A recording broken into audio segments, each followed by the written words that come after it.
Good morning, everybody. Welcome to our 8th annual Data Science Conference. My name is Harry, and I'm going to be your MC for today. So before we start off, I just have to make a few couple of announcements.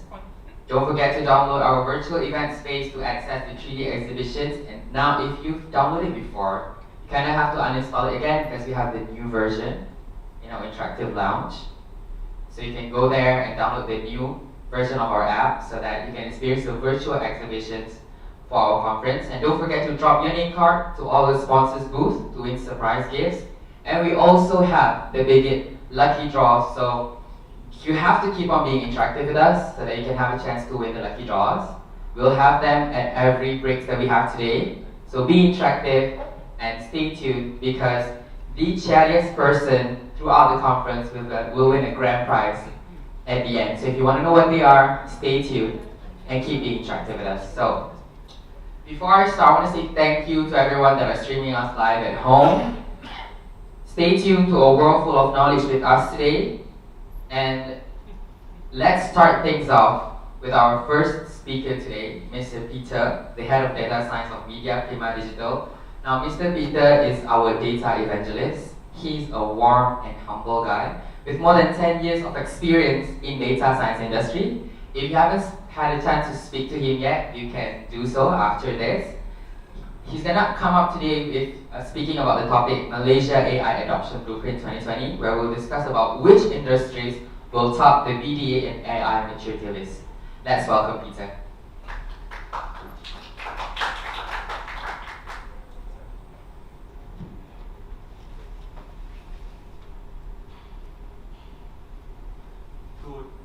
Good morning, good morning. Good morning. All right. Can everyone see the slides already? Okay, great. So this keynote is a really wonderful start to the 2020 Bigit because it really sets the stage to many of the fantastic presentations you will listen to in the next 2 days. Okay. So anyway, my name is Peter Kwa, and I head the data science team in Ref Media Group, previously known as Media Prima Digital. I'm also the founder of Disruptive Tech Institute, an organization that seeks to find meaning to what it means to be human in the age of disruptive technologies. Okay. And this year, together with Bigit, right, we created the 2020 Big Data and AI Adoption Blueprint. This blueprint, framework, white paper, or whatever you want to call it, reviews the big data analytics and AI maturity of our industries and our journey toward becoming a regional big data and AI hub. And obviously, to achieve that, right, we need to achieve a certain level of big data and AI maturity ourselves. Okay, so moving on, right? I presented this slide last year with us, but this year it is going to be with a twist. 5 years ago, when the Malaysian Digital Economy Corporation, or MDEC, produced the National Big Data Analytics Framework, the results were actually very disappointing. When we saw it, we didn't know whether to laugh or cry. Actually, the entire industry, right, was labeled as a starter or level 1. There was no strategy, there was no budget, and most of the big data projects were ad hoc and experimental. Now, fast forward to 2019, when we did the first framework after MDEC. In 5 years, we managed to achieve level 3 or systematic. So what is level 3? Level 3 is where we are deploying machine learning for common business cases. There is recurring budget for big data analytics. Companies are also actively hiring data scientists. Okay, and in terms of data governance, we are getting pretty good in securing sensitive data. Okay, now you'll be asking, what about this year? What about the year 2020? Well, the needle has definitely moved. We are still at level 3, but we have moved to a more mature level 3 compared to the last year. All right.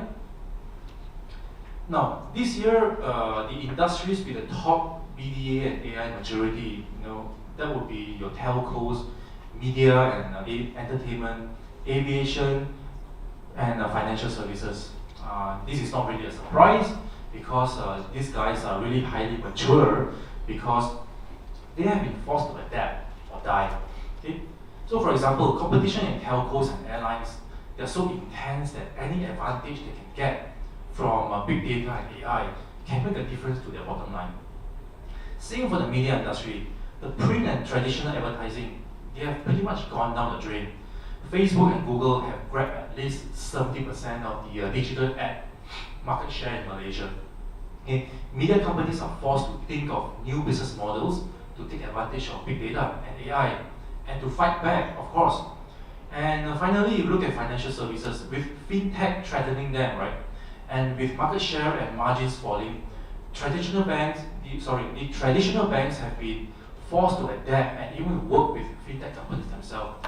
And they have actually invested billions into digital transformation. To be exact, the data-driven digital transformation. Okay.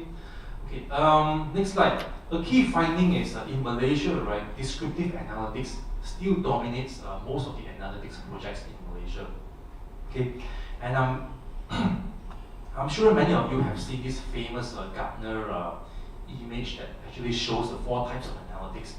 And you will know that descriptive analytics is the simplest form of analytics. Okay, descriptive analytics actually provides information and into what happened, based on historical data that your company has. For example, how much coffee did we sell last quarter? How many postpaid customers left our mobile network last month? Okay, what were the oil losses suffered by the palm oil industry, last year? So these are all descriptive analytics, answering the question what happened. Okay, but again, don't be fooled by its simplicity. Okay, if you ask the right questions, many times the simplest form of analytics, in this case descriptive analytics, can give you the insights that you need to take the right actions. Okay, more to this in the next few slides. Okay, now here's an example of descriptive analytics in action in Rev Media. Okay, our company. Okay, as you can see, right, Harian Metro is the country's top Malay newspaper, and of course, it is also a top web portal with over 100 million page views a month. Before we created this dashboard, we asked ourselves, what were the reading patterns of our new users throughout the week? And we defined our new users as people who only visited the site once in the last 30 days. Okay? And what did we find out? These new users were very active at certain times of the week. To be specific, right? From 11 a.m. to 1 p.m. on Thursdays and Fridays, and from 3 to 9 p.m. on Thursdays. So now we had the insights that would actually help us take action. For example, right, during these days and times, we could actually release more relevant content that would engage these new users and try to convert them from new users to become loyal users. We could also try to segment the demographics and behaviors of these new users and run highly targeted ads for them. So you may be wondering, right, why do we want to convert these new users into loyal users? Okay, so if you look at this slide, we define our loyal users as users who visit the site 15 times or more in the last 30 days. Okay, and so why the obsession with loyal users? If you look at our advertising revenue, you see that most of our loyal users give us the majority of ad revenue. Even though, now here's the most interesting part, even though our loyal users only make up 20% of our total users. Okay, and the opportunity to convert our new users to loyal users and increase our ad revenue is so huge. And we made this decision thanks to simple descriptive analytics. Okay, so what I'm trying to say is that this is the power of descriptive analytics and simple dashboards. Actually, let me rephrase. This is the power of actionable insights. Okay, it doesn't matter if it's simple analytics or advanced forecasting. The insights you receive from analytics must allow you to take action, to increase revenue, to decrease cost, to increase efficiency. Otherwise, what is the point of doing analytics, right? So don't shots in theory, okay? Next time when someone asks you, as a data scientist or data analyst, to create a report for them, ask them back what actions will they take based on the insights that you will give them. This will at least give them something to think about, okay? And it will also prevent you from generating a lot of useless reports. All right? Now, let's move on. What about artificial intelligence maturity in Malaysia? So in 2020, right, we are still at level 2. The needle hasn't moved at all since 2019.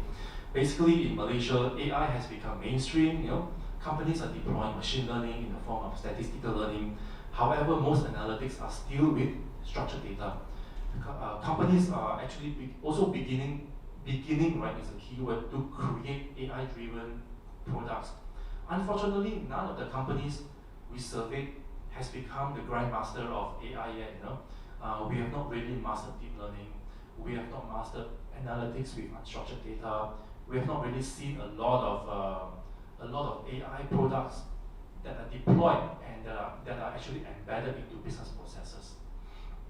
Okay. Now, if we look into the AI maturity a lot closer, right? If you look at it by industries, you will see that the telco and the media industries are actually quite far ahead compared to the other industries. In fact, they are actually on the verge of becoming the AI grandmaster or a level 3. The reasons are also very obvious. Competition and the need to survive for these two industries has actually forced them to adapt and find new ways to exploit disruptive technologies such as big data analytics and also artificial intelligence. Now, on the other hand, if you look at the other extreme, we have the construction, retail, consumer goods, and agriculture. These are the AI laggards. These are your traditional businesses set up by our parents or even grandparents. So changing the mindset and culture is going to be quite difficult. But actually, thanks to COVID-19 and the MCO, right, many of these businesses are waking up to digital transformation. And we hope to see these laggards catching up in its data-driven initiative in the next 5 years. Sometimes parents just have to give their sons and daughters, the millennials and the Gen Z, right, the chance to transform their traditional businesses. Okay. Now, a very simple use case. Here's an example of how we make use of AI to generate more revenue for Rev Media Group. Remember what I said, right? Your analytics must be actionable to make money for you. We actually do a lot of lookalike audience targeting. If you go to any of our websites, Harrier Metro or Says.com or NST online, right, you will notice that we don't require you to register. This means we don't collect information about you. For example, we don't collect your age, we don't collect gender, we don't collect your race information. But obviously, these are valuable information for the advertisers, obviously. So, how do we even get this data, right? Well, sometimes we will run surveys, and our readers will fill in the survey for a chance to win something, for example. Of course, not everyone will fill in the survey. Maybe only 5% of our readers. This would be what we call as our seed audience, as the red arrow shows, right? So what we do is we will take these data points from the 5% seed audience. So in this example, I've shown them filling up their household income. And we will use some machine learning matching algorithm, okay, and forecast the household income for the other 95% of the population. All right. So we sell this combination of a deterministic and a probabilistic data models to our advertisers. In case you're wondering, right, popular ad platforms like Facebook does the same thing as well. Okay. Now, another key finding from the survey, the 2020 survey, was organizations are not adopting self-service analytics. Sadly, right, Malaysian management still expects us to cut and paste reports and into PowerPoints and email them instead of them logging in and viewing the reports for themselves. This is a problem because if you don't view the self-service reports yourself, right, you will fail to obtain real-time visibility, which would delay your decision making. Okay, let me show you an example.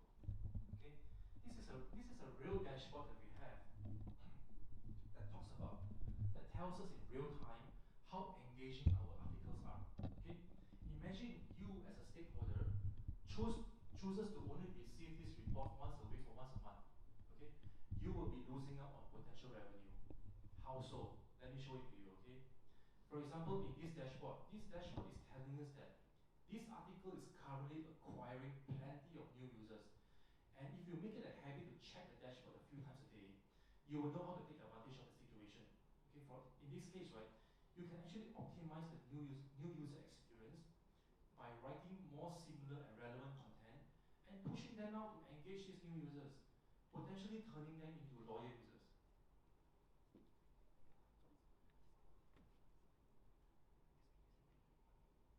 Okay, okay, great. So, so let me just rephrase. For example, you can quickly write more similar and relevant content and push them out to engage more new users, potentially turning them into loyal users and making more money as shown in the previous slides. Okay, so yeah, what are you waiting for? Okay, if you're not taking advantage of self-service analytics, you're just losing out on opportunities in getting real-time insights and making fast and accurate decisions for your company. Okay, so this is the importance of self-service analytics. All right, now from our survey, right, what are the roadblocks to achieving high maturity in big data analytics? Number one, talent. Lack of expertise in advanced analytics like artificial intelligence. Some companies are also asking for data science professionals to be accredited, okay, because of the hype surrounding AI. Lots of people are claiming to be data scientists, okay. So accreditation could filter out the bad or fake ones, okay. The lack of expertise in advanced data processing, I'm referring to text processing, image processing, video processing. These are all unstructured data, and you need to know how to ingest and process them before applying analytics on them. Number two, lack of budget. Okay, lack of budget for use cases, perceived high cost of big data analytics. So the issue is many people think that doing big data is expensive, but that is only because they did not do their homework in figuring out the ROI. All right. Also, a proof of concept to prove your ROI should not cost a lot. So that is why this is a wrong perception of the cost of doing big data analytics. Okay. Number three, business strategy. The lack of business strategy. Right. Many companies do not have a data strategy. Okay. And when they try to embark on big data analytics, it is haphazard. There is no direction. There is no clear leadership, and management do not appreciate the value of data. Worse, they do not ask the right questions. Okay, and that is why even when they come up with the simplest form of analytics, right, like business intelligence, this analytics will hardly produce any returns on your investment at all. Okay. Now, corresponding to the lack of talent obstacle, right, we asked the companies what kind of upskilling is required, which one do you think is most in demand. Okay, and of course these are the results. Predictive analytics is the number one in demand upskilling. Many want to learn machine learning and deep learning. A lot of people are also asking for big data and AI strategy training as well.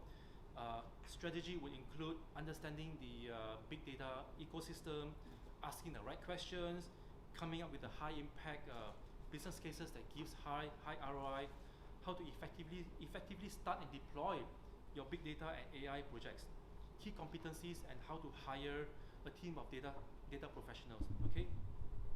A lot of companies are also asking for data engineering upskilling, things like building big data pipelines to ingest data, processing unstructured data, having knowledge in advanced SQL, application programming interfaces, data manipulation using cloud platforms such as Amazon, AWS, GCP, Azure.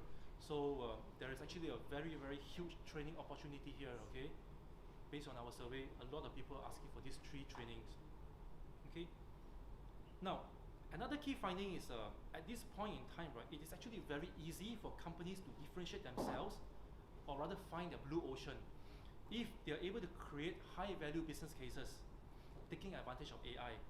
Because most of the companies surveyed say that the number of AI applications in their industry is still very low, and they can really differentiate themselves from competitors.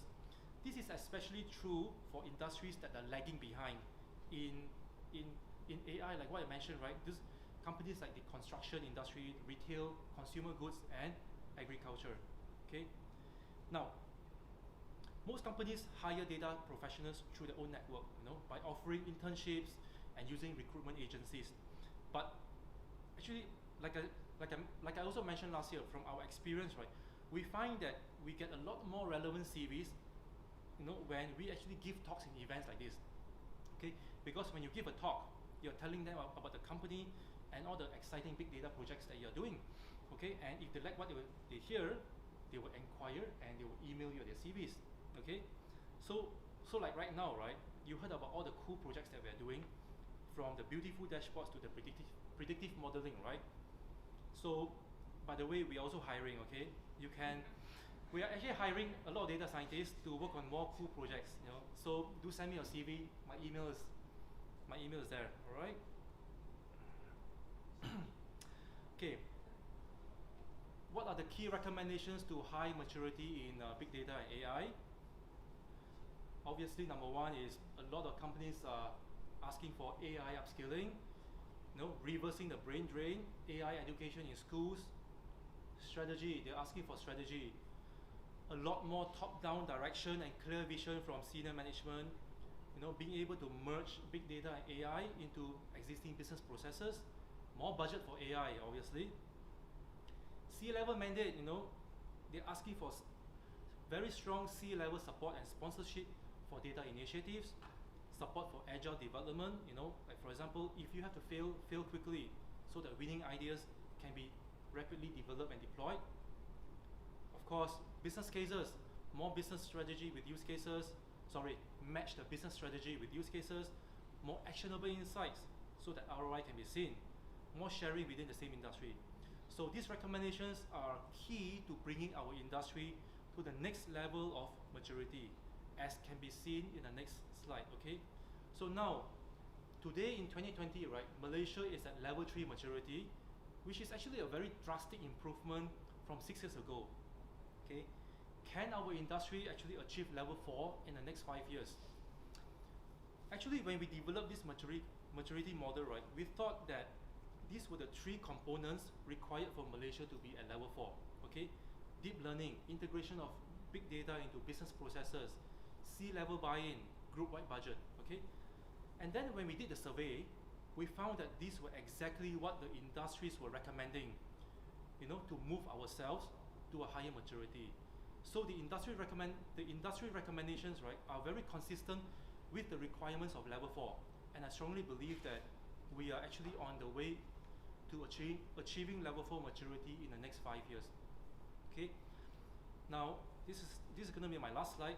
I said this last year and I will say it again this year. Okay, I'm showing you what the industries are recommending from the previous slide. Upskilling, strategy, C-level mandate, business cases. These are the key recommendations to a high big data and AI maturity. Okay, now who do we train? Our workers, right? Who gives the top-down mandate? Our leaders. Who develops the strategies? That will be our leaders. Okay, who will give the top-down mandate to do big data and AI? That will be our C-levels, obviously. Who creates the business cases? That will be our line of business stakeholders. Okay, now the question is, who are all these guys? Okay, they're all people, they're all humans. All right, so the key takeaway from this presentation is, a high big data and AI maturity, right, is only possible with humans. Okay, who will be subjected to continuous education, who will define the strategy, who will give the mandate, and who will develop high value business cases. Okay, actually, let me just rephrase. It is only possible with smarter humans. All right, high big data maturity, right, is not only about technology or AI or machine learning. We need to start preparing our next generation to work with machines and disruptive technologies. Okay, and I believe our next speaker, Suen, will have a lot to say about this. All right, so with that, thank you so much. I'll be glad to answer any questions you have, or drop me an email to say hi. Thank you.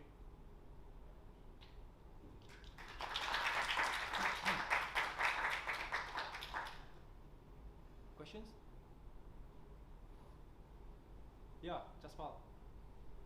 Peter, thank you again for your presentation. I just want to say that the report from last year was so informative and really very helpful. Thank you. Particularly when I was doing some of my research and doing some of my presentations this year. Because essentially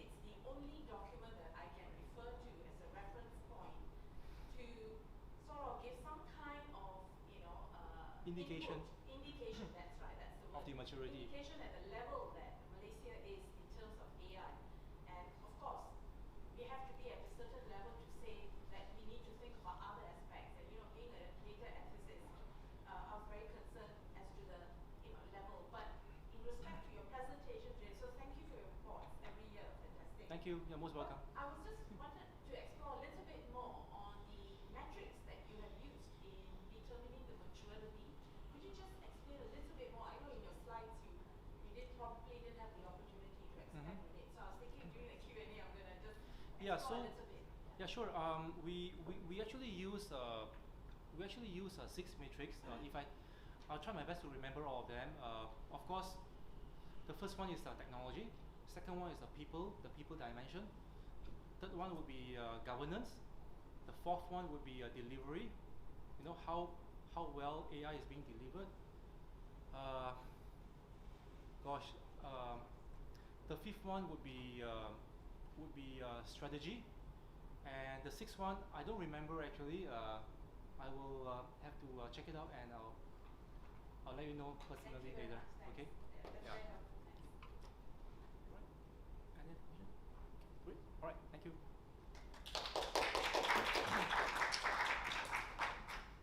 No problem. All right, thank you, Peter, for that extensive explanation on our AI blueprint. Now, before we proceed with our next speaker, I have a little announcement to those at home with our virtual exhibition. Don't forget to drop by, and if you haven't downloaded the updated version, you have to actually uninstall the previous version and download them at our lobby. You have to go to the interactive lounge, and we have a link there for you to download the newest version for our digital exhibition. And we also have our sponsor, Denodo. We'll be having their demo sessions at 10 a.m. So you have to sign up to learn how data virtualization works simply by dropping your name card at their booth. And not to mention, we also stand a chance to win free Grab e-vouchers by simply attending the demo. So don't miss out. Next, we have the lady with the beautiful smile, Ms. Sue Ann Lim, the Managing Director of Clear KL. She is the MD for Clear KL, and now, prior to joining Clear, Sue Ann was the Chief Data and Strategy Officer at Dentsu Aegis Network Malaysia.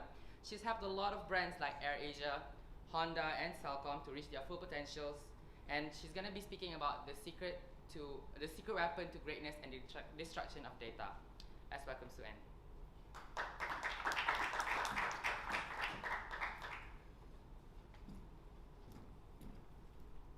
Hi, morning everyone. Just give me a second to...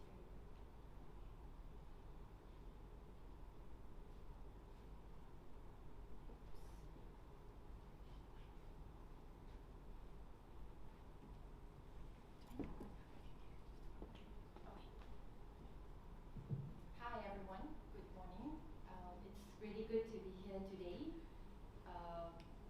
This is my first time doing a hybrid event, so I'm not sure where to look. Do I look there or do I look at the side?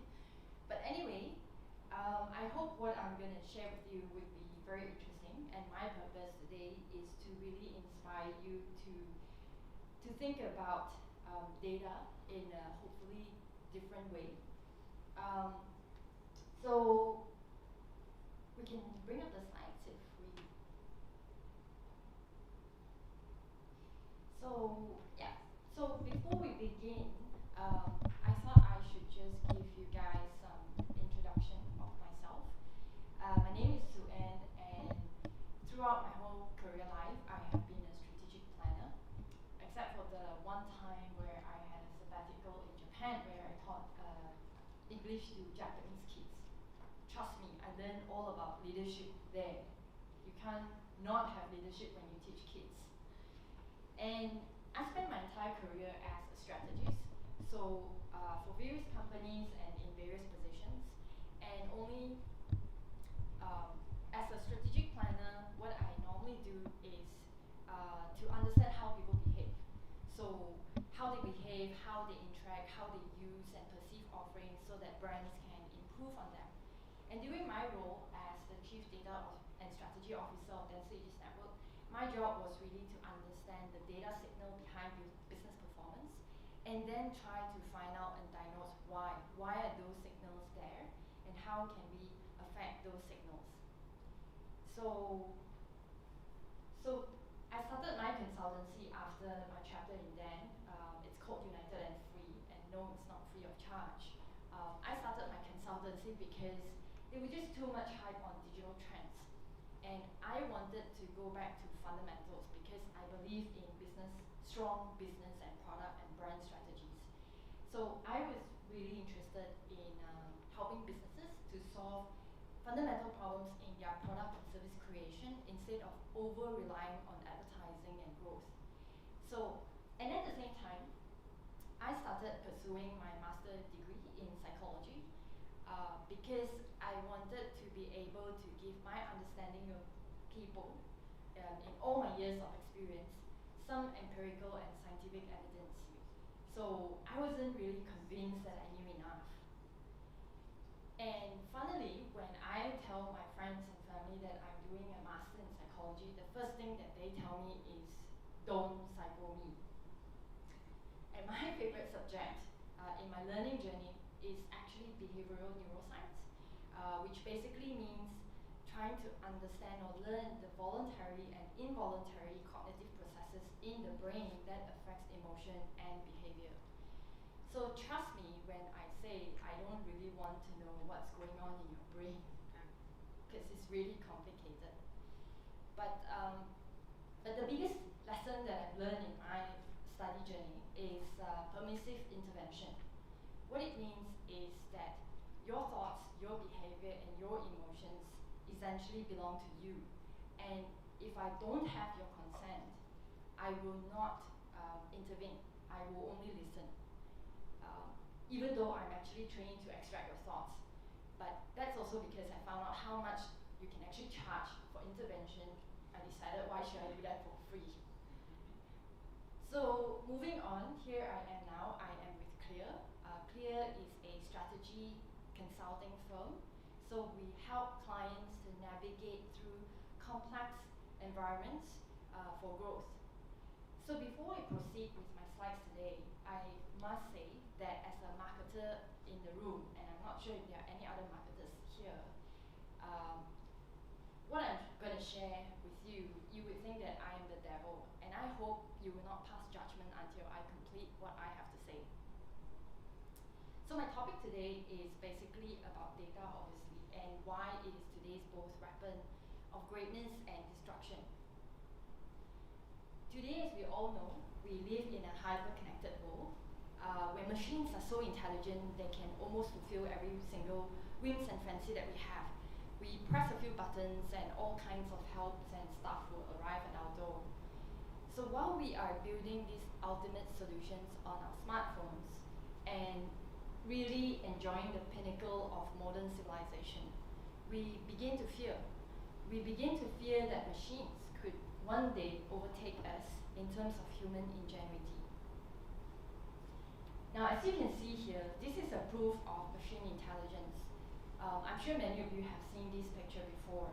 It is basically a project where Microsoft trained its AI to learn and replicate original paintings of Rembrandt.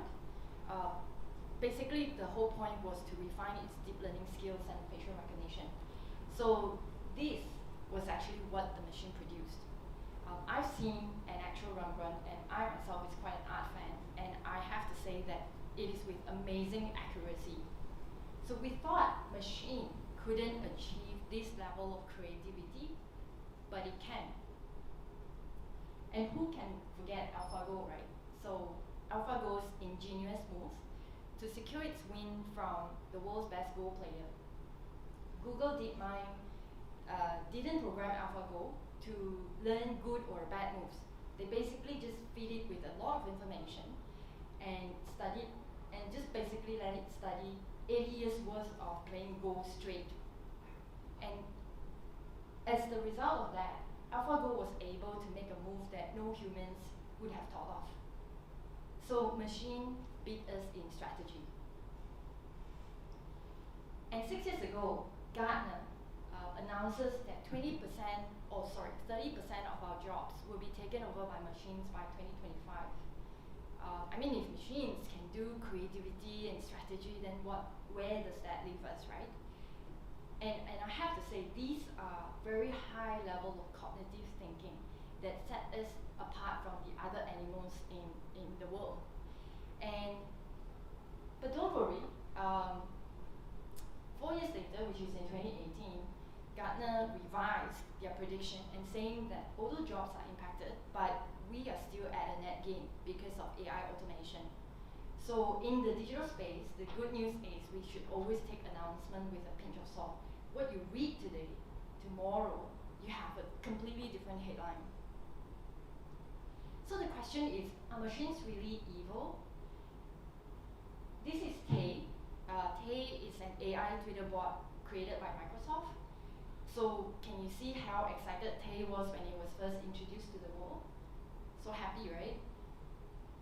So the idea is, the more you chat with Tay, the smarter it gets.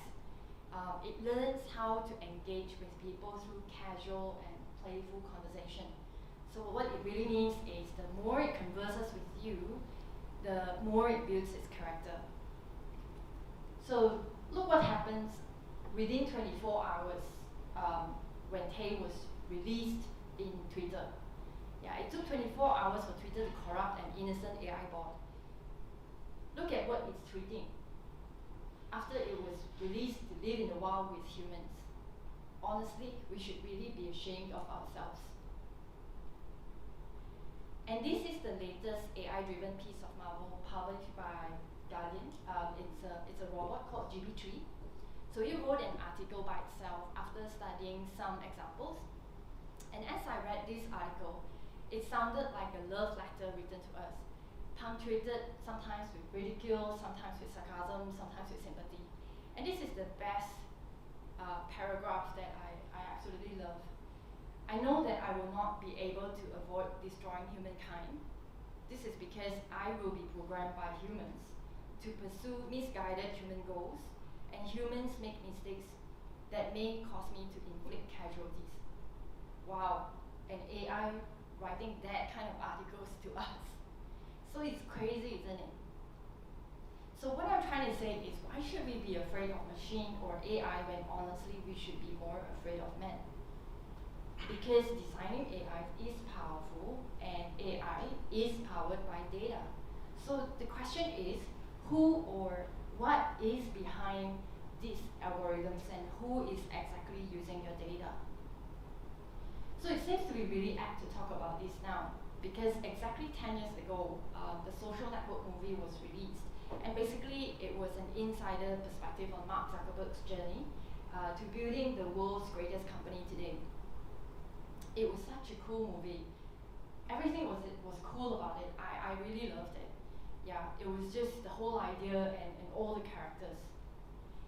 Now, fast forward to 10 years later, and exactly 2 weeks ago, this movie was released by Netflix, ironically. It's called The Social Dilemma. All the whistleblowers who have left big tech decided to have a tell-all on what happens to your data. If you've not watched this movie, I strongly suggest that you should do so.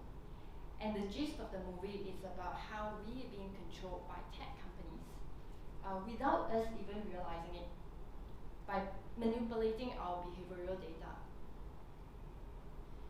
So in one of my consultative projects with a very prominent media group company, in addressing their declining revenue, I said that we absolutely need to bolster our data capability, and we need to do that fast. But at the same time, we need to address the elephant in the room, the core issue of the data economy. Because in the data economy, every one of us wins except for the consumer, and the consumer are all of you guys here today. The marketers will target consumers via agencies, via media, and via platforms. And if there was $4, everybody gets $1 except for the consumer. And their response to me was, but they're getting the content for free. Seriously? Really? Content? That's the best thing you can think of? So instead, I recommended that we should split the pie with the consumer. A tangible monetary value in exchange of their data. If they're in market for something, anything will give them a discount for purchase. So I'm talking about a real value, not a carrot of diversion. The data economy is therefore commonly known as the attention economy, and an attention economy only has one business model, which is to grow at all costs. All algorithms are optimized for commercial interests, not human interests, and definitely not in your best interest. So how it works is, the platform will constantly serve you content, recommendations, notifications to keep you glued in. And guess what? The human brain is easily bored. So they discovered a very smart way to constantly keep you engaged psychologically by involving some kind of emotion, whether it's anger, hatred, love, envy. And with every serve of, I think you may like this too, we get sucked deeper into the rabbit hole. So you know what they say, when there is no product, you are the product. So I'm not unfairly targeting Google and Facebook, but I am highlighting them because out of so many tech companies, they are generating almost 100% of their revenue from advertising. So ladies and gentlemen, this is exactly how much your attention is worth. $71 billion for Facebook. Now, I'm not accusing these tech companies or tech brands or marketers or agencies to be evil. Trust me when I say that no one is, and no one starts out saying, I'm going to create something that will manipulate people. And I'm not accusing any one of these, I'm not accusing any of the tech companies or tech advocates that what they should be doing and they're not doing it. But what I'd like you to understand is something as simple as this. When they created the Facebook-like icon, the whole original idea was to spread positivity. But instead, it became a tool for mass polarization. And as we have witnessed with Tate, the AI Twitter bot, whatever they released into the wild to live with humans, I can guarantee you it will not come back in its original form. So I have a question for you. Does any one of us here think that the earth is round? Everybody thinks that the earth is round? Great, of course, right? The earth is round. What are we thinking about? But there are 6,000 people in Malaysia think that the earth is flat. Now you may think that this is crazy or this is funny, but I can also guarantee you that this number will only go up and it will not go down. So you imagine every day these 6,000 people are being bombarded with religious teachings, scientific facts, conspiracy theories, hate messages, with all one singular messages that the world is flat. Imagine if these 6,000 people do not access any other form of news other than Facebook. Can you really blame them for thinking so? So Facebook has single-handedly created our own personal echo chamber where we all continue to be right in our own little right bubble. You can't fault the flat earthers because they are thinking exactly the same thing about you. How can the earth be round? How could we look at this and not do something about it? Because we look at the polarization of political ideology in the States, and this is a very jarring difference post-social media. And this is not just happening in the States, it's also happening in Malaysia. It's also happening in China, in everywhere in the world. People don't trust government. People don't trust oppositions. Then what will happen? So in a best case scenario, we will have apathy. Apathy means I give up my right to vote. I give up in engaging with the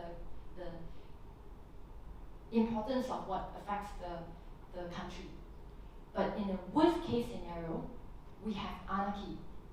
People who give up as well, but they intentionally challenge any kind of hierarchy. So people are increasingly hating each other, right? Why?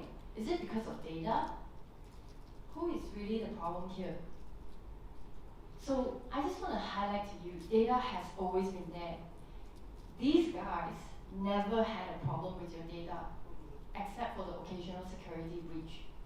Yeah, the telcos, the banks, they've always had your data for forever. And you never had a problem trusting them. So clearly, data is not a problem. The problem is this kind of business model, growth at all costs, in the expense of social impact, because these businesses have short-term goals. Grow users, show majority shares, cash out. Unfortunately, this kind of business model is also perceived to be very innovative, sexy, and agile, but seriously, we need to ask ourselves today, on whose expense? Now, I'm going to do a little social experiment with you. I'm going to show you a video of some random gibberish, and I just want you to pay attention to the video. It's about 30 seconds, and I want you to read every word on the screen in your head. Okay? I just want you to follow the words and just read it in your head.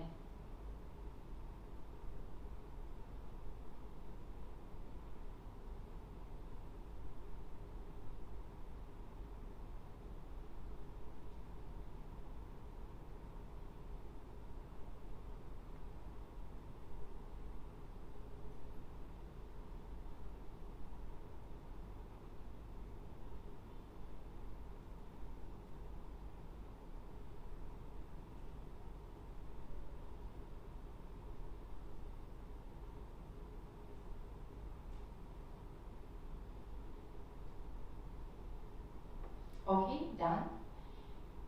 Now, this is a very common psychological experiment. I've run it many times before, and after the participants watch the video, we ask them to rate the likability of each word that was shown. So can you guess which word was the people's favorite? Which was your favorite? Which was the most likable word? Fantastic. Boy. So, boy was significantly higher in terms of likability compared to all other words that I've shown. So this chart here shows you the likability rating of each word. So there's boy, there's there, there's park, and there's tooth. And all of you, almost all of you unanimously said boy. Do you know why? It was because boy was shown 12 times in the video, which is 3 times higher than the least liked word that was shown. So as you can see, there is a correlation to the frequency of exposure to the likability of the word. Now, isn't that freaky? So this experiment is really called the mere exposure effect, and it was designed by a very prominent social psychologist. His name is Robert Zejong. His theory was that people tend to develop a preference of things simply because they have become familiar with them. So if you want someone to like something, all you have to do is just keep showing them the same thing over and over again. No engagement needed. And in this case, familiarity breeds favor, not contempt. And I'm afraid to tell you that this is what's happening in Facebook. Every time you scroll and you read a news headline, but you do not click into the article. And if you do that 100 times, I guarantee you will be biased. So you may think, oh, I'm better than that. I can control what I think. Really? Great. But what about these guys? You sure about them? What about the children who grew up using a digital pacifier? You can control yourself because you have some level of maturity. And it is scientifically proven that the prefrontal cortex of the brain of a young person doesn't fully develop until the age of 24. And what it really means is the prefrontal cortex is mainly used for control and rational thinking. In other words, maturity. So if you think that you can control, my question is, can anyone below the age of 24 has that kind of level of maturity like you? So what do we do? It sounds like up till now, I'm just painting you a very doom and gloom kind of situation, and like, oh my god, shall we all go and get off the grid and disconnect, throw away my smartphone? So do we unplug from tech companies? Do we eschew from technology? No, we don't. Please remember that technology has created some of the greatest invention, and it has elevated millions of lives and businesses as well. So for us, running away from it or destroying it is not the answer to progress. We shouldn't eschew technology. But instead, may I recommend you, whether you are a marketer or a business owner or a tech advocate or a parent or just a user, to practice these 4 C's. The first one is conversation. We need to talk more about these. We as marketers, agencies, platform owners, media owners, technologists, government regulators, consumers, parents groups, we need to talk about this. We need to give it a name. If we don't give it a name, we are not able to solve it. Like any other disease. This is not a physical disease, this is a social disease, and we need to talk about it. Yeah, we need to engage with the topic. The second one is conscientious. So a lot of companies that I worked for started creating their brand purpose because they feel that the only way to attract millennials is to make sure that you have a very strong purpose of why you exist. So all I'm asking is, do not use your business purpose as lip service. Instead, please apply that into your algorithms and use that as a moral compass. There must be a balance between economic and social purpose. Can we unanimously agree that for game companies to not target kids aged 12 and below? Can we unanimously agree that payment is disabled for anyone using any kind of platform for age 18 and below? So you may think that is quite impossible, but my question is, we have been doing this for alcohol. We pull the handbrakes for alcohol, no consumption for kids 18 and below or 21 and below, no cigarettes. But seriously, we can do this. So some years back, when I was in Dan, the media industry and the Federation of Malaysian Manufacturers decided to come together because we unanimously agreed and said that we will not target kids aged 12 and below. No snacks, no sugary drinks for kids 12 and below. So Dan volunteered to patrol media buys and airtime so that none of these kids get exposed to unwanted advertising. So my question is, if we can do that then, why can't we do it now? And I strongly suggest that whatever companies that you're in, set up an internal ethics board or committee, even though it's an informal one, to ask the toughest question. We can, but should we?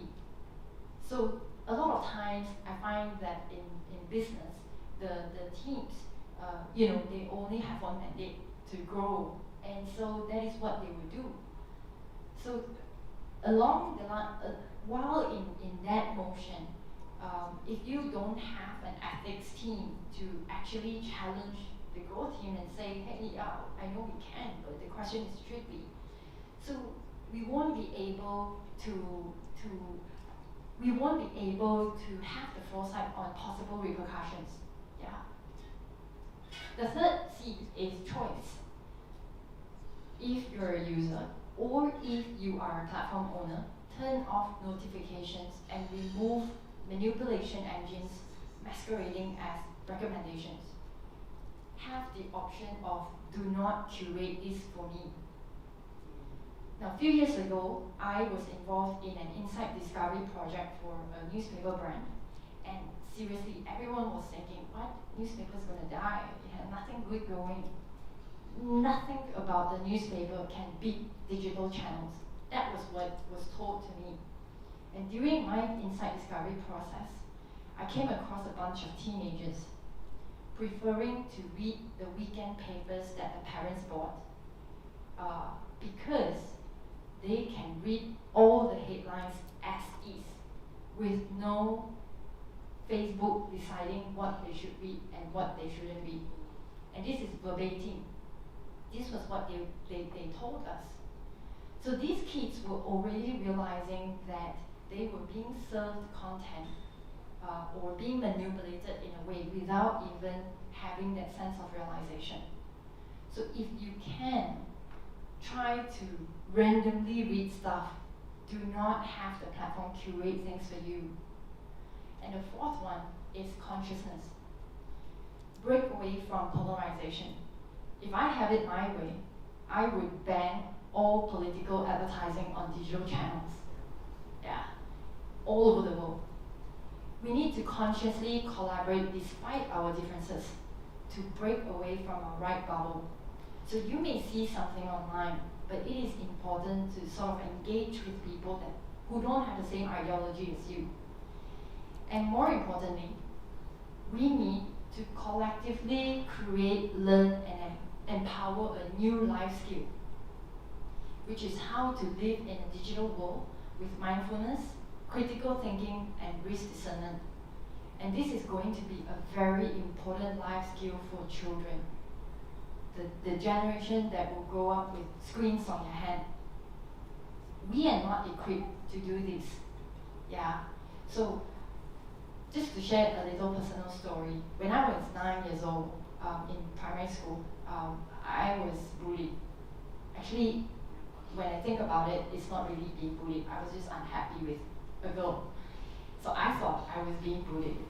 For 1 week, I couldn't sleep. I was really disturbed. She didn't do anything to me, by the way. It was just all in my head. And it took me 1 week to tell my dad how I felt. Now, my question to you is, at that age, just one person, without any physical bully or whatsoever, I'm already feeling very distraught. Can you imagine your 11-year-old, your 9-year-old, opening Facebook and have thousands of comments bashing you or criticizing you about how you look, how you behave? I'm telling you that no child is equipped for that kind of overwhelming information. Yeah. So we need to develop new skills so that we can upgrade them to be on par with how the technology is evolving. And before I end, I'd like to share with you another true story. So 6 years ago, in 2014, I was going somewhere, and I turned on my Waze. Waze suggested that I should take an alternative route as opposed to the one that I usually use at the same hour, and I wasn't convinced. I was like, come on, I know this and I have this. So I decided to challenge Waze and follow my way. So this is what happened.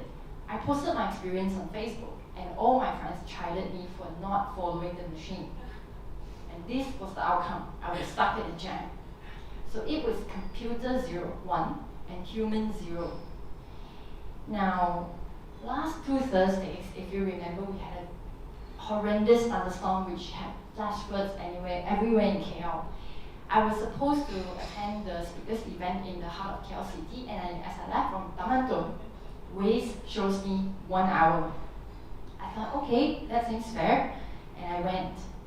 And during that hour, I was stuck in the jam midway, and all my friends started pinging me photos of flash floods on WhatsApp. And at that moment, I decided to turn back. When I spoke to a fellow speaker later on, Patrick, he told me that he was stuck in the jam for 3 hours from Taman Tun to KL Center. And I can tell you that the reason why I decided to turn back was because I knew Waze wouldn't be able to computerize the flash floods into its system. And so what will happen is, every hour, it will just add on 1 more hour, and 1 more, and 1 more, until you either arrive or you're dead. So what I'm trying to say is, when in doubt, use your wisdom. Yeah, we are all given wisdom. So that's all for my presentation today. I am Sue Ann. Please connect with me in LinkedIn, and I'm happy to take any questions that you have. Thank you. Sven, I have a question from one of our delegates, Yes. Ilham. He asks you, would we be able to regulate machine learning, which we may not be able to control the outcome, and what would be the best solution to the attention economy? I think that is a very, very good question. We don't have an answer today, but today I know that in the lineup of our speakers, we have people from the legal side, we have people who are practicing big data, and I think it is important to start having these conversations, start talking about how a regulated world would be like. So I don't think today we have an answer, but I think today is when we start the conversation to get to the answer. Yeah. Any other questions from the floor? Yes. Sorry, I don't have a mic.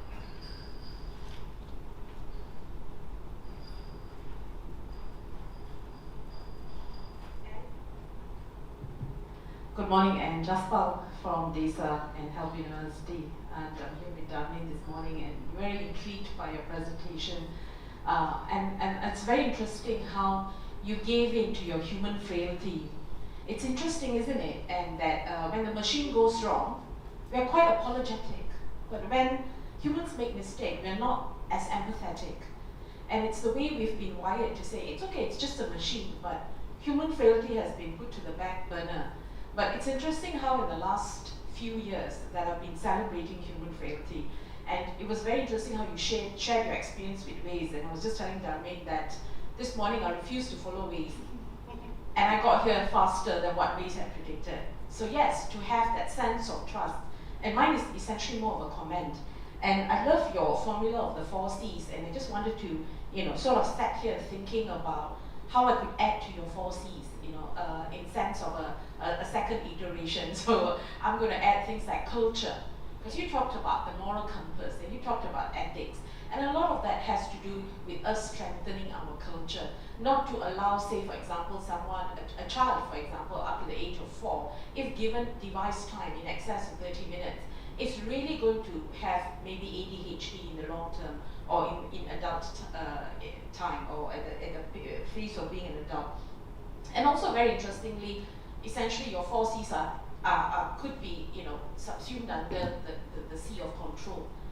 At the end of the day, it's just about taking control of the situation, taking control of the ecosystem and the environment. And your last point is very interesting, how you just need to instill certain coping mechanisms in place. So I really love that. But also I want to share with you my view on another aspect, which is how the big tech companies have taken this sort of monopoly, and they have this hegemony over us. And it was very interesting how I read this book called The Costs of Connection.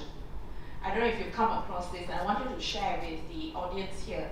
This book called The Cost of Connection, it's how data is colonizing human life, and it's a very long title. It came out last year, and it's well worth to read it, because it just goes to show that there's a new form of imperialism that is taking over our lives, and that is, tech imperialism. So, my question is, don't you think, like, the elephant in the room is the lack of political will? We are living in a country where we don't even have an AI ethics national framework. And this is really the big sore point in the global south economies, that there is just no proper political will, leadership, so much so that corporations and people like Bigit are taking up this initiative to fill that vacuum. So just a fantastic presentation. I just wanted to hear some responses to my comment. Thank you. Thanks. Yeah, absolutely. I feel like the 4 C's are not exhaustive. I feel like we need to have a framework, right? The industry players need to come together to set that framework. And because I am representing the marketing community, because that's what I do, and I feel that we always say that we want to be customer-centric, but to my mind, being customer-centric means you need to protect your community. So if the customer has given you their data, you have to, at all costs, protect them. So I suppose that there is a silver lining, because as Peter has sort of shared, we're not in a very high level like grandmaster of AI yet in this nation. And I don't see why we cannot develop an ethics blueprint together as we evolve. As opposed to in the States where, I mean, all of these big companies are from States, like, as opposed to them discovering like, wow, this is a situation that we've suddenly found ourselves in and we don't have an answer. I think it's a good start. It's a way to sort of get the conversation going and get the momentum going. Yeah, so I'm actually happy to connect with anyone who just want to talk about it. I promise I won't charge. Alright, we have one last question Yes. before our break. Lauren asks, what are the new skills you are recommending for us to face this new data-driven era, especially for our kids? That is a very, very tough question, but I highly recommend that they need to develop critical thinking skills. They need to understand how they engage with information. But of course, this is a double-edged sword, because if they learn how to engage with information and learn about critical thinking, they may apply to everywhere, and that includes their day-to-day education. So that is something that we all need to come together and talk about it, whether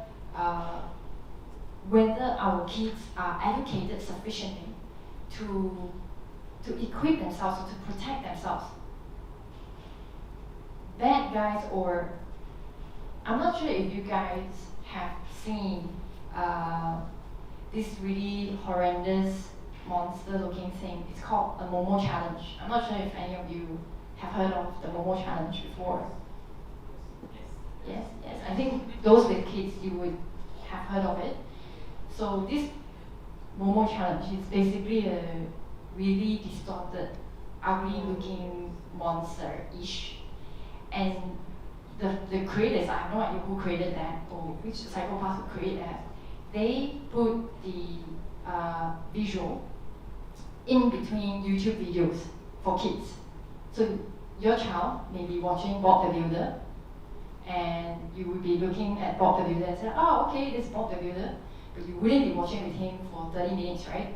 So when the parents leave the screen, so in the middle of the cartoon, this very ugly looking thing would appear, and it would tell the kid, your parents don't love you, you should kill yourself. You should just die. So my question is, you need to teach your kids, if they feel something upon consumption of some kind of content on the internet, they have to alert an adult. And we need to have a better sharing community about all of these destructive, content online to protect our kids. We can't do all of them, we can't control all of them, but we need to start, I feel. And schools, when they talk about digital literacy, I feel they shouldn't just talk about how to use the internet. I think a 2-year-old can use the smartphone better and faster than most all of us. They don't need to know that because they already know how to use the digital platforms. But we need them to be able to see the other side of the coin about manipulation, risk assessment, critical thinking. Yeah. Okay, one question here. Yes. Azham, yeah? Okay, I noticed that you put 2 pictures of one the telco towers and also the banking about data, about how we kind of not really afraid to share our data to those industries. Now, in face of this global pandemic of COVID-19, it seems that not everyone is complying to the SOPs and also entering the right data for the tracking, contact tracing purposes. My question is, what can we do to enhance that so that people believe to share the data for their own safety and healthcare? Thank you. Yeah. I think during the pandemic, I have at least 3 friends who have gotten their identity stolen. Yeah. I'm not sure about you guys, but I have 3 friends who actually either someone masquerading as themselves using their profile picture from social media with a new phone number and saying like, hey, bro, I just need help. can you can you transfer 1,000 ringgit to me and I'll pay you back in an hour's time. So for me is whether, regardless who is taking the data, when consumers sense threat that their data will be compromised, that all this kind of stolen identity will happen, I feel like the fear is there. And we need to build that trust as brands or as platforms, as even government. We need to build that trust. I mean, if you look at China, they track everyone 24 hours, 7 days a week. And they're able to spot you from a mile away.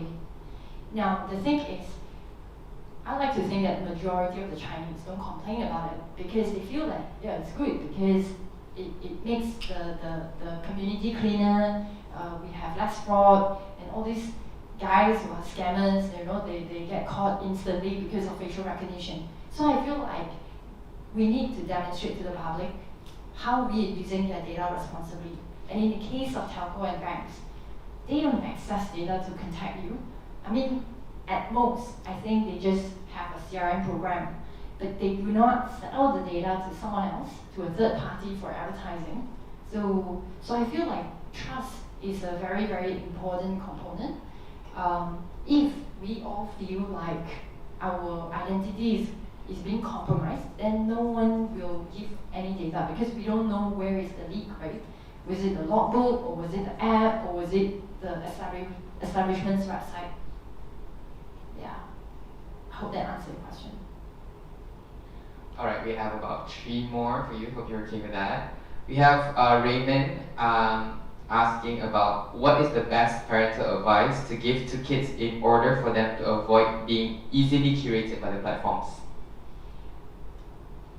I think the best parental advice is to build trust. The kid has to trust you. The kid has to come to you first beyond anyone else at the first sign of trouble. And they need to be able to recognize that trouble. So you are really trying to equip them with a very high emotional knowledge. Now, the thing is, for children, they know they're happy, they know they're sad, but they're happy and they're sad, but they don't know that they're happy or sad, and they're not able to tell you. Kids are not able to label the emotion. So they just, when they feel uncomfortable, they would probably tell you something. And I feel like parents need to build that trust that the kids must be able to turn to them at any time and not get penalized. So for example, if a child, I don't know, maybe he wasn't supposed to use a phone, but he did, and he felt uncomfortable because someone was trying to message him. So in fear of repercussion, maybe the child will not come to you, and I feel like that would be very dangerous. So the child needs to be able to trust you. Right, great. So we have next one from Devin. He says, "Hi Sue-Ann, really insightful presentation. Touching on the conscientious bit in 4Cs, how do you think we as a community bring this to life?" Well, we can first start by participating in Bigit. That's free advertising. And I think it's about coming together as a community because this is not something that we can fight by ourselves. So for example, I think we have some lawyers here, we have some doctors here, we have some platform owners, tech advocates. I feel like from my perspective, what I do is I help brands to find their purpose and to craft that purpose and to operationalize that purpose internally that makes business sense. And I feel that the tech team and the data team cannot be outside of this brand purpose. So that is something that I can do. It's within my power. When I do consultation with clients, I can do that. And then the question is, okay, I can't do this by myself because I'm not from legal, right? So having a network of resources, then I could tap into someone who's familiar with the space to bring them in and to have a wider conversation. I think that is important. So I would say at a community level, even in your office, I feel like you can just engage with the leaders and say, hey, we need an ethics committee. It could be an informal one, but it's about creating the ideals for the company and making sure that our algorithms follow that. Alright. Last one we have from Saif. He says, attention algorithm is a new revenue model. How does the company can apply ethics in developing attention algorithm and at the same time does not impact its bottom line? I have an answer to that, but I don't think everybody likes it. I feel that you could have a pay model, and a pay model means you do not advertise and you do not leverage on the customer's data for advertising. So I feel that privacy will be a luxury because if you want to get out from the advertising grid and if you pay Spotify $16, you will have an ad-free Spotify. Yeah. So it's good. I feel like we're going to a direction where a paid model will secure clients, customers of their privacy. And I think it's still growth, but it's just not at the rate like how we would just continuously mine data points like Facebook.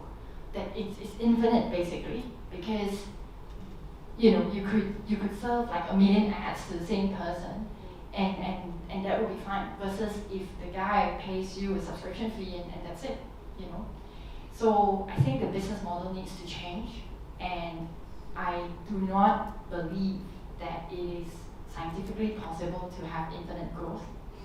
I beg to stand corrected if someone has another model that shows like, no, we can have infinite growth in this world.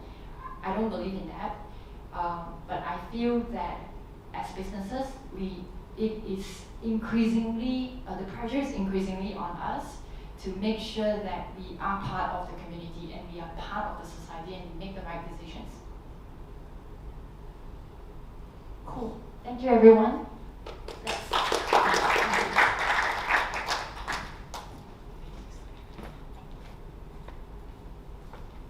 Thank you so much, Sue-Ann, for that insightful view of data.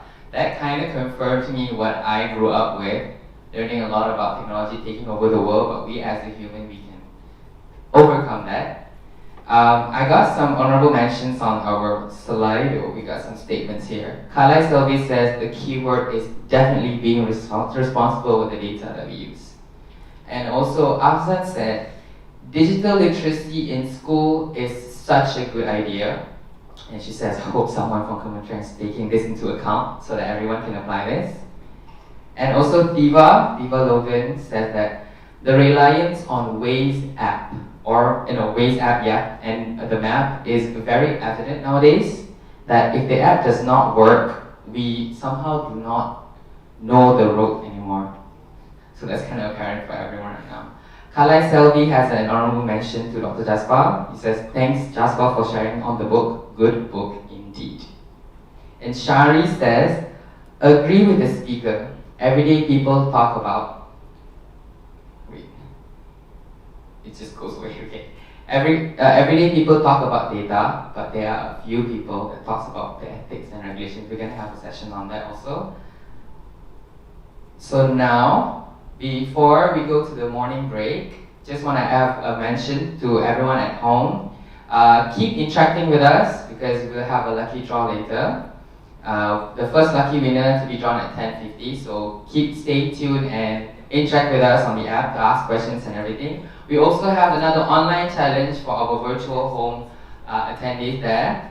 For the Bigit 2020 online challenge, you can snap a photo of your setup and upload it in Facebook or Instagram and tag us at Bigit and with the hashtag Bigit2020 to win a Grab voucher up to 50 ringgit. Now we'll be right back and let's go.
Whoa, oh, oh, whoa, oh, oh, I can't live without you.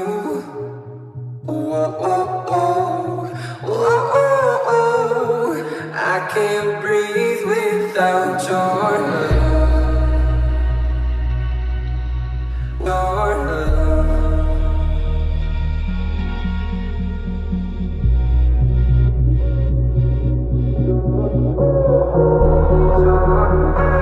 I can't breathe without your. I can't breathe without your.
I can't breathe without your. I can't breathe without your.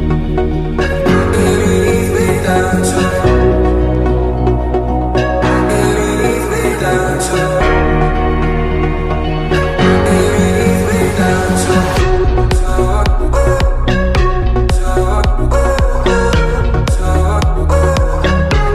breathe without your.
welcome back to our annual data.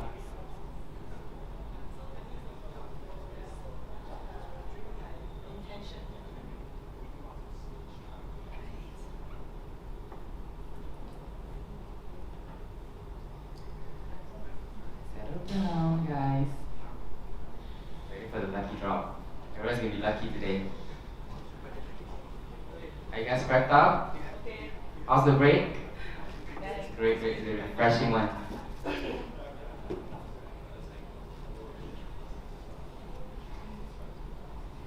Okay, so we're back for our second session for today. But before that, we're gonna do a lucky draw session, and we're gonna pick someone from this bowl. Well, not actually us, but we're gonna have a special guest, Peter, to come up and with his magical hand, pick one of our lucky draws to win this 70 MAI Smart Dash Cam. Hi, Peter. Hello. Just do a little twirl here. So later you're just gonna mention the lucky person. So who are we gonna have today? Okay, we have Tara, Logan, another lucky Jaganathan.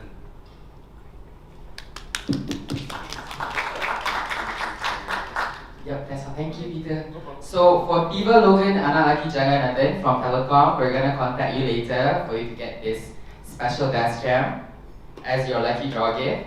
Now, before we continue, I'm just gonna introduce our next speaker, Chris Day, the director from Apex Sales Engineering and also Denodo. He'll be talking about data virtualization, a must-have platform for data science and machine learning. Data visualization, how the platform integrates well into the data science ecosystem. So let's watch the pre-recorded and encrypted video from him. Ready? Let's take a look. Welcome. Thank you for joining us at the 2020 Big IT. My name's Chris Day. I'm the Director of APAC Sales Engineering for Denodo. And today I'll be talking to you about data virtualization and how it's a platform that helps you accelerate and deliver successful data science and machine learning projects. What we'll be covering today is a quick overview of really what advanced analytics is, some of the outcomes that you might look at, what the challenges are around delivering those, primarily around data, and how we can tackle those data preparation tasks, because you'll see that that's the core of the problem. We'll then just give you a quick introduction to one of our customers that is using the Denodo data virtualization platform in order to deliver some valuable and insightful outcomes. We'll finish up today with some takeaways. Of course, there'll be questions and answers that please ask throughout the presentation, and we'll address those at the end. And then any next steps that you might be interested in taking. So let's just start with some numbers, some research. So this is from an organization called VentureBeat that actually did some research to show that 87% of data science projects never actually make it into production. So you could in fact say that only 1 in 10 do make it into production. Now, we're probably all understand some of the challenges of delivering a data science project, but in their research, they found that while there's many things that affect the success of a project, it really came down to not being able to get access to all of the data, whether it's in different formats, different silos, or even just not getting the right permissions or authorizations from the system owners. In addition to that, there was a lack of collaboration. Data science has come from a very individual siloed activity into very much a team sport. And so now in order to deliver successfully, particularly in today's environment of wanting to move faster and quicker and get more value, it's very important that everyone across the team collaborates, not just the data scientists, but also the data engineers, the data stewards, the line of business specialists, that everyone is collaborating and sharing and adding value to each other, rather than individually trying to solve a problem. Taking a look at some of the projects or outcomes that advanced analytics and machine learning actually delivers, we can see, regardless of whether we're talking about improving patient outcomes or preventing fraud or reducing the amount of customer churn, you'll see the one thing across all of these is data, and many and varied sources and types of data. And so this is really the crux of the challenge, is how do the data scientists, how do the analysts wanting to do advanced analytics get a handle really, really quickly and effectively across all of these different disparate sources of data.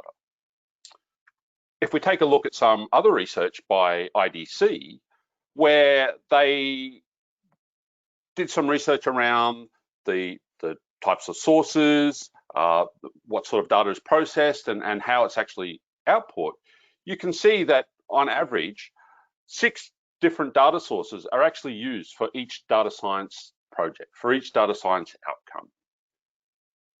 In addition to that, the targets, the outputs that organizations look for are roughly 7 different target platforms or data science activities are what they discovered. And then on top of all of that, all of the data analysts, the data scientists, the people doing this advanced analytics are not just using one tool, they're using between 4 and 7 tools in order to get that data, to get to that outcome. And so you can see it's a very wide and complex environment. Even if we just take a look at the data sources, where we're ranging from file systems and databases and web services, you can see there that it's just a wide variety, many that you probably have in your organization. So how do we go to solve this? And to do that, let's take a look at what data virtualization actually is. So here we've got a representation of data virtualization, where across the bottom, we've got all those disparate data sources, ranging from our highly structured relational databases through to the Hadoops, the web services that may have semi-structured data, all the way to documents that may in fact have totally unstructured data. These data sources can reside on-premise, in the cloud, a software as a service application, or across multiple geographies. The challenge being is how we get it up to those consumers. How do we get the consumers connected to all of these disparate data sources? And we also have a wide variety of consumers. As that IDC research showed, not only are we looking to consume data using standard reporting and business intelligence, but we're also wanting to do these advanced analytics, these machine learning exercises to support self-service, to support interactive applications. And what we can see here in the middle is data virtualization, this ability to abstract all of these disparate data sources, all the different data shapes and types and storage formats, and deliver it up to those data consumers. And at Denodo, we talk about connect, combine, consume. So the ability to connect to the data in place, combine and model all of the metadata that we get from those data sources, and build that logical model for consumption by our business users and applications. Taking a bit of a closer look at the Denodo data virtualization platform, we can see here that we've still got the connect, combine, consume as the core capabilities of Denodo, but we're also delivering other capabilities to the organization. So the ability to be performant, to be agile about how we develop and deliver outcomes, managing resources across the environment, and of course, ensuring that we have the right security and data privacy. In addition to that, we're providing a platform that we can now centralize the governance and metadata management, build a data catalog for self-service, and then ultimately that single platform that allows us to ensure that the life cycle of the capabilities that we're delivered can be really quick, really prompt, and meets the requirements of our data consumers. So given that, and as we introduce the topic, that only 1 in 10 projects are actually successful in becoming to production, what is that challenge? Why is that taking so long? And it really comes down to this data pipeline. Well, we'll call it a data pipeline problem. So let's take a look at that. So here we can see a typical data science workflow where we're gathering requirements, identifying all the useful data, cleansing that data, getting it ready in the right format, analyzing it, maybe building features, getting it ready to actually put into our test algorithm. So then we execute the algorithm based on those results. We'll go back to the beginning and start the process again until finally we get an outcome. So of all these steps, we see that these middle ones, the identification, the cleansing, analysis, and preparation of data, are the ones that really are resource intensive, that take time in order to actually deliver. And we can see that taking a look at that, where does that time go? So if we look at the total time of what an analyst or a data scientist is doing, up to 80% of that time can be around those middle steps, that finding, preparing, analyzing, and delivering the data. Whereas only 10% of their time is all about the actual analysis and the actual visualization and delivery of those outcomes. Why is that the case? Well, it comes down to these challenges about finding the right data. So across our information landscapes, we've got all these disparate data sources. Which one do we go to get the right data set? Once we find that data set, how do we actually get access to it? Who do we ask? How do we get the right governance and security in place to get access to it? And once we do have access to it, is it in the right format for us to actually use, or do we have to do something to it?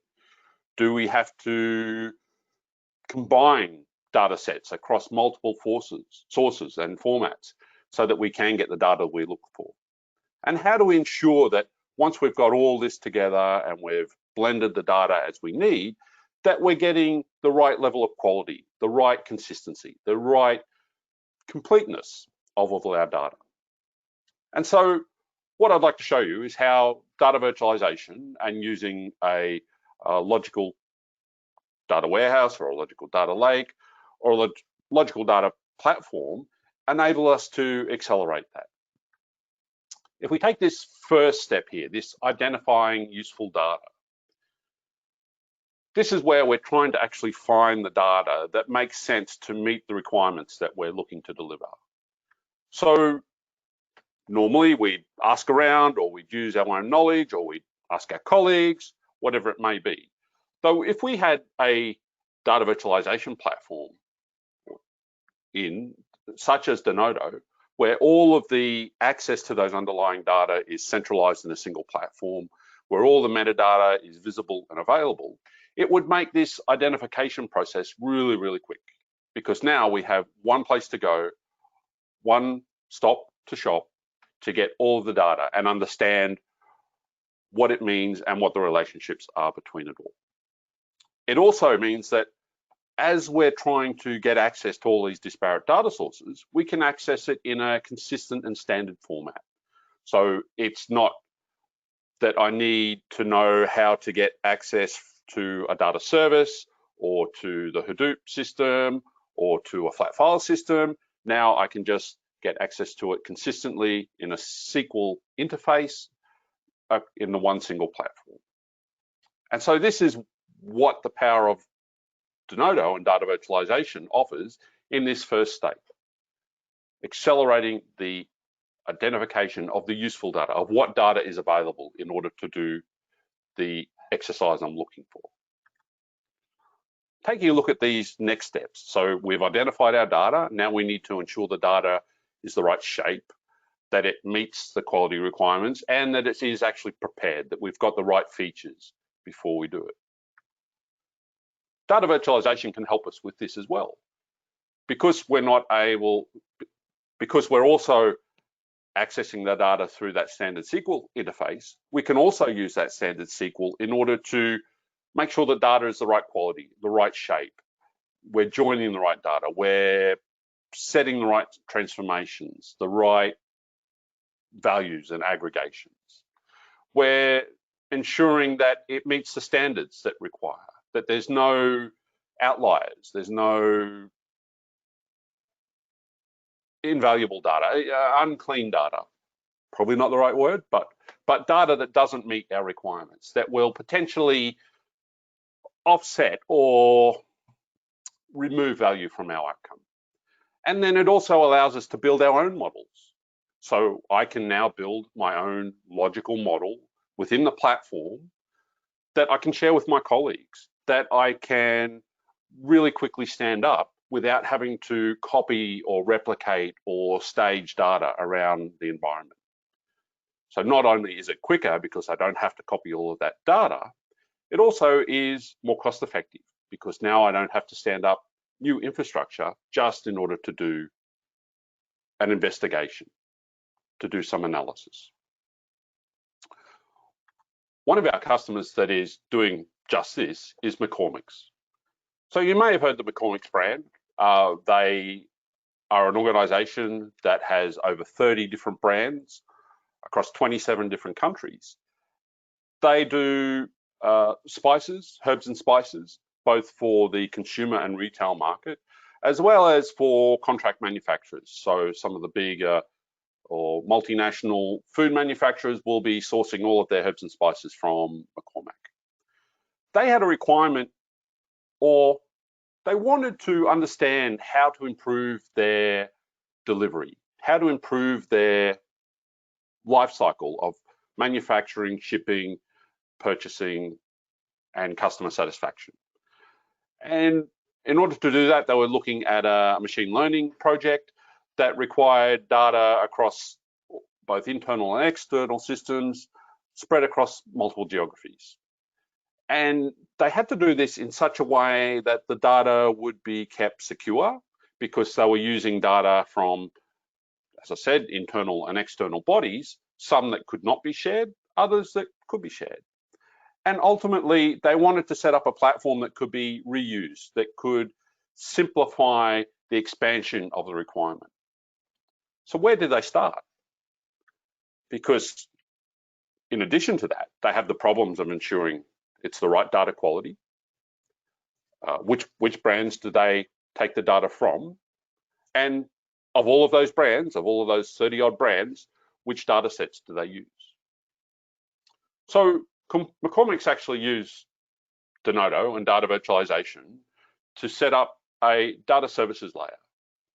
The benefit to McCormick's of this was that it became very agile in that as they continued to learn more about the requirements, about the outcomes that they were achieving, they could effectively plug and play or add and remove different data sources and without having to copy that data around the environment, without having to stand up extra infrastructure.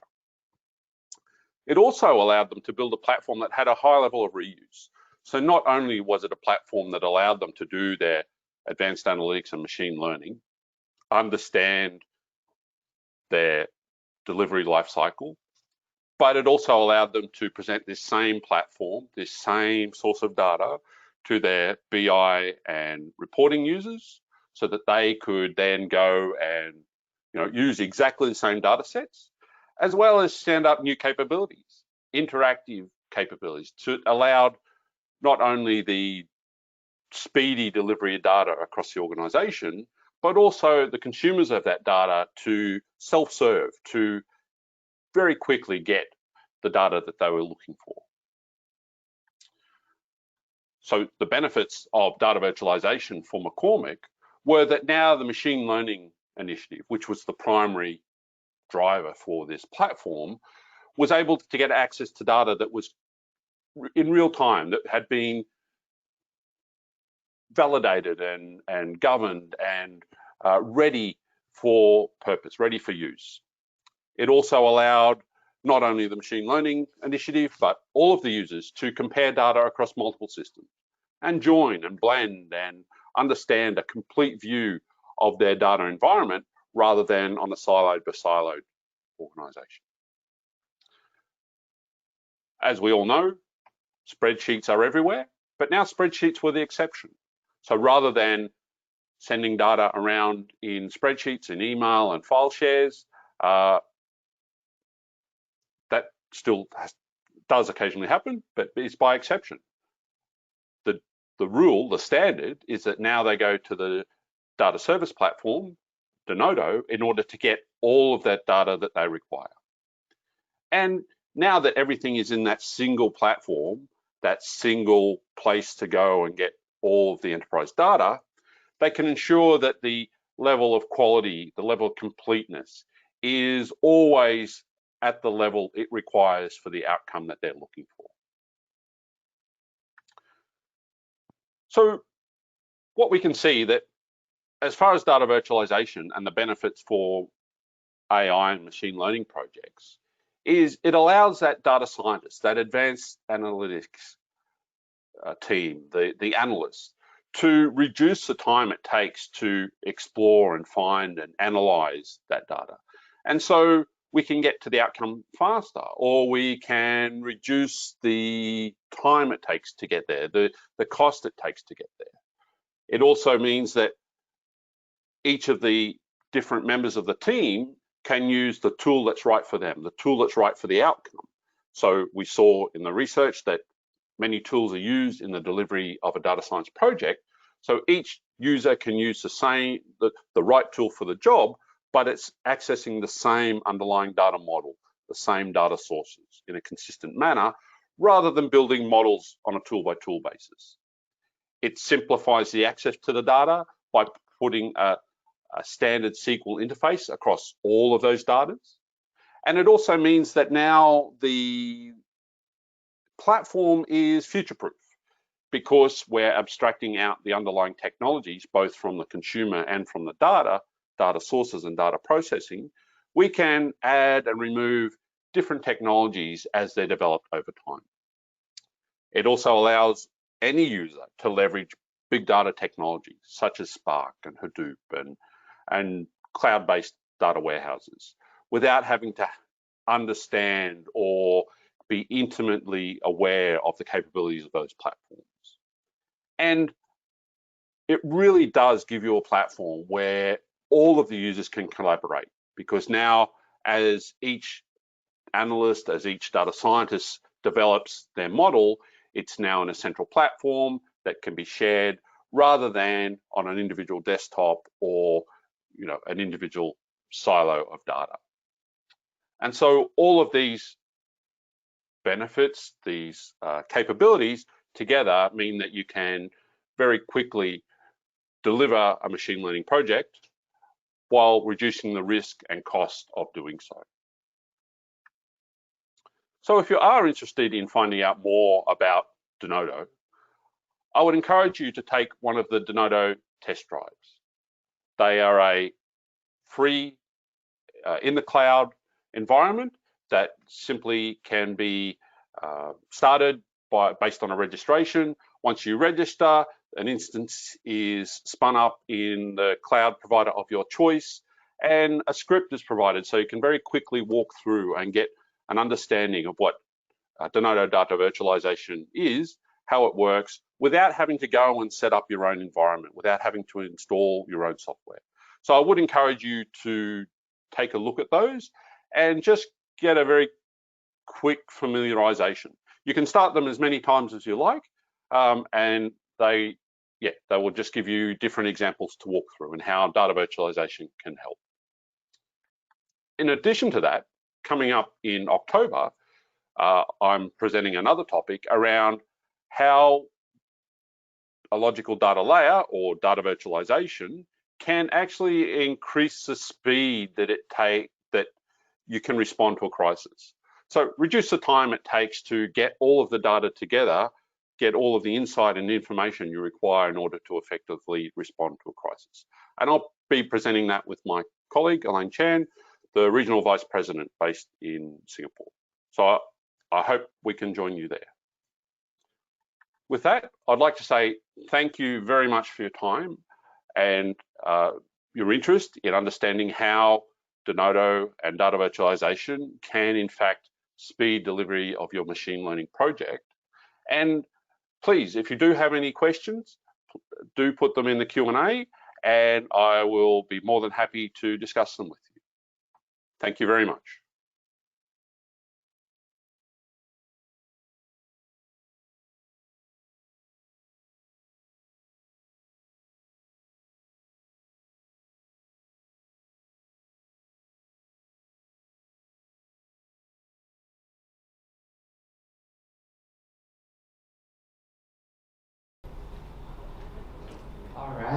Thank you so much, Chris, for that amazing explanation how Denodo is involved in this. Now, before we begin our amazing duo presentation, let's have a little neck stretching because it seems like everyone is a bit tense today. So I hope you guys don't mind. Let's do a little neck stretching. You guys can follow me. Okay? Just shaking it up a little bit.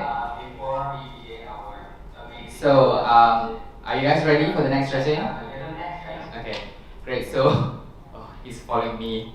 Okay, so let's put our head to the back and let's count to 8. So, 1, 2, 3, 4, 5, 6, 7, 8. Let's go to the right. 1, 2, 3, 4, 5, 6, 7, 8. To the front. 1, 2, 3, 4, 5, 6, 7, 8. Last one left. 1, 2, 3, 4, 5, 6, 7, 8. Great. So usually I would do this with a group of people in a field or something, but right now we're going to a new norm, so I hope those at home, you guys are doing it with us also. How silly it is back home, I don't know, but let's stay tuned to this. So next, we'll have someone who to me, these people feel like a mother and a brother to me. We have a duo dynamic expert presentation today. We'll be having Darmain Segaran and Dr. Jaspal, the co-founders of DESA, and Dr. Jaspal from Help University Senior Lecturer. They will be explaining to us about data privacy and about how difficulties in applying ethical concepts in real-life scenarios, analysis of case studies, and sector-specific issues arising around the globe that touches the industry concerns and challenges. Let's welcome them. Thank you. Thank you very much.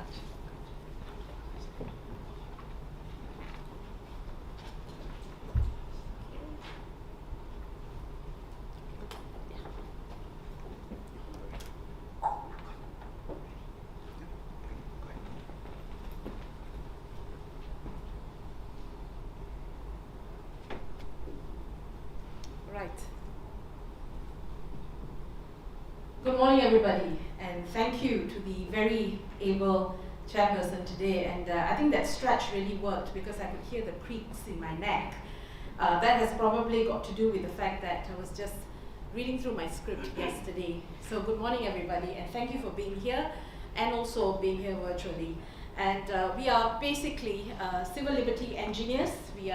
Our training is in law. I'm an academic lawyer, and Darmain is a practicing lawyer, and we share the same passion for tech ethics. So here we go. So thank you. Firstly, I'll be remiss in my duties if I did not thank the organizers. So thank you, Bigit, for inviting us to this event and for us to share our passion and our pursuits. So we enjoy talking about ethics vis-a-vis AI. It is amazing how exponentially the discourse around altruistic and trustworthy AI is thriving, and it is quite ubiquitous to human rights advocacy to actually talk about AI ethics and human rights. Now, it's equally intriguing to see the way people respond to our conversation, taking the lingo that Anne spoke about this morning, having a conversation about ethics. Now, why is it interesting? Because often people say ethics is boring. Why do we have to philosophize? And I've heard these dismissals when I first started teaching IT a long time ago, 15 years ago. And my students would be totally disinterested, only to realize that 15 years later, how important this conversation is.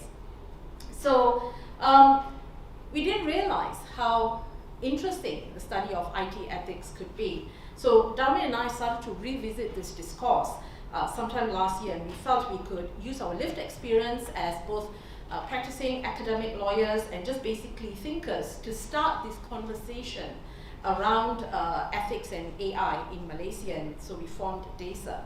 So why ethics?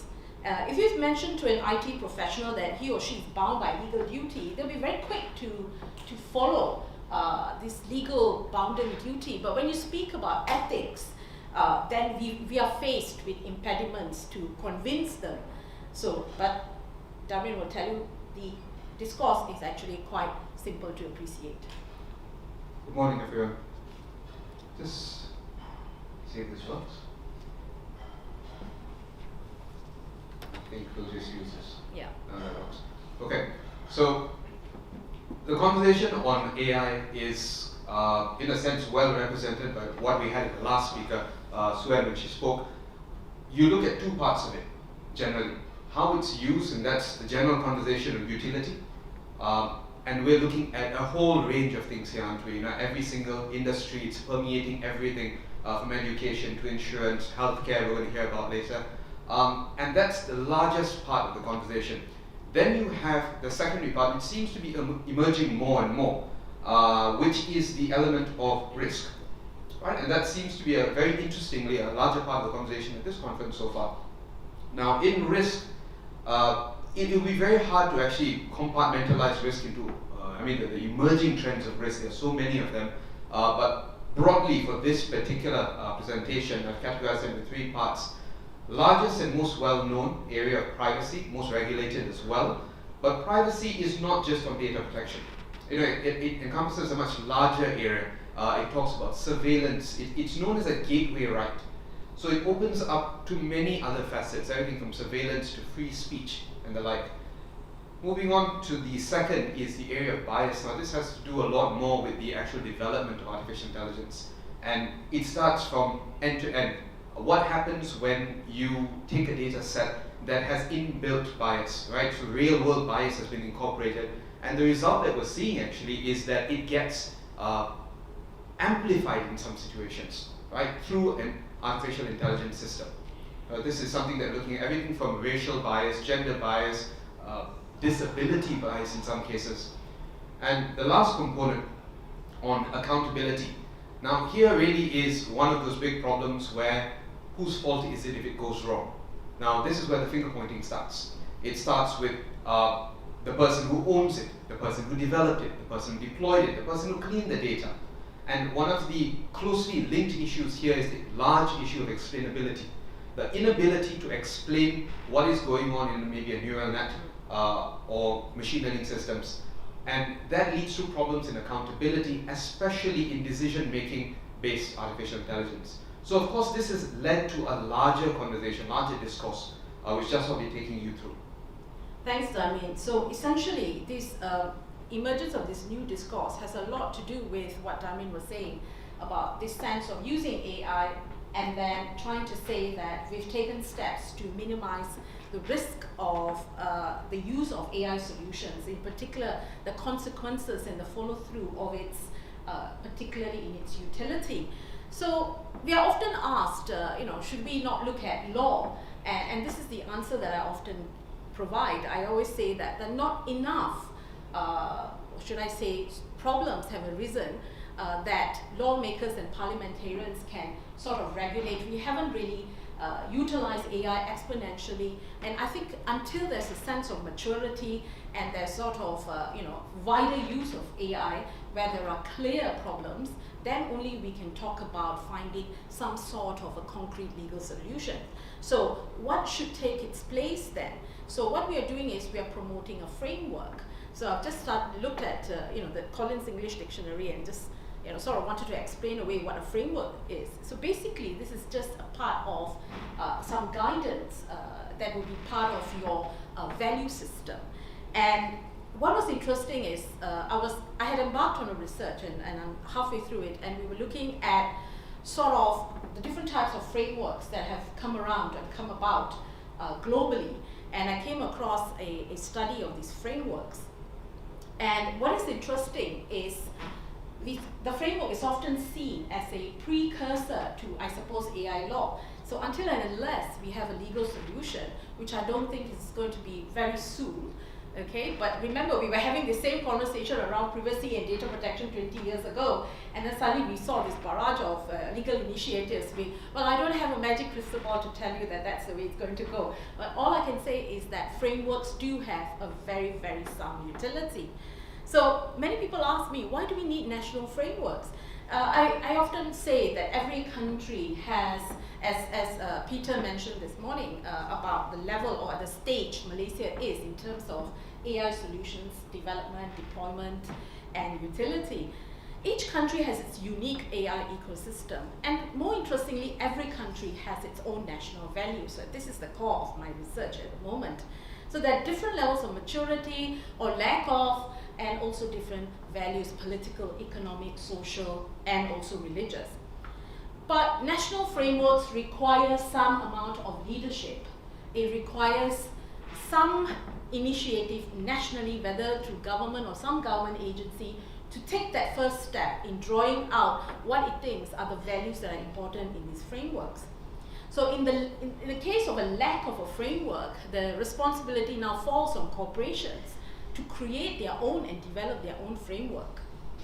And this is where much of what we are doing here today, we're going to talk about a number of case studies.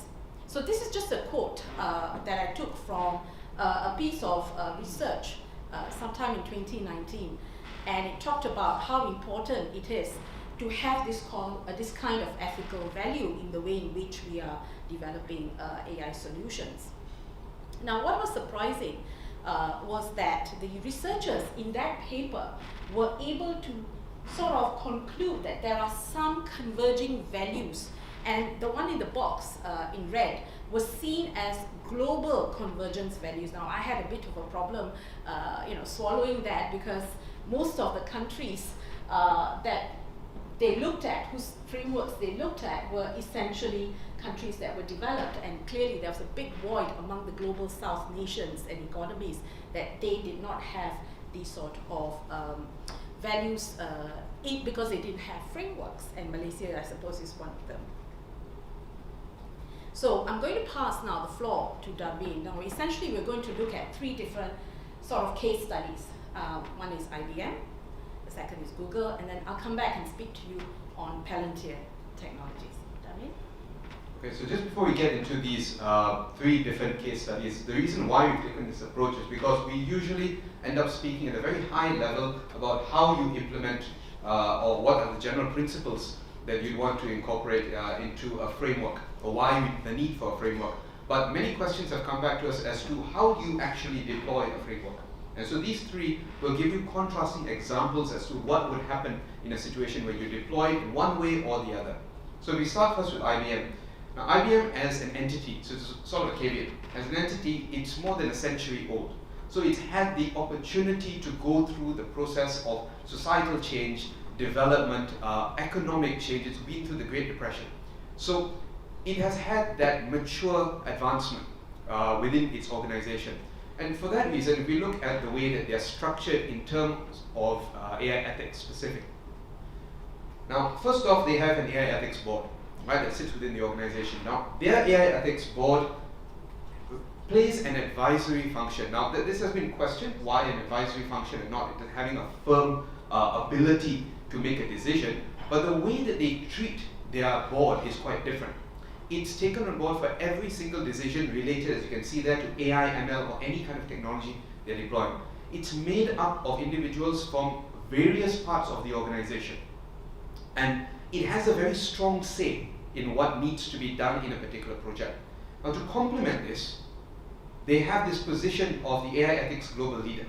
Now, this individual, single person, who currently is Francesca Rossi, she plays a front-facing function to explain to the world what their position is, and also engage their staff across the world as to what the position of the company is and how they should be proceeding forward.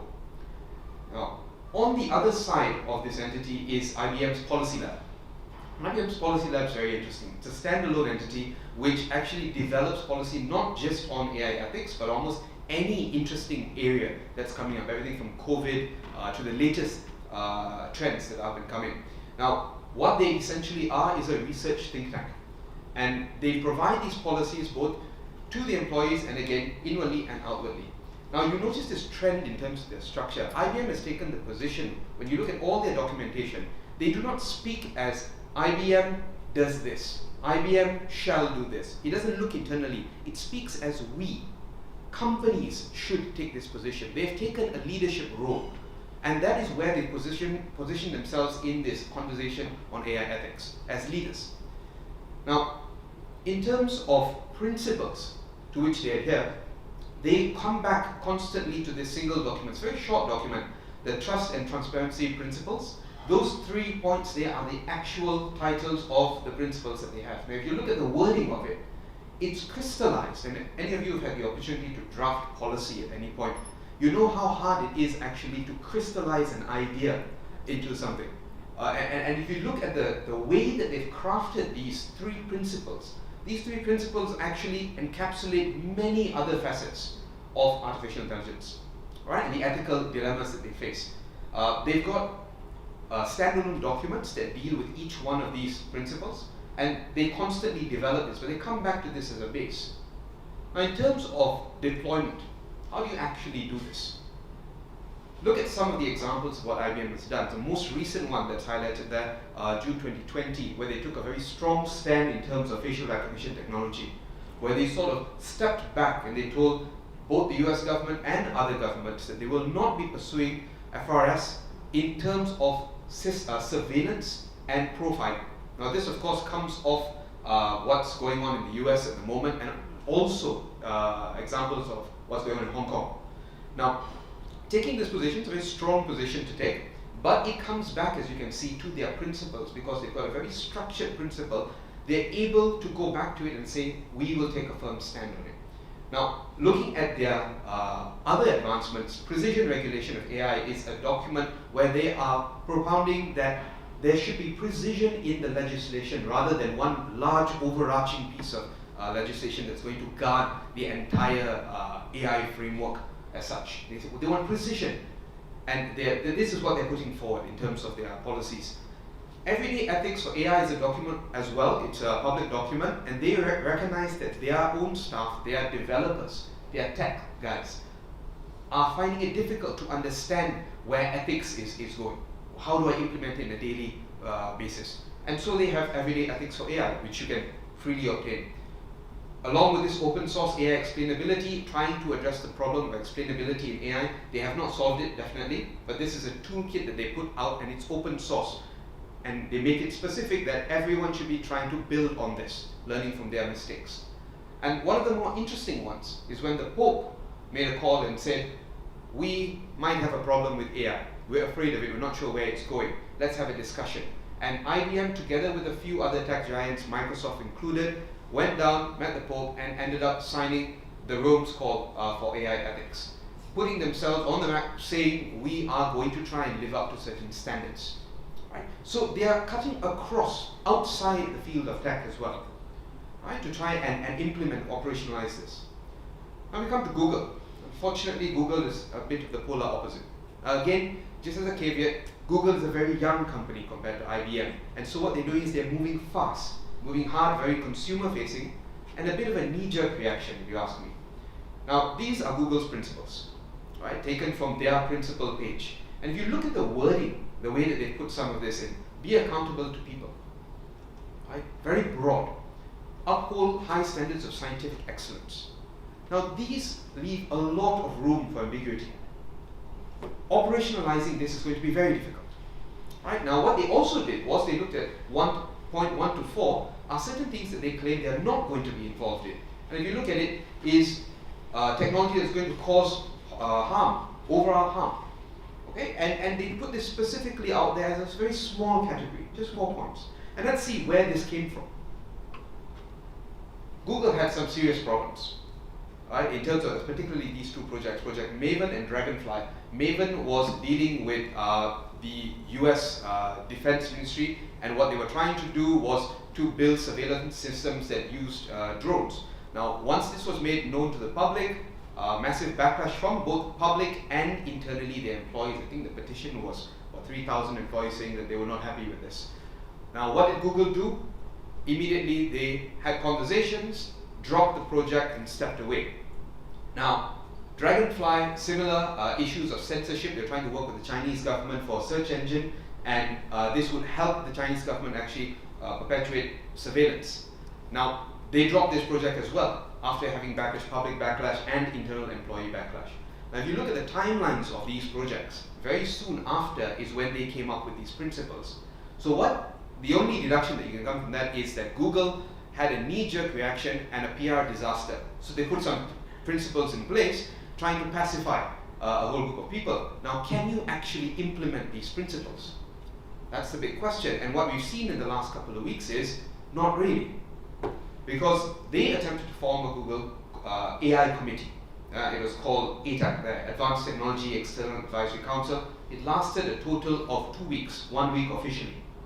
Right? And some of the reasons that it actually failed, if you look at them, and this is a sort of ongoing conversation right now, there was no clarity as to what this body was going to do. They were meant to meet 4 times a year. Okay, but nobody said what they're meeting about, what they're actually going to be discussing in terms of projects, the actual strength of this organization. The constitution, who was sitting on it? There were 8 members meant to sit on it, and that was one of the biggest problems. One of the individuals was not very appealing to general members of the public because of sentiments.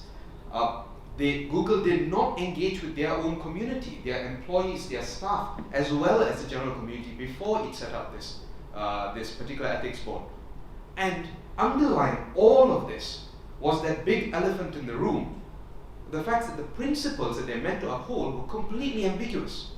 And technically Google could wiggle its way out of any one of these projects by using a very broad understanding of what each principle should be. And this role of this particular committee would be really nothing. Okay? And these were some of the problems as why this committee has failed. Now, interestingly, the next company that we're going to be looking at is the company that took over Project Maven from Google. So I'm back. Thanks, Darmin. The slight error in the slides, it should be the 3rd case study. Sometimes lawyers are terrible at counting. So there you go. So taking from what Darmin just said, that Palantir Technologies essentially picked up Project Maven, and I like to introduce Palantir Technology as the ethics rogue. But the jury is out. You can decide at the end of the day whether they are an ethics rogue company or not.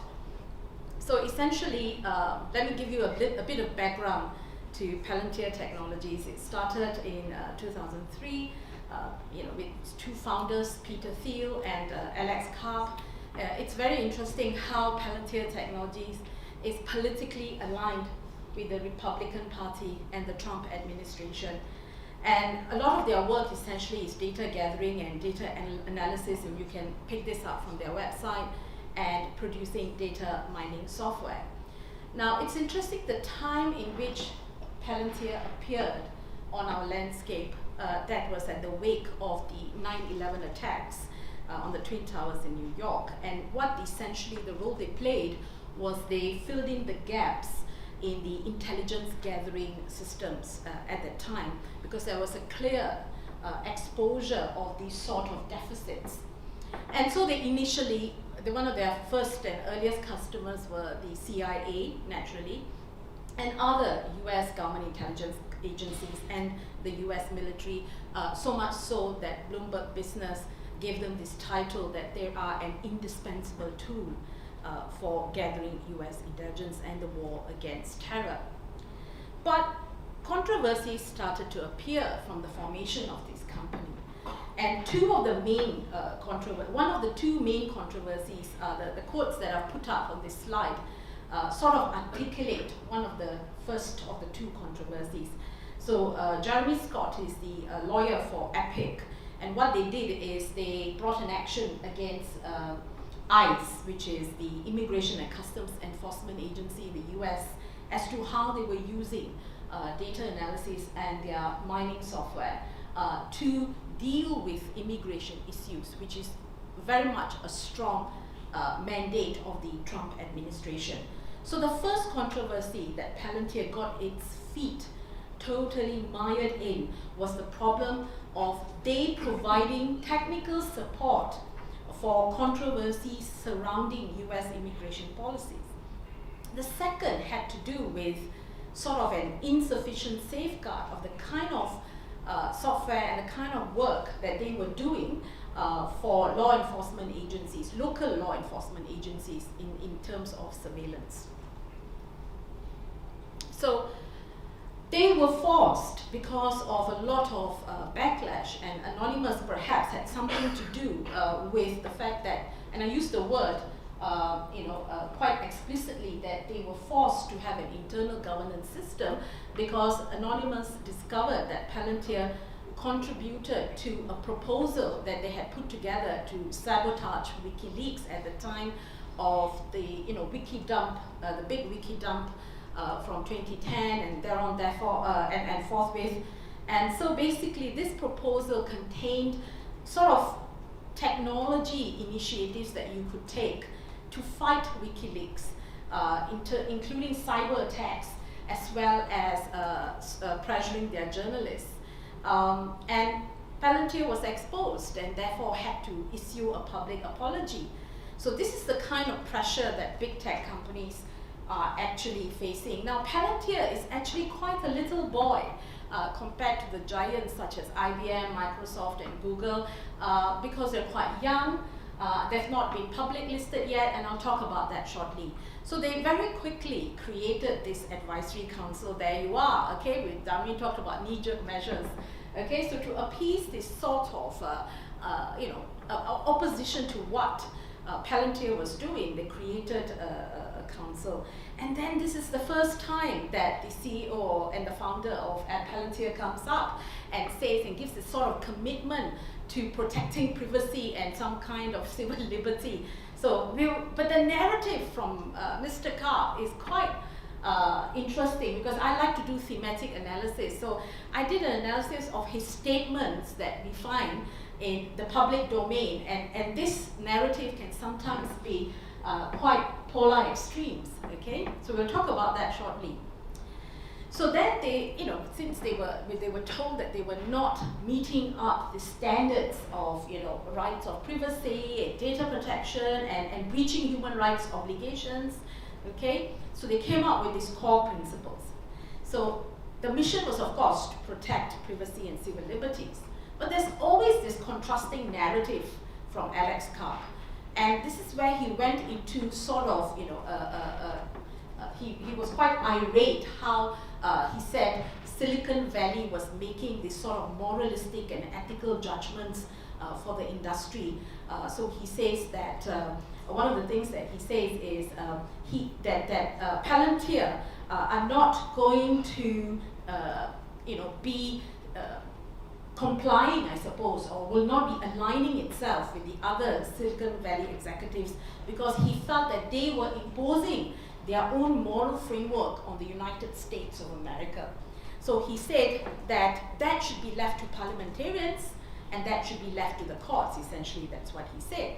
But I suppose there's a small footnote here. What Alex Karp doesn't realize that he's a lawyer, he's got a law degree and a PhD in social theory. What he doesn't realize is the folly of his statement. Where there is legal and policy vacuum, then you have to rely on some kind of internal ethical moral standards of your corporation or your organization. So this is the problem with Palantir. They do have their policy, and their policy essentially gives these 4 key assurances, and you can look this policy up, okay? And since it's in the public domain, I'm not going to expand on it in detail, but to cut a long story short, essentially it focuses on data. So it just talks about its own processes, how it collects data from its customers, and remember, most of its clients and customers are government agencies, all right? So essentially, they don't really work for the private sector, they work for the government sector. So it focuses on data. So what does it ignore? Okay, so we have to ask some questions. What about determining human rights risks and impacts of how the technology and the AI solutions that they have provided has a human rights impact? So when they decide to do business with government agencies and corporations, how are their AI solutions being used? Are there ethical, unethical, or harmful consequences of the use of the product and the service that they are providing? So these are some of the questions that have been raised. Are there any steps that Palantir takes to mitigate the harm that arises from these products and services of their creation? So this is where I introduce you to a very strong lobby body in the United States called the Investor Alliance for Human Rights. They came up with a damaging report. Now let me just give you a little bit of background about the Investor Alliance. They're an alliance of investors, okay, not rocket science there. They hold something like US $4 trillion worth of assets that they manage, and in 18 countries. So they are a really powerful lobby group. And they came up with a very damaging report. They reported that, the report claims that Palantir has enabled human rights harms. So here you have a small company that is about to be public listed, okay? And this is the report that's coming through the media, and it is getting a lot of negative publicity. So these are some of the more recent controversies, okay? So they're into predictive policing. So they had to drop this thing called Operation Laser. What Palantir has done is that they've developed two kind of platforms. One is called the Gotham software, that is for governments, and another one is called the Foundry software, which is for the private sector. So essentially what they do is they deploy this software to do predictive policing. So they do statistical analysis on, forecasting criminal liability. But what happened is the use of this product or this software has resulted in basically minority communities being victimized. This is, of course, a lot to do with what Darwin was saying. It's probably as a result of biased data. And of course, the most controversial is their work with ICE. Okay, ICE has been successfully sued by Epic. Okay, you can read this up, it's in the public domain. And why? Because they were complicit. So they created this software for the government agencies, and essentially by creating it, the argument is that Palantir is complicit because they facilitated it. And of course, more ominous is the amount of public health data, and I'm sure Dr. Harvey will be very interested to know this, okay, because Palantir has partnered up with the US Department of Health and Human Services. And what they're going to do is they're collecting data for the US government from all these hospitals that are dealing with the COVID. And of course, who has jumped on the bandwagon? The UK National Health Service. Of course, NHS doesn't seem to have much standards when it comes to sharing data. They have shared data with, I think, Microsoft and also Amazon, I believe, I'm not very sure. I stand corrected. But essentially now, the most important data during this global health crisis is secondary health data of people, and Palantir is managing this data, studying it, analyzing it. All right, so, and also to mention employee dissidency.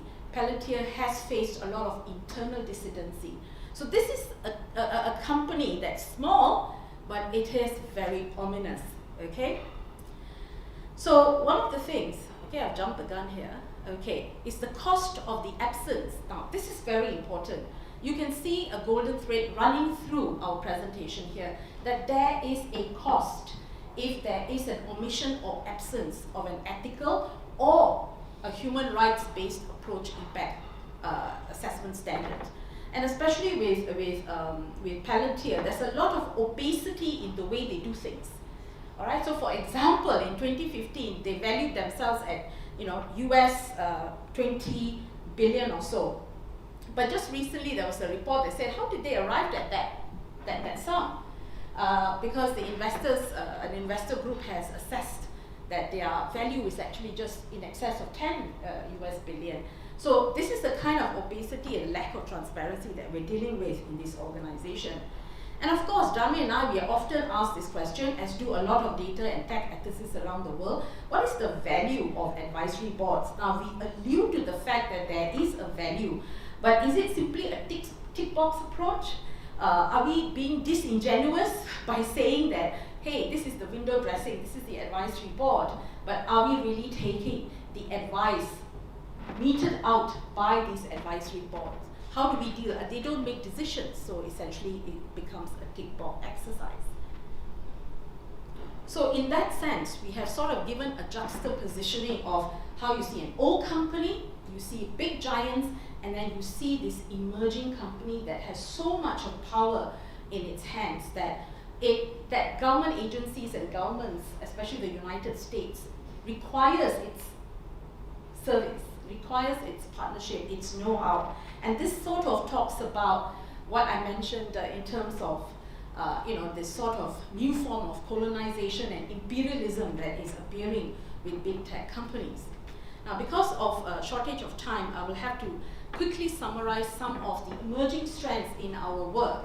First and foremost, we feel that a lot of ethical frameworks, whether at the national level or organizational level, must take into account values that are cultural and national. Because we say, on a scale, every nation is developing in this AI ecosystem at a different pace. Secondly, people are divided. Researchers, academics, specialists in this area are divided. Should we go for an ethics-based approach, or should it be a human rights-based approach? Well, I believe that must be a merger of both. And this is the third thing. There's a lack of operationalizing ethics. How do we operationalize it? Many people get, like I say from the outset, are frightened when we use the word ethics. And the question is, we need to implement it. And I say, in particular, particularly in the global south. Well, there is, of course, some positive that comes out of our research. For example, Peter, this is what I was telling you about during the tea break, the OECD AI Policy Observatory. So they've given a latest global map. So you do see a lot of countries that are developing or underdeveloped economically coming on board. For example, Thailand is there with 3 documents. So there is some euphoria as well. And the euphoria also stems from the fact that we are seeing new iterations of AI ethics framework. And I think this is where the Singapore government has done really well. They had their first national framework last year in January. They have a second iteration this year. So they're really leaps and bounds ahead of most people. But of course, we have our challenges, okay, measuring values, determining a metrics, linking these values to the shortcomings in the framework, and also in the shortcomings as to how we are developing AI solutions. And the presentation before spoke about, what are some of the value systems that you need to include when you're developing AI solutions. I will now pass the floor to Darmin. Ladies and gentlemen, just to cap off this last slide on this, we often look at these AI frameworks, ethical standards, as very difficult areas to delve into. They're costly, right? But one thing I just want to highlight is that who's leading the charge at the moment? I spoke very highly of IBM just now, right? And IBM is one of those companies that's leading it. But let's also remember that IBM was the one that coined the term smart city with this endeavor. IBM now steps away from facial recognition, which it helped create over the years. Right now, who is leading the charge in this? It's, at the end of the day, it's corporations. And corporations are motivated by profit. And this is the danger that we have. Governments are slow to react at the moment to this area. And what we want to highlight at the last part is that maybe it needs to be a firm collective effort by everyone, because the consequence has been pointed out numerous times, is real to businesses, to societies, to individuals, to everyone. The consequence is there, and we're beginning to see this again and again. All right, so with that, I will leave it to Q&A if we have any questions. Thank you. Thank you, Darmin and Dr. Jessica. Let's give them a round of applause. All right, so we have any questions from the floor? Anyone? All right, great. Hi, thanks for the great presentation, very informative. So my question is, because in the States, like obviously AI is very developed there, right? The practice of AI. But in the case of Malaysia, like what companies do you think should start considering, if they have not done so far, in creating an ethics committee internally to make sure that whatever that they are doing or using customers' data is compliant?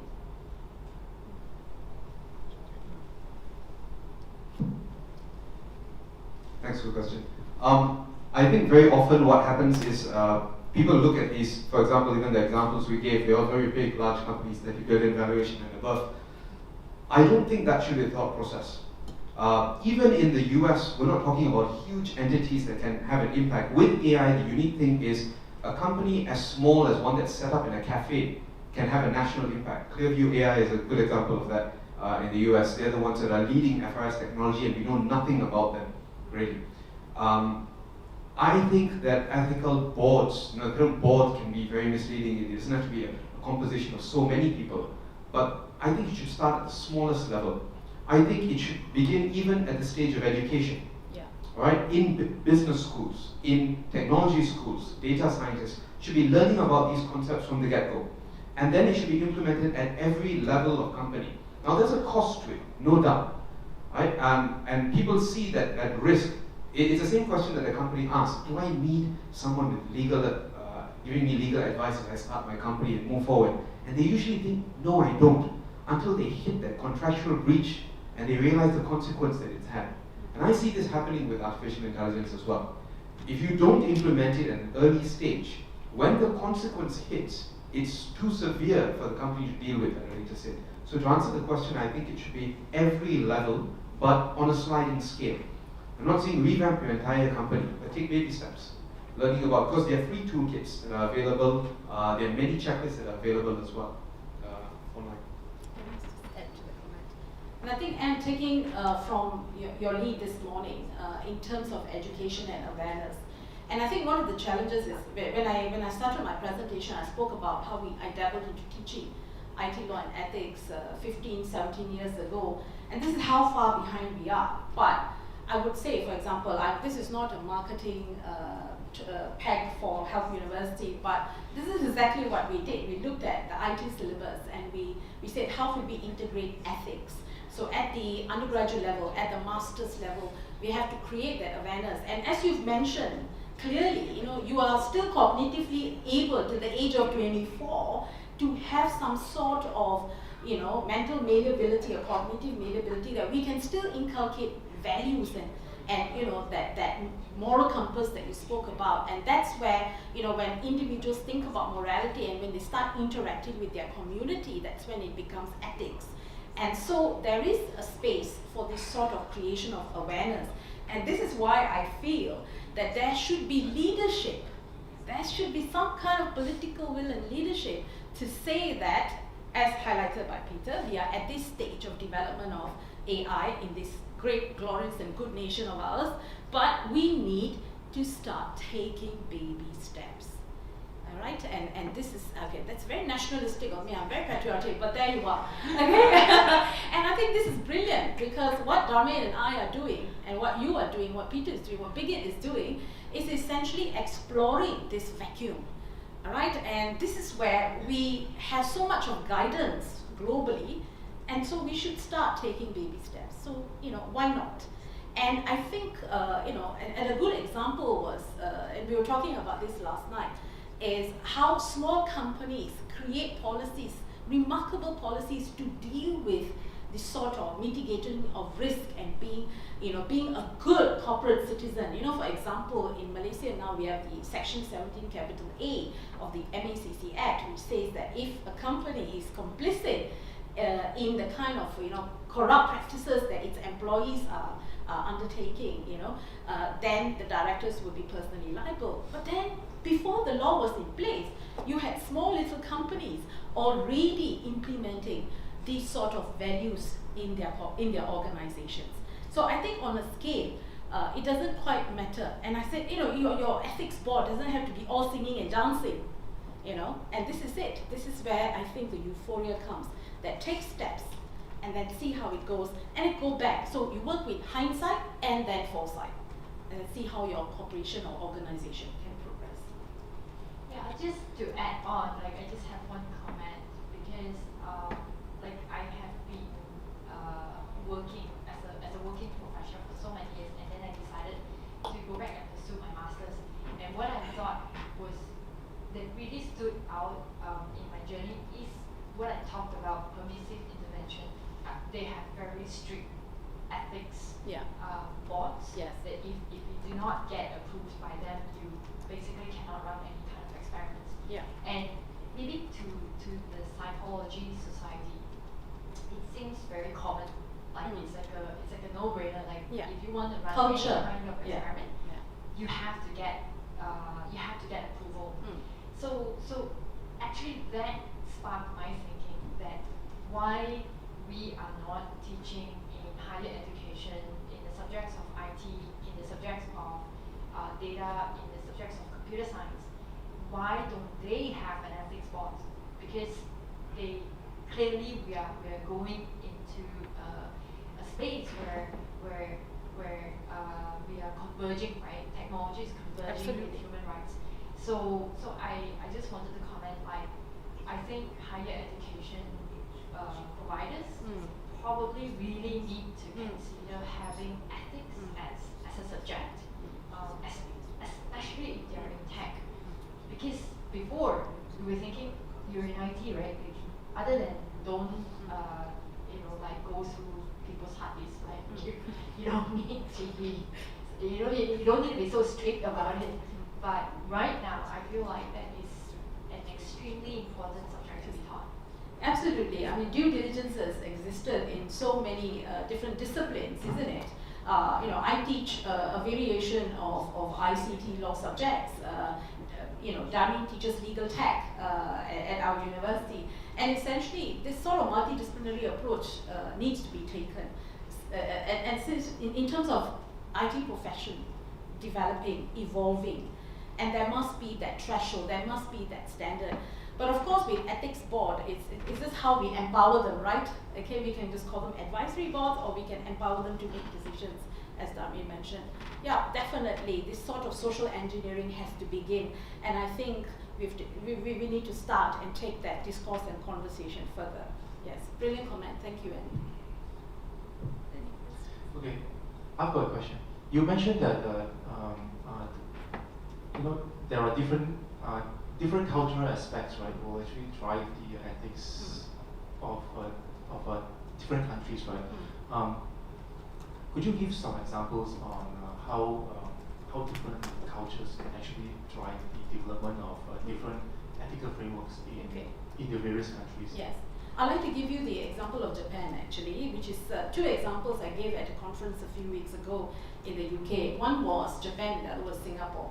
So when we look at these two cultures, one thing that they do have in common is that front of their national policy is the push for inventive economy. And this is very interesting. But for the Singaporeans, it is more of an issue of economic flourishing, economic development, that if we have lesser constraints and restrictions, that the environment will be more creative, it will develop more freely. I can get that. But at the very same time, what they did is they came up with a framework that says, we are not going to dictate to you what you should be doing in terms of ethics, but we do advise you that you need to, it's good for you to come up with an internal governance structure and an assessment process for due diligence.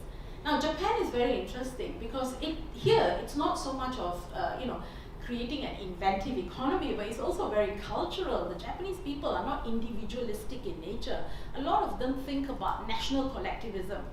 So that sort of nationalistic values are so different in, say, in the West, which is very individualistic, or in the UK as a result of Thatcherism or something like that. I'm not going to go into that, but just to give you an idea.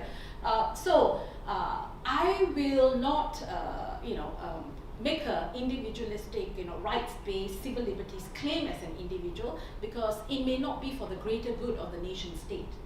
So this is very interesting. And so when we talk about Japan, the time Prime Minister Abe had already introduced a very strong initiative to promote AI invention, that Japan should be the AI solution provider, a leading provider. And only much later, so there is a time scale, only much later, and Peter, you can actually see this on the OECD AI Policy Observatory. Okay, it's a fantastic source. And then you will see the time scale. Only much later did you then see that they are now thinking about ethics. So eventually they got there. All right, so create a flourishing environment for invention, and then ethics takes the second initiative, is to introduce some kind of ethical and moral standards. Okay, great. We have some questions from our online audiences. Let's just go a few one. From Ilham Badruddin, he asked, where do we start in creating an AI ethics framework in Malaysia? Is there a committee or board already looking into this? And with whom we can contribute the ideas to? So I think Ilham, is it? Yes, Ilham. Ilham can give me a call and I have a cup of coffee. And that's where we're going to start. Because that's where I think we are at the moment. Conversations have been had in pockets. And what we need to get is to the tipping point. We need to have critical mass before something is going to shift. And where that critical mass is going to come from is, yes, it should be a top-down approach. Government should be advising us, possibly. But there has been stagnated movement. It's moved, it's stopped, and it's been pending. And I think someone's got to give it that push. And that has to be us. It has to be corporates. It has to be people that are engaging in the field. It has to be people who are passionate about the subject. So yes, that's where I think it starts. Can I just give him some advice? Okay, Ilham, please get into the World Wide Web and just look up the AI, Singaporean AI National Policy Framework, and they have a lot of guidance there on how to implement governance. Okay, have a look. Believe you me, it's fantastic. And don't forget the OECD AI Policy Observatory website. Great, great. So we have someone anonymously asking us, do you think the creation of an ethics framework should include everyone and not just the tech people? Why? Yes, most definitely. This question has been asked quite a few times actually, and actually the question has been phrased in a different way. That why has it only involved tech individuals? And it's definite that it's very apparent now that this can't just involve tech individuals because the impact is on everyone. Stakeholders are consumers. It's you and I. It's everyone that's involved on a day-to-day basis. So it has to involve every facet of society, citizens, corporates, and government together. Would you like to give the example of a smart city? You said that you need to look at urban developers and the community effects. Yeah, so, yes, as an example. Yeah. So smart cities, when implementation came about, in multiple smart cities, one of the things that they looked at was who's actually implementing these projects. So it was private companies engaging with government. And the conversation sort of went on there. But the impact that it was having was on the average citizen. And this is where the conversation stopped. And if we look at, for example, Toronto as a smart city, it started large, big dreams, scaled down very quickly, and all that came from public backlash. Because these conversations were not had together, and right now that project's been abandoned completely, the entire smart city project. So Great, great. We have one from Kalai Selvi Resident asking us, when you mentioned about the principles that some companies like Google have stated, is that based on some derived standards already there, or if they're formulated? So thanks for that question, Kalasavi, and thanks for being so interactive in this session this morning. And thank you for that question, because one of the things that I wanted to mention and I omitted to mention was the fact that there are a lot of international frameworks that exist. So one of the leading one is by IEEE. You can always refer to OECD. You can also look at the European Commission document on this. So in a sense, there are these principles. Is that Asilama principles? And these are international organizations or regional organizations that have come up with these iterations. Okay, so they've been amended, they've been edited, and I think this is the thing. It's interesting to see, like for example, the first edition and the second edition of these principles, because you can see that there's a movement, there's a change, there's a fluidity, and it's quite organic. So these are some of the international organizations that you can refer to for these principles, but you also have some very good national frameworks. And to get those national frameworks, again, I'm doing a lot of piping up for OECD here today. Go to the OECD AI Policy Observatory, and you'll be able to get. And of course, that paper that I mentioned. Great, great. So we have someone asking us also, how can we accelerate lawmaking or policy creation to protect citizens from manipulation through AI-based technologies that are created in other countries? I will pass the mic to Darmeen for difficult questions. So, accelerating legislation, the fastest way to do it is have something very big go wrong. And then there's a sudden push by a nation state to get it fixed. And I don't think we want to wait for that. What we want to do is actually, and this is what Aswal spoke about the earlier part of the slides, where we get frameworks moving first. Right? So we have frameworks. Frameworks can operate, of course, at a national level, but we can't get that moving. We have to come together and possibly by industry. Right? We could have banking industry, payments industries, insurance industries coming together to formulate their own mini set of principles.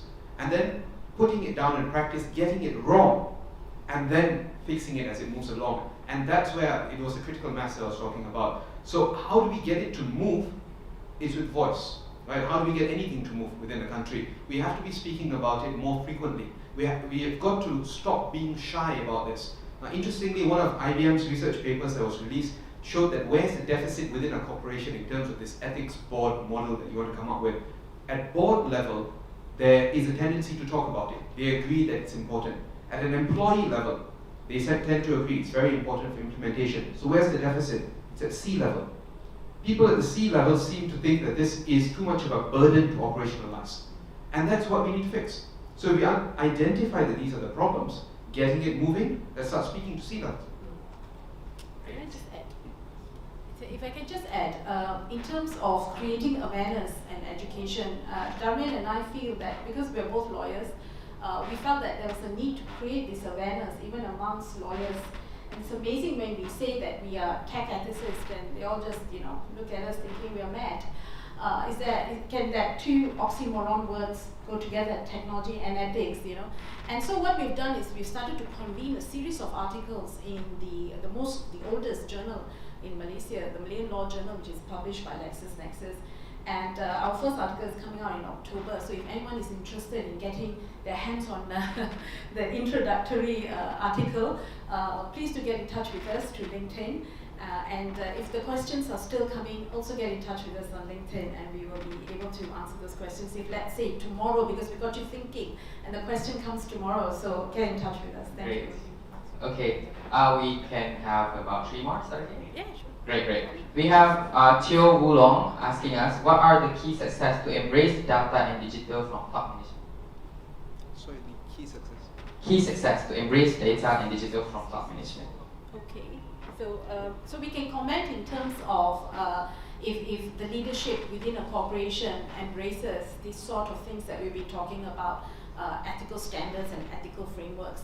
I think the idea is, if you market yourself as an ethical AI solution provider, or if you're a insurance company or a bank that is using AI as a solution to some of your processing or analysis or making decisions, I think you can use ethics really as a marketing tool.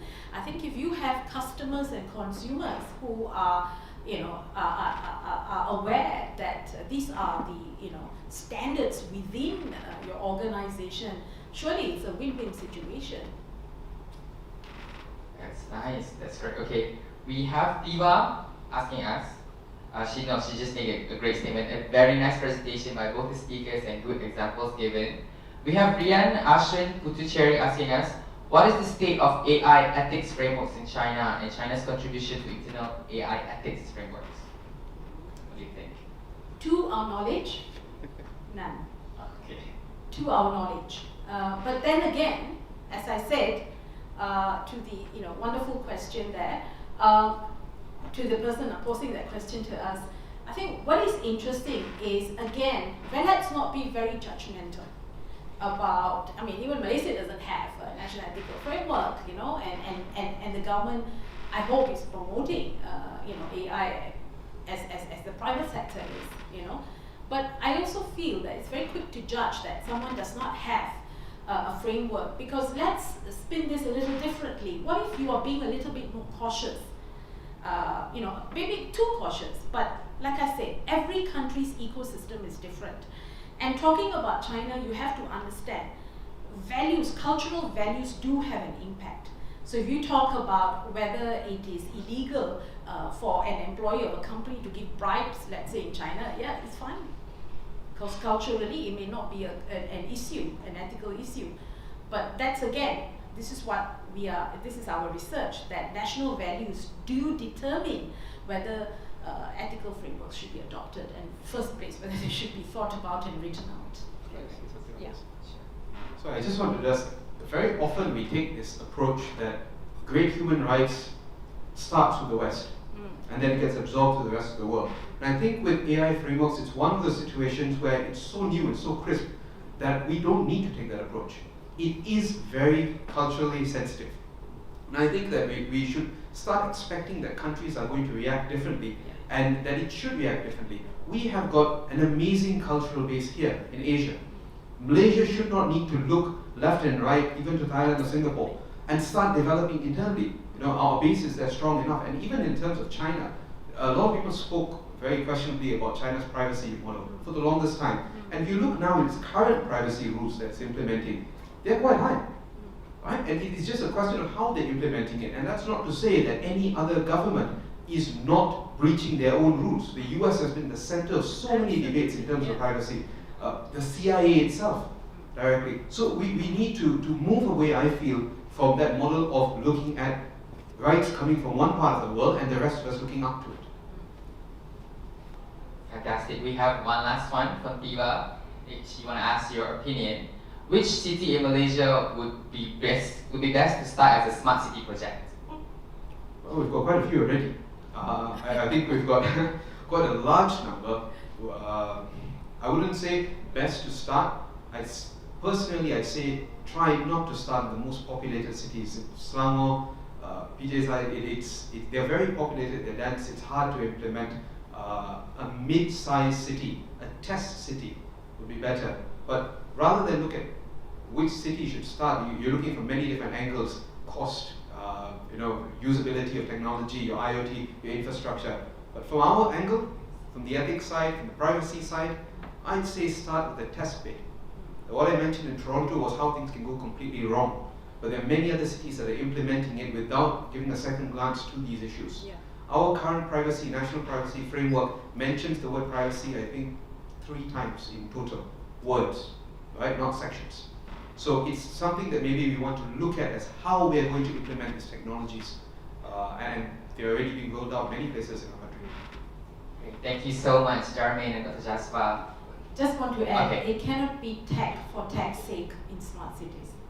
It should be, you have to look at the purpose that it wants to achieve. So, you've got to think about, if you want to put up facial recognition, software surveillance, essentially you have to ask yourself, is this a city that has a crime problem? So it has to fit, you have to rationalize, you have to justify it. You cannot just because, someone is trying to invest. This is what Alphabet was trying to do in Toronto, just trying to be city planners. And tech companies are not city planners. They're not city dwellers either. So this is a little dangerous when you want to just simply involve tech companies and look at tech solutions because it's the sexy thing to do. Okay, it must be rationalized, it must be justified, and taxpayers are paying for this. So then it's another question altogether. Thank you. Thank you so much, Jarmaine and Dr. Jasper. Let's give them a round of applause. Thank you, everyone. Thank you, everybody at home. Thank you for being with us today and allowing us to share with you our knowledge. Thank you.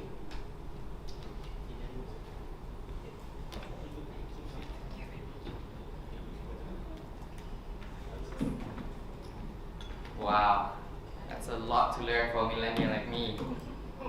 And I'm pretty sure everyone at my age and knowing about privacy and law, we need to learn more to protect ourselves. Now, let's go for a little break time for lunch. But don't forget, to everyone at home, now you can download our new and updated virtual event space to access the 3D exhibitions. You can get it at our virtual lobby in the interactive lounge. You should also use Microsoft to experience it better. And drop your name card to all sponsors booths to win surprise gifts. And don't miss out, at 2 p.m, Denodo will be having their demo station, so do sign up to learn how data virtualization works simply by dropping your name card at their booth. Not to mention, you'll also stand a chance to get the free Grab e-vouchers by simply attending the demo. So guys at home, don't miss out. And we also have our Bigit 2020 lucky draws. The cheapest person will win our lucky draw prize, and also at the end of our conference, we have a grand prize. If you want to know what they are, you have to stay tuned and interact with us. And last one, let's just do this last one before we go and eat. We have our Bigit 2020 online challenge. Everyone at home, you have to snap a photo of your setup and upload it in Facebook or Instagram and tag us Bigit and also hashtag Bigit 2020 to get a chance to win a Grab voucher of 50 ringgit. So let's go and have our lunch break. We'll come back soon, so stay tuned. Thank you so much.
My direction very salah. Every 2 rows, this one face that way, that one face there. You know what to do lah, you're very smart lah. Okay, every 2 rows.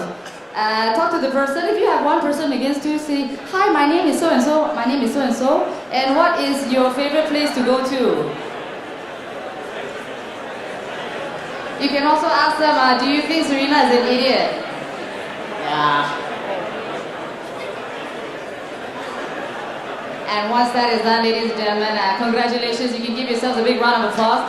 You just gotten to know your friends or the people who are attending Bigit 2019 a little better. Thank you so much. You may take your seats now as I introduce you to the next speaker. Our next speaker promises to make her speech sexy. That is up to you to gauge, okay? Remember, please use the app and ask her if she's sexy. Well, she's definitely sexy. Dr. Esther Liu has more than 10 years of technical experience on optoelectronic, correct, right? Okay. Quality control, QC, failure analysis, and high volume engineering data analysis, people analytics, and AI. So you can analyze me. Oh yeah. She just analyzed me just now. She manages and lead national and global data architecture projects for government and MNC companies. And she's also involved in government-related projects, task force, policies, and guidelines to further expand digital transformation in the country. Did I miss out on anything? Oh yes! She's from UEM Magenta Berhad. Ladies and gentlemen, Dr. Esther Liu, Head of Digital Advocate and Knowledge Management.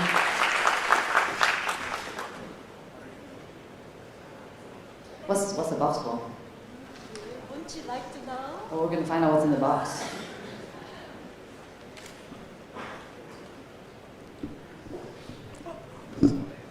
Okay, forgive me, but I like to dance on stage. Because data science is sexy and you need someone to wake you up. Right, how do I use this? Where's the next? Oh, right. So today my topic is about battle of the bots, human versus machine. But before I go, okay, it's not working. Alright, I'm just going to skip. Now, but before I start, I need to share something with you, all of you here today. So this morning, while I was having my coffee, and I read something on my calendar, then my coffee just spilled all over the table. You know why? I realized that I have only 30 minutes to talk about machine versus man. And I built the slides for 2 hours of talk.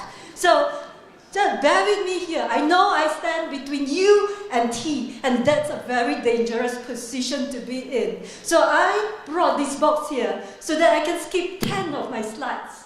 You can go back and read later. Right, now, before I go, how many of you here heard of UEM agenda?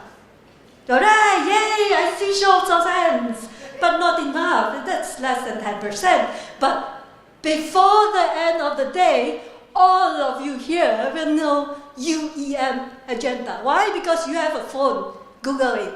I'm skipping that. But bear in mind, we have market cap of $2.4 billion. Yeah, there you go. We are rich, and lots of people, demographic across the world. So why I'm branding UEM agenda? Thank you, Peter, for that 2%. And I'm just now, yes, I'm here with an agenda. Yeah, UEM agenda, although our business is on cleaning, roadworks, multiple business, Google it. We are also looking for data science. And not just that, we are investing on data science, technology. And that's the next slide. Our technology. This is our command and control center. So exciting to all you data scientist nerds out there? Yeah, hell yeah.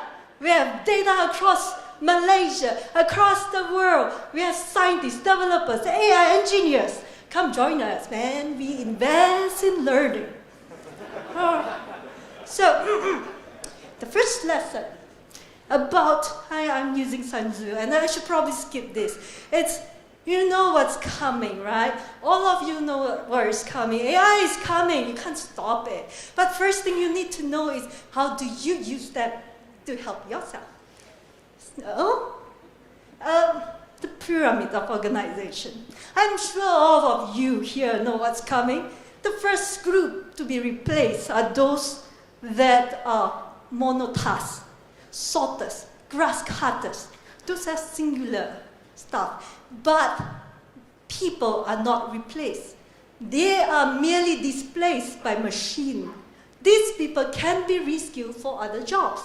So there are still some jobs available for them.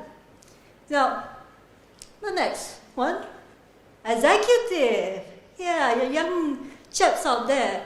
Right, so yeah, it's a growing trend, of course. Your manual work is being replaced by automation, but that frees up time for you to innovate, right? Now, then we have the management. Management, very lucky few, because AI is not at the level to replace management. But soon, that will change. Then finally, the top management. Yeah, they are always afraid, and they should be, because if they do not invest in technology, their business gets displaced or replaced by competitor, right? And that is the fact. Everyone from the bottom up are affected by technology. So it's quite simple, actually. There are many types of AI. The ANI, Artificial Narrow Intelligence, AGI, Artificial General Intelligence, and ASI, Artificial Super Intelligence. Where are we now? ANI. So there are still time before we reach ASI. So ANI are typical artificial intelligence that do singular tasks. Example, Google is an ANI. So real case study, a chess AI that plays chess. So if you come out with another AI that plays chess and flirt with your partners or serve coffee at the same time, that's an AGI, right? So right now we are not there yet, and we are lucky we are not there. So okay, then I'm going to jump really quickly. There is a reason why I show you types of AI. Because right now I'm going to show you what's happening in the world right now with ANI. We have Kiva. Meet Kiva. Yeah. Kiva is an Amazon machine to do logistic and manufacturing, logistic, warehousing, etc. So, but in 2017, 50,000 Kiva bots by Amazon, replacing 24,000, not people, but jobs. So just imagine one machine types 24,000 jobs, whoosh, gone with a wind. But that doesn't mean that you should be afraid, because there's this crazy Swiss think tank that came out with a calculation for 75 million jobs that is displaced. There will be 118 new jobs created. So, no need to worry. Meet Drew. Drew is our latest pizza delivery bot. It's a very simple bot. Can only send regular size pizza at a small location. But the company is willing to invest in it. Why? Because they see potential. So that would mean that in future, Domino's pizza will be sent by bots. I don't know. So that's another displacement of jobs. Then meet Otto, autonomous truck. So Otto was purchased by Uber, and this is the impact. Everything told me. So now you took my above the parking line job. I said, I'll just go work at a burger joint, and that's all I needed to do. The thing is, when does it stop? A 2016 White House report estimated that 1.3 to 1.7 million truck drivers are at risk for job automation. Add in taxis, chauffeurs, delivery trucks, and other drivers, and that number rises to 3.1 million.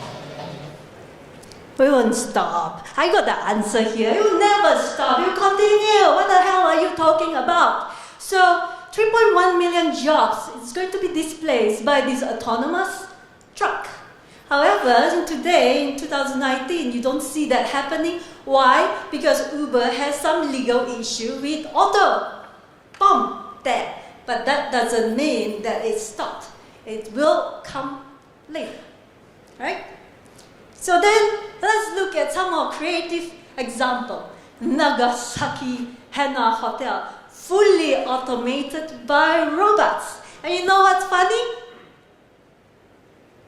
Even their fishes are robots.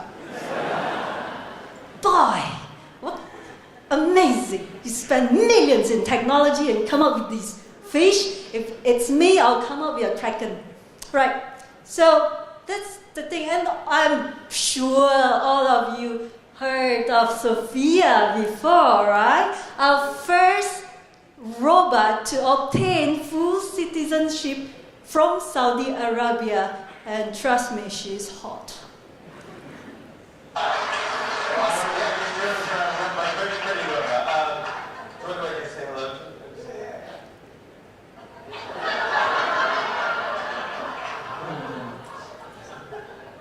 Hi, Sophia. Hello.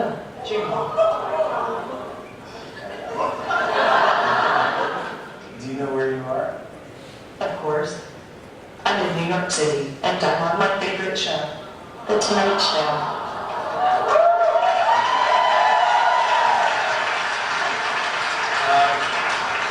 Sophia, can you tell me a joke? Sure. What cheese can never be...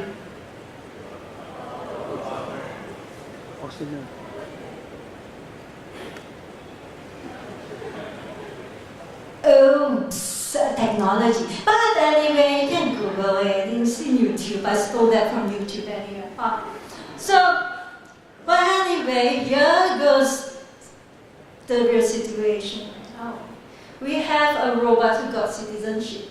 So when people ask me, is it murder to kill a robot? Yes, if it's Sophia. So that's the thing. She's a citizen. Saudi Arabia recognized her. So if we manage to give a citizenship to a robot, the potential is endless.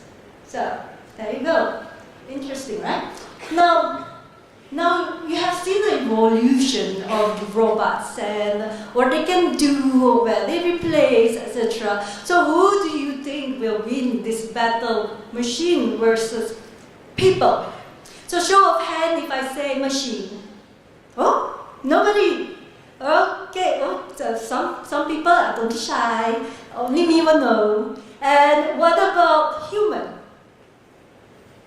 More. I love this positive thinking. You're right. SEALs. Not just any people. SEALs. Show of hand if you know what's CIL. Of course you won't know, I came up with it. So what are SEAL? Creative, inspired, lazy people. Guys, you know what Bill Gates said? If I want to give a hard job, I'll give it to a lazy person because that person will find the easiest way to do things. And absolutely right. I myself am a SEAL. When Peter came to me and said, hey, where's your deck? So first my mind was, is there any system out there that I can steal material from? Yeah, there is, right? Which I'll share later. Then, okay, I want to skip this about strategy because thank you, Mr. Tan. You talked a lot about strategy, so I'm going to skip it. And still, again, thank you, Mr. Tan, because you talk what I liked. You talk about creativity, inspiration, persuasion, all the human traits. And he's absolutely right, because the good news is robots are not there yet with the creativity traits of a human. And this is where I'm going to skip the next few slides and go to this mysterious blue box here. What do you think is inside? It's light. Yeah? Okay. It's a brain. I'm kidding. So, right. I have to put down the mic.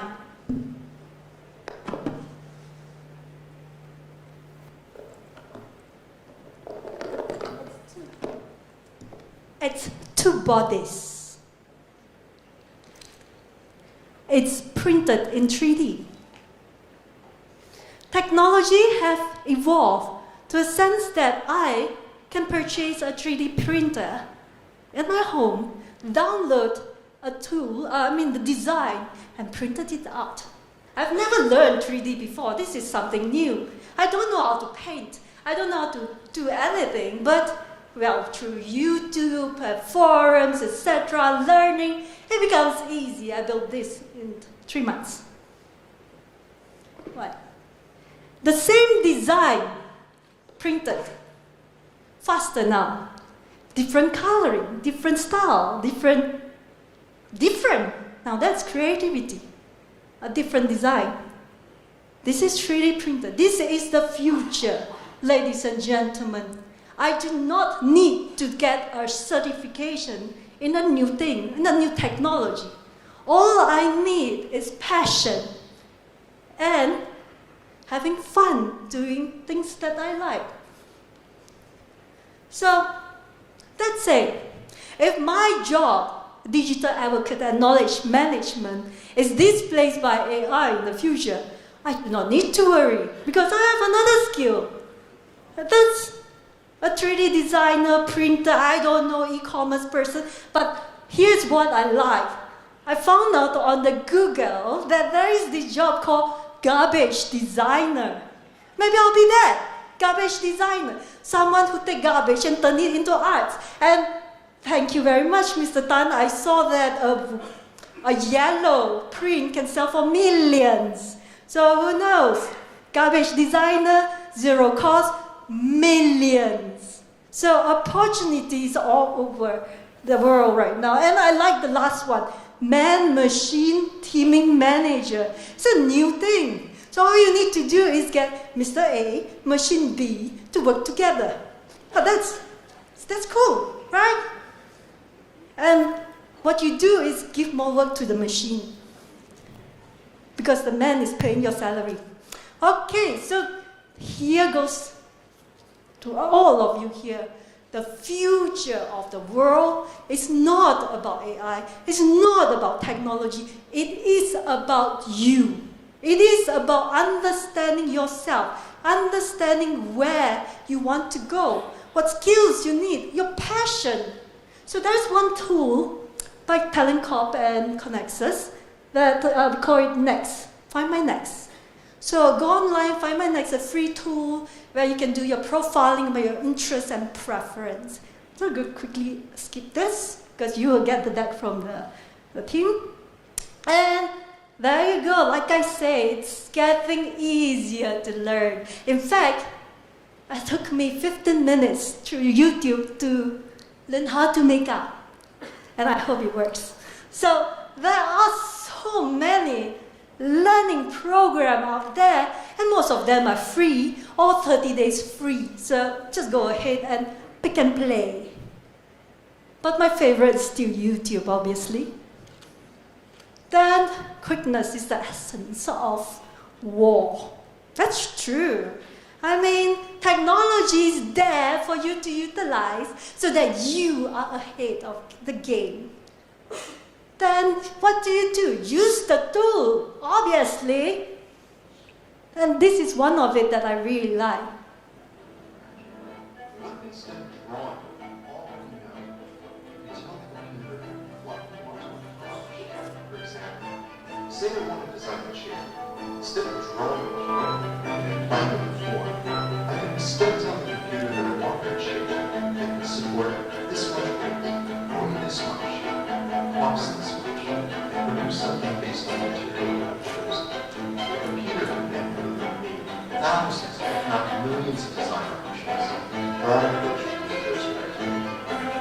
Those options, I can pick the one design that goes on the most important criteria, and the one that I select, I truly really want to have. That's the concept of design. Generative design new concept. tools that all you just need to do is put in a parameter, and then it spits out millions, thousands of design. You pick a few, then bada bing, you have this proposal to the client, and it's done in minutes. Don't you just love that? Plus, you get paid, not the licensing tool. Right. So, yeah, this is my favorite. So while I was doing the slides, I realized, there must be an easier way on the internet that I can use to do my slides. And there are. Unfortunately, I didn't manage to use most of it, but there are some of it, so feel free to try it out later. Okay, I'm almost done. Bada bang! I hope I managed within the time frame. Let me check the time. Perfect. So the bonus lesson here is the supreme art of war. It's not to battle, but to make love. Make love is mine. So, so make love with a machine. Don't be afraid. Embrace technology. Use it for your sake. But then again, be careful about technology because this might happen to you.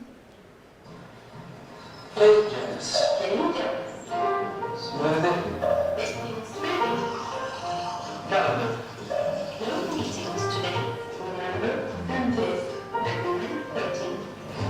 Fire off. Open door. Open. And we're going to do one more. Fire. Open door. Wrong voice command. Open door. Wrong voice command. Open door. Repeat that.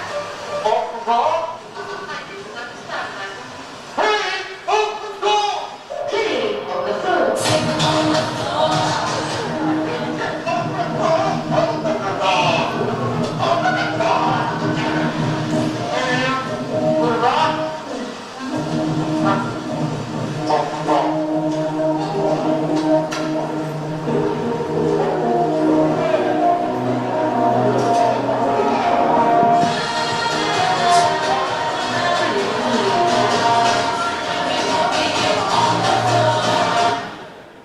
So the last part he was asking for fire, and the machine interpreted as higher.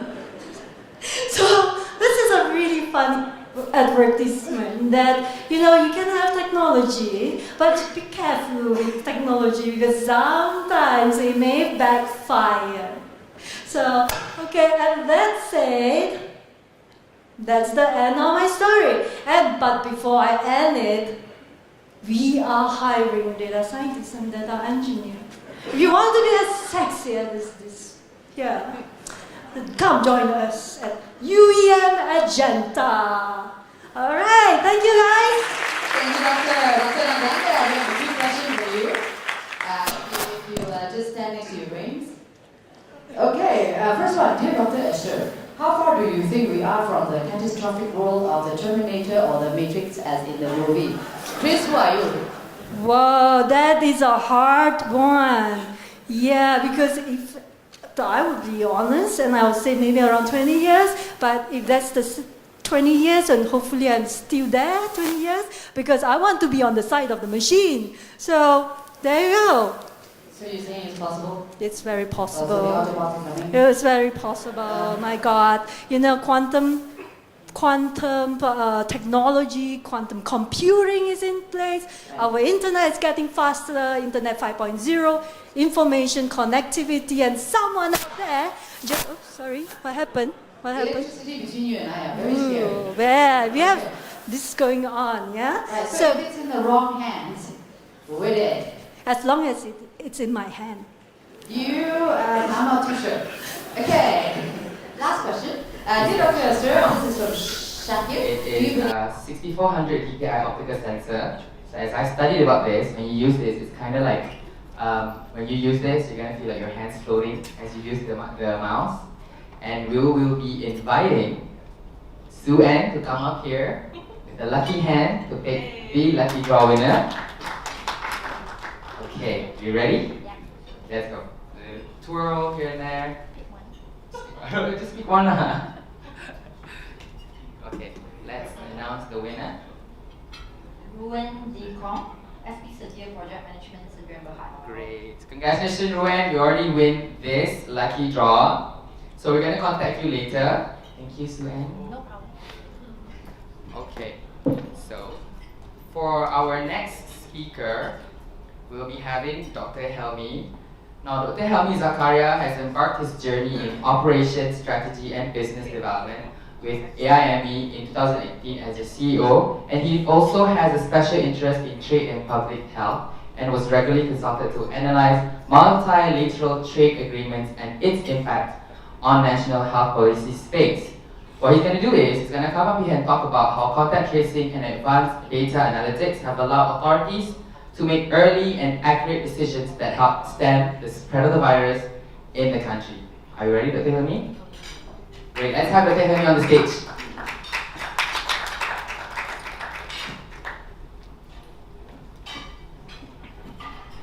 Thank you.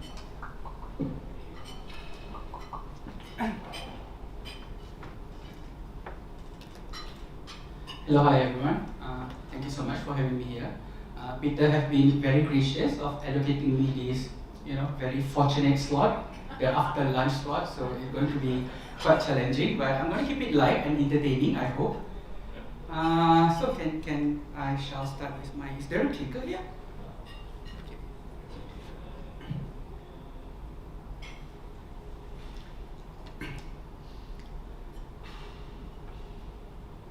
Right, so my name is Helmi Zakaria, and as I've mentioned, I'm a medical practitioner by profession, and I've been dealing in public health since 2017. And as a public health professional, I think my vision, or at the very least the dream that I have, was to create a platform of digital epidemiology, so that decision in terms of epidemiology, those data-driven decisions that was so frequently mentioned can be made in due time. And basically I've been involved in digital epidemiology since 2017. So I do have the advantage of being the first mover. And I was practicing in this niche area of population health. So I know when we speak about the application of AI in health, so a lot of people think that application in health can be applied in what we call as precision health. That is like if I want to apply some algorithm to Farah, for example, I would know like when are Farah going to succumb into diabetes and whatnot. But there are another level of health, and that is basically in public health, right? And in public health, we practice in the area of, like I said, population health. So that is the unit of analysis. And what we try to do is like we try to change the paradigm of public health. So that we want to create a platform that is rather predictive as opposed to reactive, as how it usually being done at the moment. And we build a predictive analytic platform for decision makers in cities, countries, and cities around the world. And as one of the first players in public health, I think we have been our work, or at least our work, not only in development of the technology, but also in the framework of policy and how do we regulate it from the perspective of ethics. We have also been appointed as a consultant for ITU focus group and in collaboration with WHO. And how do we keep ourselves apart from the other players in healthcare? Is that rather than looking at personal behavior, rather than looking at personal risk factor, what we try to measure and what we try to analyze is basically the environmental factor or the ecological parameter. And this idea is actually not novel. Back in actually as early as 2007, the World Health Organization have coined this term, and it is called a social determinant of health. So what are social determinant of health? Social determinant of health are the conditions in which we are born and grow, where we live and work, that affect our health and well-being. So what I'm trying to say is that, do you know if you succumb into diabetes, right? It's not 100% your fault. Okay, and I can be a bit apologetic about that, you know. So it's not purely because you take this very sugary drink, or it's not only of the fact that, you know, like because of your personal inclination to diet, but it's also because of where you live, where you grow, and what kind of social and educational upbringing that you were imposed to. Right? So this is the idea of social determinant of health. And do you know, if you succumb into any disease, only about 40% of your risk factor is actually determined by your personal risk factor, while the other 40% is actually can be tied down back to your ecological parameter. And that's what we are specialized in. What we specialize in is we specialize in taking all these unstructured data, like weather, geopolitical, geographic, socioeconomic data. We take the parameter like Gini, we take parameter about the density of fast food joint where you live and where you work. And then we translate this into insight. And then we come up with a predictive analysis for your health outcome. So, I'm sure with the pandemic, and I think the pandemic actually have this silver lining for me, because prior to this, any startup that work in public health, I think like you are not so well known, because you know there's also the advantage of being in public health. They say like a good public health company should not be known because it works so well, so efficient that there is no public health disaster. But at the moment, obviously, there's a pandemic, right? So we were basically shoved into this spotlight. And I think after this, during this pandemic, I think a lot of people have heard this word, the word of surveillance, outbreak management, and response. And that is basically the reality today, because the reality today, about 76%, about 77% of whatever surveillance system that's being developed is a system of surveillance and response. So it's a passive surveillance. It means like we build all these sensors. The sensors are usually hospital, or the sensors are usually healthcare professional. We wait until there will be case detected, or you know there will be case appear in the society, in the community, and then we respond to it. Right? And only about 20% are sentinel, while AMI, we try to change that paradigm. We want to have more active surveillance platform. And what we call here, actually, our first project was in 2016. And in 2016, our project was for dengue and Zika outbreak identification and prediction. And our first platform was actually launched back in 2016 for the Rio Olympic. And that was when the first time I met Palantir. So yes, Palantir was not a foreign name to us. Like we were basically bidding on the same project on the use of public health, and basically we outwin them lah. So and we managed to deploy a dengue predictive platform by using 276 variables, with 270 variables of those are those data points that are publicly available. In 2018, we branched out to the area of gender violence and public safety. So this is our project with Plan International. It's one of the biggest women NGO in the world. And the idea was like, can we use historical data of a domestic abuse that is happening at that point of time in Dominican Republic, and can we use that to prospectively predict which area one can see there will be an uptick of domestic abuse. So what we happen, I mean, the kind of data that we mine at that point of time, apart from the historical incidents, we also mine those data like marketing and promotion of alcoholic beverage that also happen in tandem with reports of drug cartel movement. And we also take into account weather, for example, and also sports event.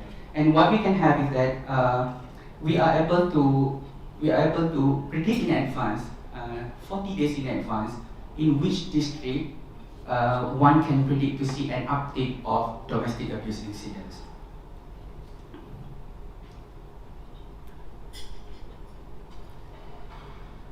We also pioneered the idea of using ecological parameter for NCD surveillance. So this is from the public health idea that the most important number that actually determine your health outcome in later adult life is not really your date of birth. You know, so for a lot of people, like whenever you come into a doctor consultation office, most of them would like to know your age, and most of them would like to know your date of birth. Yes, it can tell you to some extent what kind of disease that you are more inclined to, but research has shown that one of the more important numbers are simply your postcode. The postcode where you live and the postcode where you work, right? And by taking this into consideration, we can then identify whether, for example, the population in Pandan Indah have 74% more likelihood of facing a dual burden illness as opposed to the one that is in, I don't know, Montiara, right? So how does it differ from the current diagnostic tool? Is that rather than analyzing a certain individual that can be a bit uncomfortable for people who practice ethics and law, our smallest unit of analysis is a subpopulation, and that actually help in health resource allocation. Right. But after all this work, and yes, we deployed a lot of, about 70% of our project we deployed overseas, but when the pandemic, when the COVID-19 pandemic hits home, I was called back by the Selangor state government to actually be part of their Selangor Task Force Committee. And as part of Selangor Task Force Committee, I was basically given the trust to basically handle the digital epidemiology portfolio. And in those portfolio, the two works that I did was Selangor and Akura. I think a lot of people have heard about this name. A lot of people have heard about Selangor.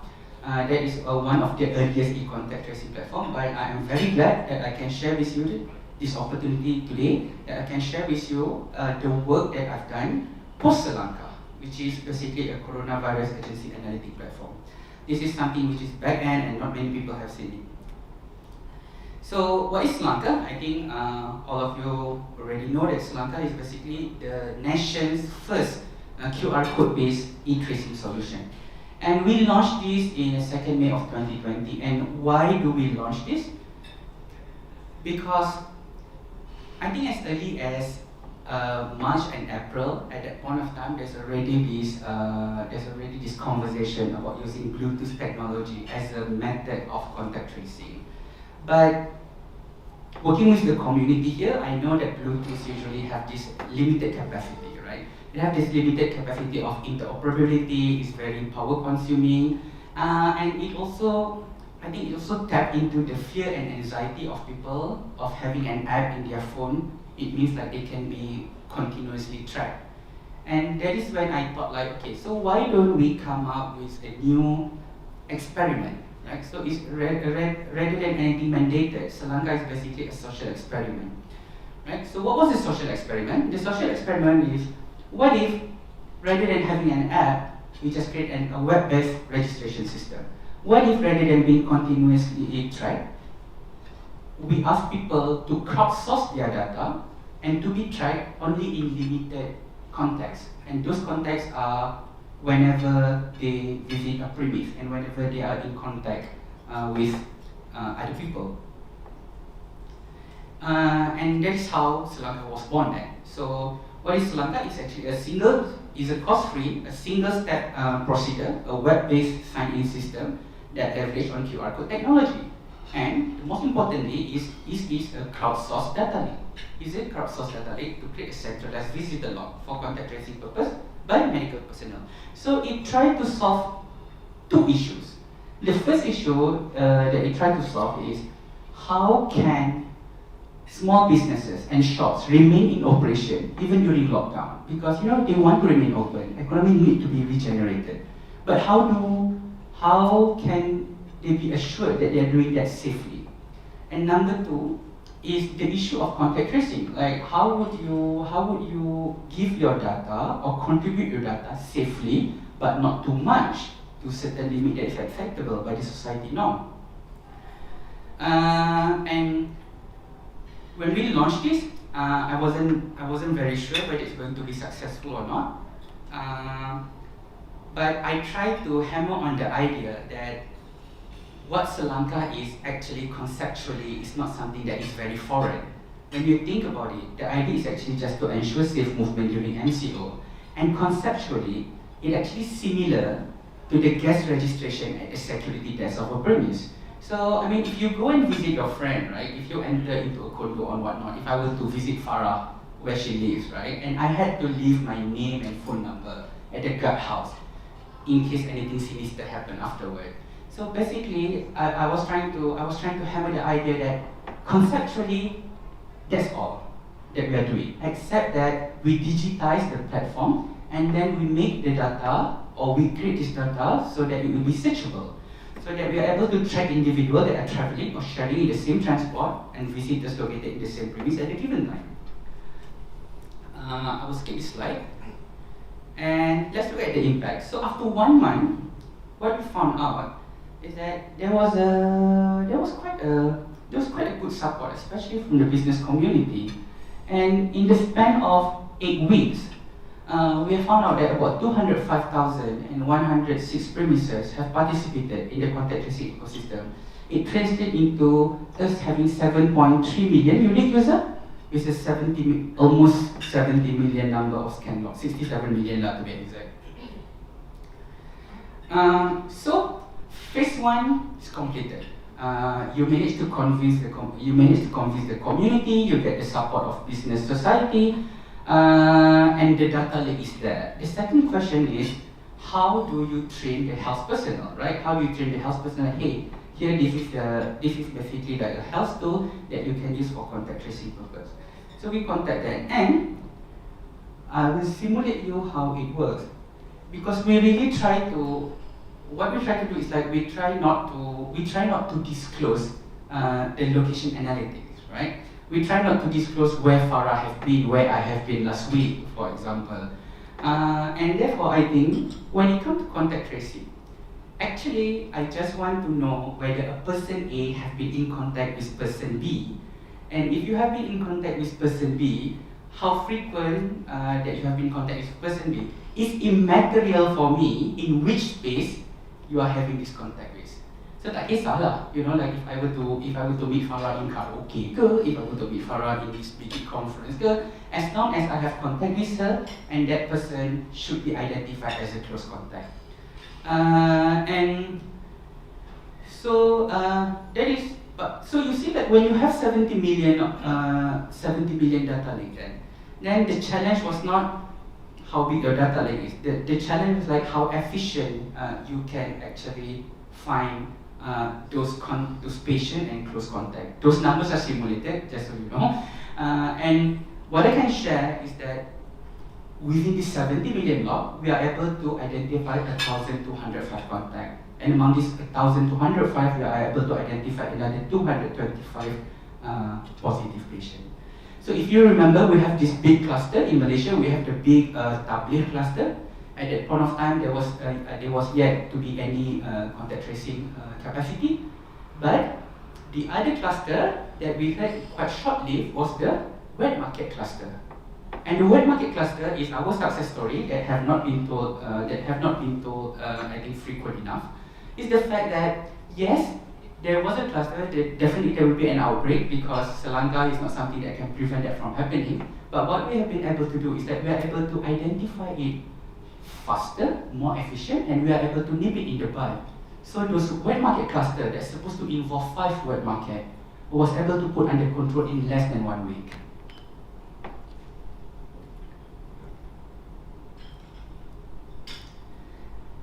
Then we have another question, right?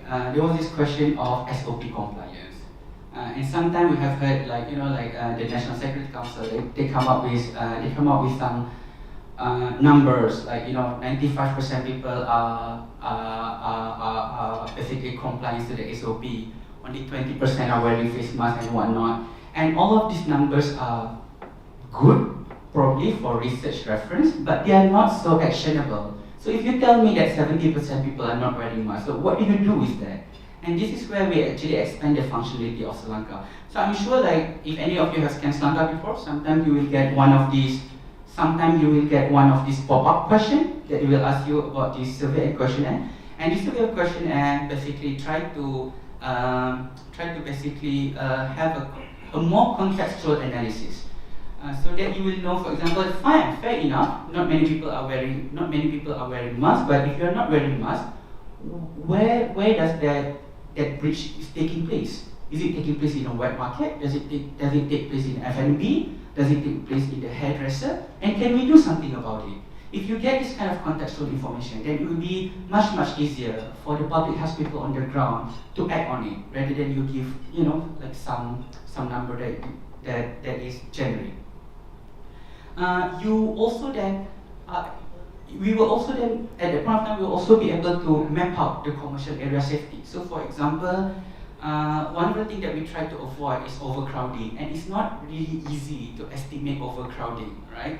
But with the data that we have, when people check in, then we were able to identify, okay, this small shop, what would be the optimum number of guests? When you say that they should operate only in the 50% capacity, how would you be able to enforce that?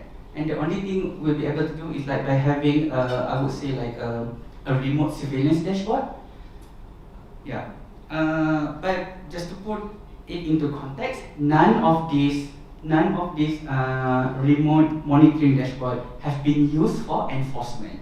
And I think that's how the demeanor of probably the state government of Sri Lanka is a little bit different, because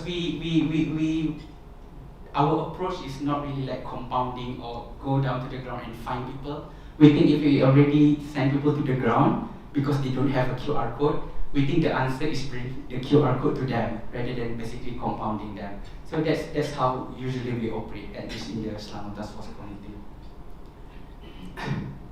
Okay, so that's your part one. So part one is basically a simple data collection system, and it's a data collection system, and also like how we can make certain descriptive analytics out of it. We can come up with some insight.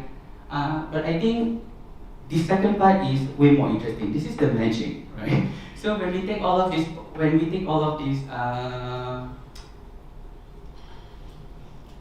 like a proxy indicator of population movement, the question is like, can we then come up with a predictive algorithm? Can we tell where the outbreak going to hit next?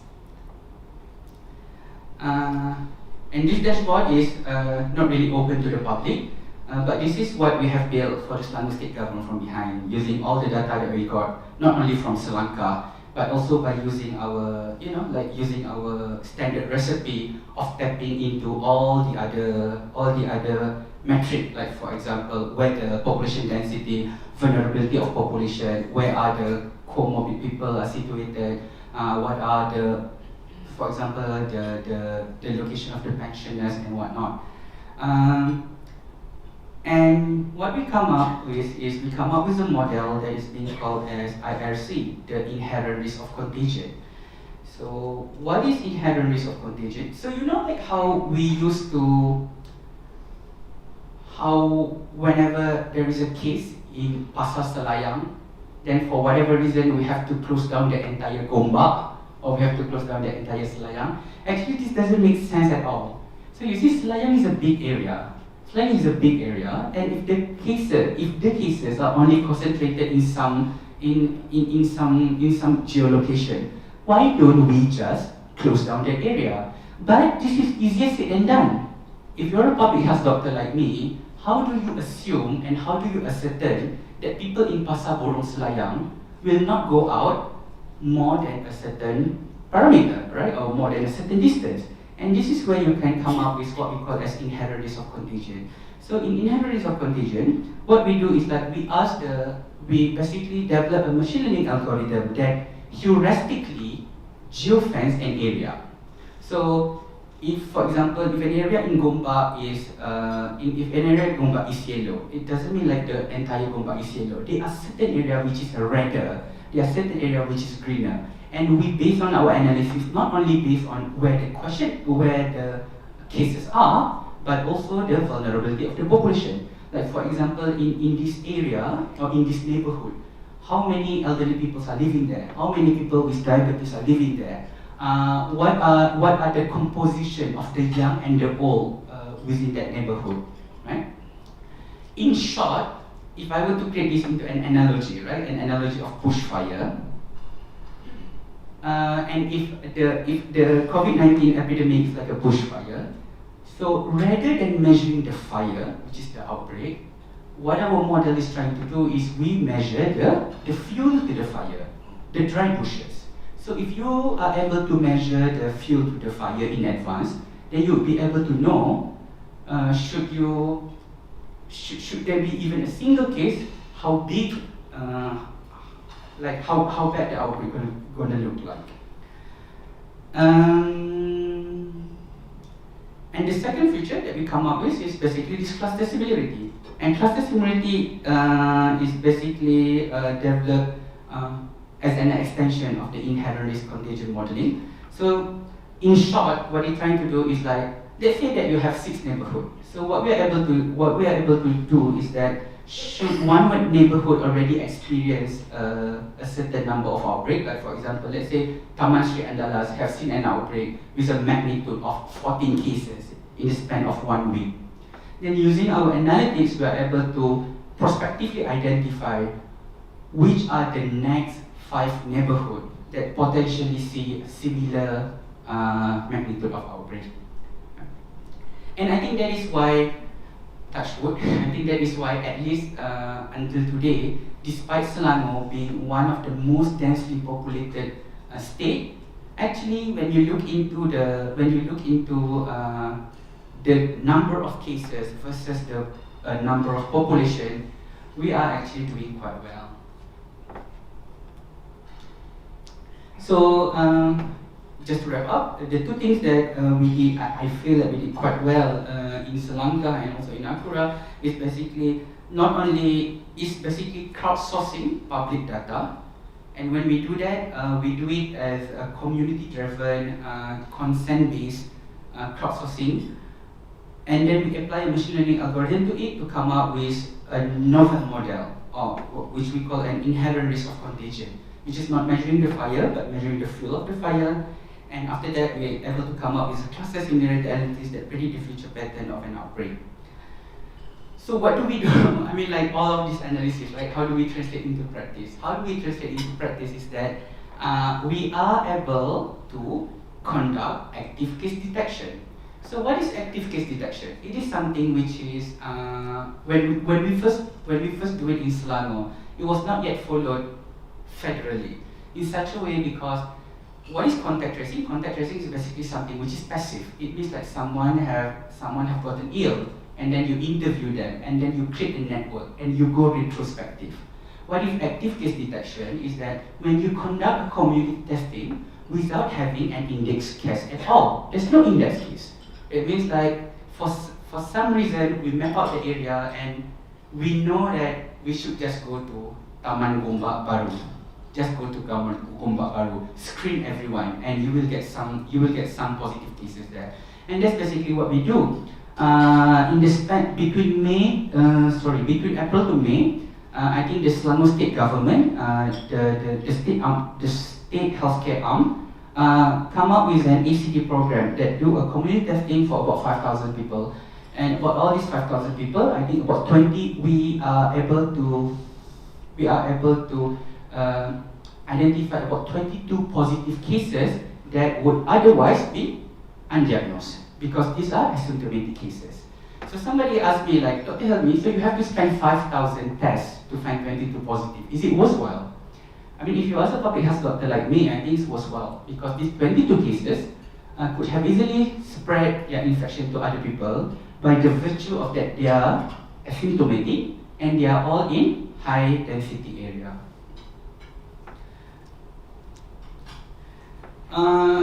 So obviously our work does attract some attention, and I'm glad to share that in September 2020, the United Nations Broadband Commission have highlighted our work both in Sri Lanka and using IRC current modeling to be shared with all the other global health practitioners.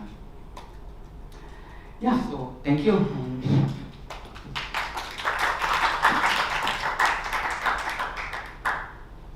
So maybe there'll be a question.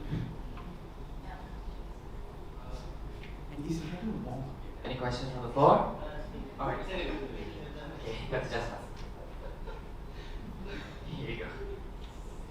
Such a gentleman. Let the lady go first. Thank you. Helmi, that was a fantastic presentation. I have to say, I'm really, really blown away by that presentation and the work that you've done. Thank you I think so it's really remarkable at the time we're having this global health crisis. But you know, I just want you to be very genuine and honest with me here. What do you think you could do better? That's my question really, because I feel that my concerns are quite different in the sense that, okay, when you look at crowdsourced data, you know, I'm just thinking about inclusivity, you know, and things like, you know, what someone is, visually disabled or does not have a smartphone and you know, so I just want to know in that sense. But also, I have a lot of questions actually. I should stop because I think I should do this privately, because the next paper that Dharma and I are going to write is really on the tracking and testing apps that we've had in our country. I think there's so much of fragmentation. You know, people are not sure because, you know, the minister comes and says, you know, my Sujatra will be mandatory. But I really, you know, because I'm a really faithful Selangorian, you know, I want to use my Selangka because I think it's more effective and they were, you know, cleverer at doing things perhaps. You know, so I'm just thinking, what is, number one, your views on, you know, what you can do better? Two, in making the technology or, you know, the collection of health data more inclusive, you know, and the thing is, why is your app better than most apps nationally? Okay, and there's a fourth question somewhere there, but you know, I think I'll stop there and I will be talking to you privately, I assure you. Thank you. Thank you, just for the question. Okay, so yes, you're right. I think what we can do better is obviously in terms of inclusivity, and this is actually one of our blind spots. So why I was saying one of our blind spots, I think about 1.5 months. No, actually it's about, was it 3 months? I think it's about 3 months after we deployed Sri Lanka, and then we start to realize, hey, what about people with disability? And we start to realize this because most of these caretakers, the caretakers of people who are disabled, right? They come and reach out to us and say like, oh, doctor, help me, we have this issue, like, you know, like they say like, it's absolutely delightful that yours is not an app, but when yours is not an app, it basically creates an issue of accessibility to people who really rely on the accessibility function on the phone. So let me tell you this, like some people who are blind or some people who are limited in terms of vision, right? They can at least use the smartphone app if they can switch on the accessibility function. So it will read it out to you. But those functions will not be applicable to something like Sri Lanka because Sri Lanka is not an app, right? So, and there was a lot of suggestion. There's a suggestion of making Sri Lanka into a full app and whatnot. But if you ask me, my first deployment of dengue project, it was in a slum setting. That was in a slum setting. And previously, what I didn't tell you, like when we deployed the gender violence predictive platform, I learned a lesson. I learned a lesson because we rely so much on postcode as one of our big parameter. It actually creates an inequality to people who live in an area with no postcode. For example, in slums, which is quite rampant in Haiti or quite rampant in Dominican Republic, right? So then I also believe that the solution to all of this is basically it have to be a low-tech solution. And that is why when it comes to Sri Lanka, when people say, okay, help me convert it into a full app, make sure that the app can have accessibility, then I told them, no lah, why don't we just issue a card?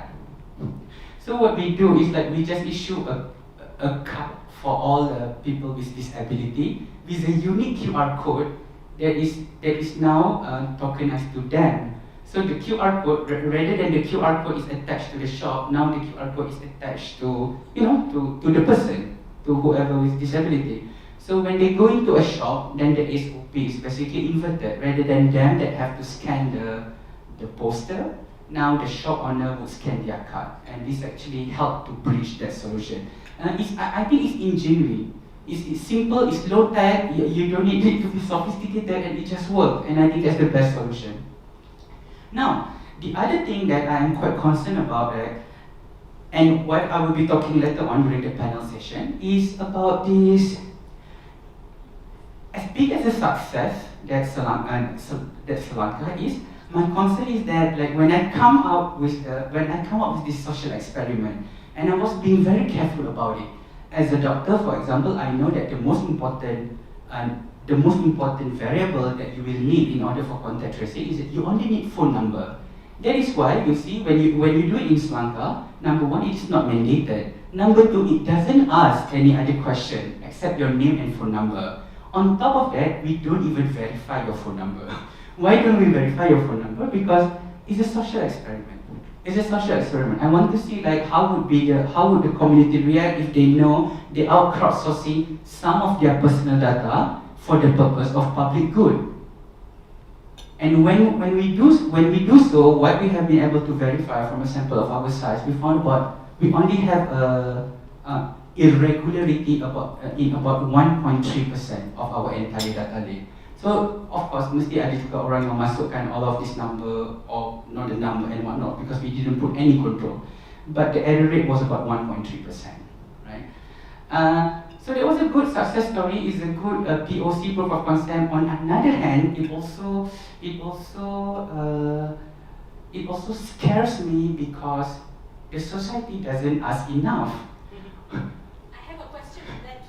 The society doesn't ask enough. So I came up with this strategy of deployment. I asked only minimal question. I was being very transparent. I was telling them how it's going to be used, and we only ask your phone number. It's a crowdsourced. It's not mandated. Blah blah blah. But 7.3 million people in 4 months' time, and I only got a couple of journalists asking me, the hard question. So the question is like, why are the society is not asking the hard question? And later on, when there are another platform coming in, and when the other platform dangle incentive, and then you see a lot of people just go and swoop it out, right? So that is my concern. I think digital literacy and literacy about data privacy and security is there's still a huge gap in the society at the moment. Okay, question here from Azham. Okay, basically, if I can recall, a few weeks ago, after Raya Haji, in a PC statement by PC conference by DG Tan Sri Dr. Hisham, said that potentially the new outbreak, the new wave is coming from those Raya visitations. So what did Sri Lanka do? Because as far as I can remember, during the Raya Puasa, no such news was like being announced or so whatnot, because I think it was more proper, analysed whatnot. I believe MOH have done that. So what happened in between Raya Haji and Raya Puasa, and what is Lanka to forecast for Raya Puasa and Raya Haji to curb the outbreak? Because I think the crux of the new wave is more towards the visitation. So basically, I believe this app should be able to. It's not questioning you. Let me rephrase that. What you have done during that time and also Raya Haji in order to address this concern. Thank you. Thank you so much. Obviously, as a crowdsourced data link and also analytic platform, the analytic is as good as how much data being crowdsourced. Do you get what I'm trying to say? It means like we know that in the first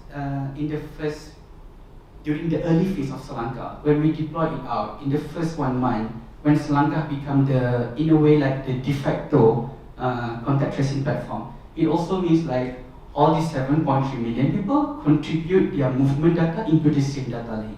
And therefore, like it will be, I would say that our analysis is more comprehensive and whatnot, right? But I do have limitation of expansion. So the limitation of expansion is that I would say my area of jurisdiction at that point of time was only in Sri Lanka. I do have a hard time talking to the sponsors of expanding the platform to other states. But when it did, during Raya Haji, we did came out with a marketing campaign telling people like, hey, if you were to go back to your parent house, if you're going to have all these relative visiting you, what you can do is that you can print out a Sri Lanka QR code for your house. So it means to convert your house just like any other premises, right? But also at the same time, at that point of time, there was also another contact tracing platform, right? So it means the data lake, or at least the crowdsourced data, have been divided across two lakes. And when it was divided by two lakes, we are not sure like how holistic or how comprehensive the analysis going forward then. Having said that, usually if there will be any outbreak in a society based on the current SOP, you would want to see it, or at the very least you can expect to see it appear about 28 days after the infection comes about. And I think at least in Selangor, we have been quite lucky. I don't think it's because any of active intervention, but I think we are quite lucky that we just managed to avoid a big outbreak. Thank you. We have one question from our virtual audience.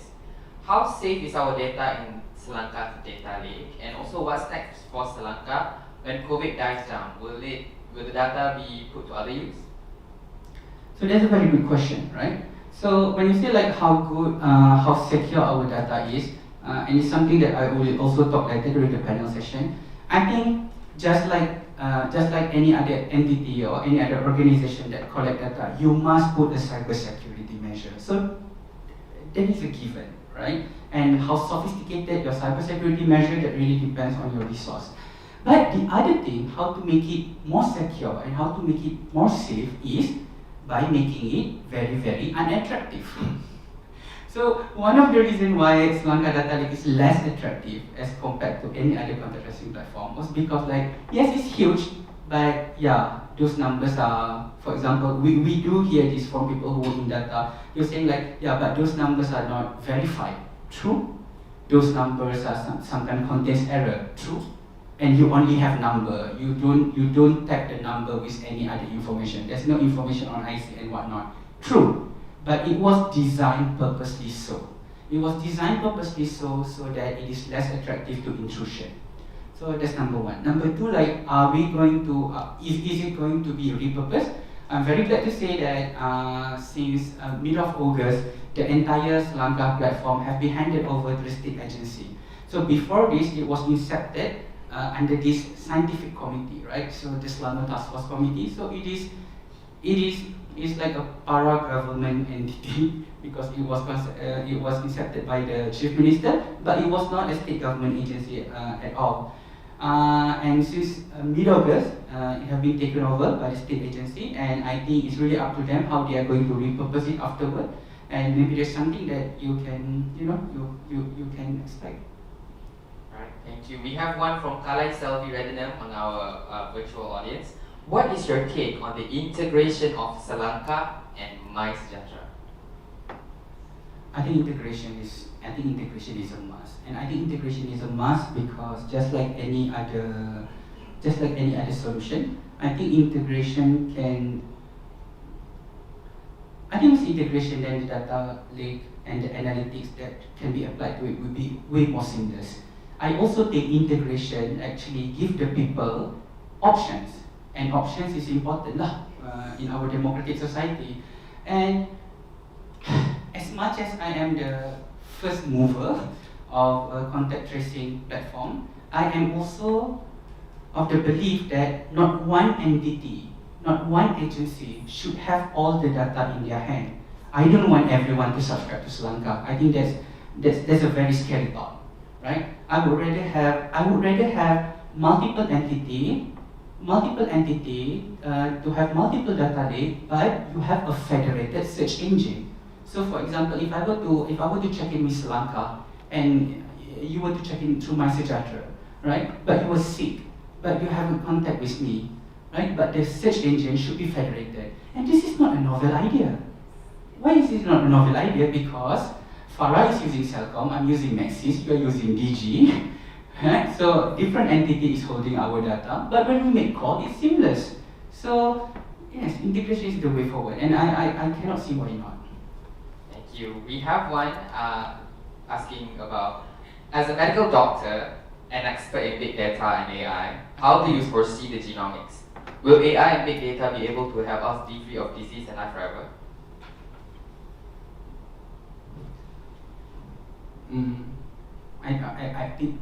I think there's a big hope, and I think there's a big dream. However, I must say the most immediate and the biggest concern of global health at the moment is rather than eradicating disease, is basically about inefficiency of resource allocation. And I think that is the first use case. That is the first use case of AI in public health. How do you analyze all of these parameters so that you can, or you are able to resource or allocate your health resource more efficiently? And basically that's what we are doing in COVID-19. Bukannya I come up with a vaccine, right? But I know Selangor government at that point of time have limited test kit. If I have this limited test kit, where should I conduct a community testing? And basically that's about it, I think. Thank you. We have one last question from Muhammad Al-Hayy. Can you give an example? Oh wait, this is Ilham. Okay. Can you give an example of how Sri Lanka data was used to implement preventive COVID-19 measures to control the future spread? More on the technical part. Oh, I think that was the second part of my question. Like that's what we do, the inherent risk of contagion modeling. So like I say, the inherent risk of contagion modeling, it measures the fuel to the fire. So it means like whenever there's a flick of fire nearby, automatically we use cluster similarity analysis to identify where are the potential area that you can see an outbreak. And when you know this in advance, you can deploy your community testing. Then you can test the vulnerable population in advance. And because the lesson is that, like how we say in Sabah, right? The lesson in Sabah is that the moment you already found a case, usually in the background, it already spread. And in Selangor, we try to change that. We try to do active surveillance and active community testing. Yeah. Thank you, Doctor. Let's give him a round of applause. Thank you so much, guys.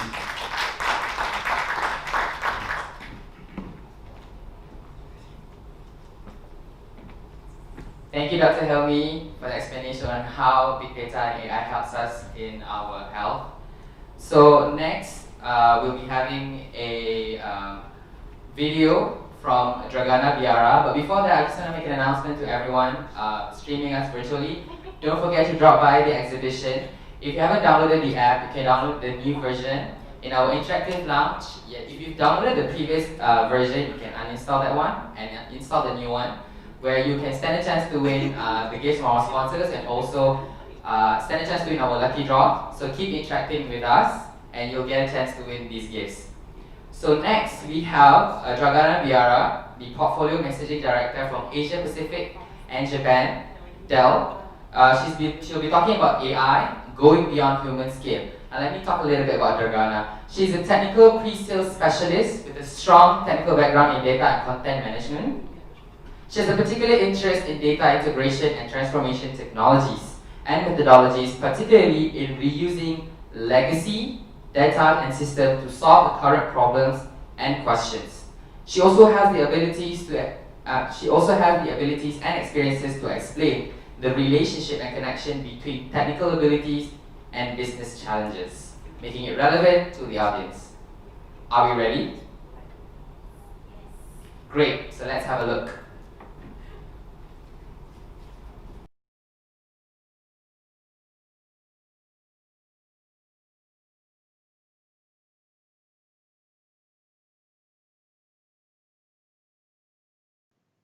Hello and welcome. My name is Dragana Beara and I'm Global Messaging Director for Dell Technologies. I'm happy to be here today to speak to you about some of my favorite subjects in technology, and that's artificial intelligence. It's the technology is going to help us go beyond our scale and augment our capabilities to achieve more and be more productive. Over the last decade, we have deployed many applications and many smart devices, and the data generation has been growing exponentially. We have started also to tap into that data, and many people say that data is the new oil, which means that we have an opportunity to create many new digital advances by analyzing data, by visualizing that data, by generating insights. And for that, we have what we at Dell Technologies call our North Star technologies: cloud, edge, data management, augmentation, such as extended reality and virtual reality, security, and 5G. All of these technologies are critically important for your digital transformation success. But probably one of the most important ones is the one we're going to discuss today, and that's artificial intelligence. Let's talk about what artificial intelligence really means. And for the sake of this presentation today, we're going to talk about that as an umbrella term that covers machine learning as well as deep learning. Both of those are subsets of artificial intelligence. Basically, what we've been trying to do since 1950s is teach machines to think the way we do, to help us see some bigger pictures that we are not able to conceive with our senses and with our ability to really focus on a few things at a time. Machine learning combines computer science and statistics to create statistical models, which are then used to make predictions about the world or to infer patterns in our data. Deep learning is a form of machine learning which structures algorithms in layers, creating an artificial neural networks that are actually modeled after how our brain is structured. And that enables the machine to learn and make intelligent decisions on its own, really without too much training. For the purpose of today's presentation, we'll be using AI as this inclusive model. It'll be an umbrella term. And we're going to cover the basics of what artificial intelligence really means from the technology standpoint, but also what are the implications, what are we going to be seeing in terms of use cases, and then how Dell Technologies can help you harness the power of your data through artificial intelligence in the most effective way. Some of the use cases that we have seen our customers focus on are predictive maintenance, which is basically looking at various operations of a specific machinery and trying to predict when the maintenance is required. Some of that was pioneered a while ago through putting sensors on various systems that traditionally were not connected to IT, generating the data about wear and tear and usage of those elements, and then creating a model that can tell the user when is the right time to do the maintenance. Recruiting employees will be automating the creation of job descriptions. We will be able to filter resumes to the most relevant and most qualified candidates. And perhaps we'll even create gaming that will use artificial intelligence to look at these people's capability beyond just their expertise from the past or experience from the past, and really looking at some of their core human traits that are required for the job. We'll also be looking at customer experience enhancement through personalized customer experience with maybe sales assistants. We already see that in a lot of online retail stores where we get promoted products that are similar to something that we're looking at. In finance, there'll be a new category of tech called, there is a new category called robotic process automation, which basically helps us automate a lot of financial services, processes, and workflows. A lot of customer service digital solutions include chatbots that automate interactions with customers. And even dating sites have basically improved their ability to match people because of AI that's sitting in them. Now, there are three things that have really accelerated AI in the last little while. And that really has to do with 3 C's, as we call them. Calculus, which is the new and better algorithms that can enable us to get quicker, more accurate information from data. Computing, which has improved in terms of performance and power and persistence. And we now are using componentry elements of the compute constructs, such as accelerators and coprocessors, GPUs, FPGAs, to solve massively complex problems that were not solvable in the past. And finally, what's really even probably the most important is the culture. There's a lot of focus on data that has become a massive cultural shift across businesses and organizations. And we see this as a change and the third pillar that has driven this technology to the forefront, because a lot of lines of business are now sitting back thinking, how do I make my business better because of the data that we have harvested over the last few years? And how can we leapfrog our competition by generating insights that other people can't see? So data is the red thread that runs through all the innovation. It is the bottom line, and the bottom line of this is that AI is demanding a set of technologies that requires more data, more compute, more processing power, and storage than ever before for an organization that needs to have buy-in on the promise of AI to unlock AI-driven innovation. And so Dell, being a global leader in a lot of these technologies, we feel that we're well positioned to serve you on this journey. This is just a simple example of some of the novel use cases for AI, in this case in the medical field. Healthcare has always been a leader in innovation, and with AI it's no different. So a great example of AI application in this space is in the field of pathology, where we're seeing AI-driven innovation helping radiologists get earlier and more accurate disease detections, create new treatments, and help people live longer and healthier lives. In this picture here, we can see breast cancer scans. With AI, researchers and radiologists will be able to much more thoroughly analyze images and to detect any anomalies a lot earlier than a traditional just eye exam of an image would provide. So AI has helped us get more accurate diagnosis from image detection and also get it a lot faster.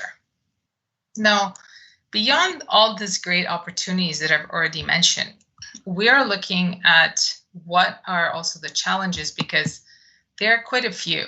And if we look at this slide, there are things spanning anything from bias and ethics to integration, to aligned processes, to privacy and security, data and architecture challenges, as well as culture and skills challenges, which actually skills are quite scarce these days. And because many organizations are trying to get into this field, data scientists are few and far between them.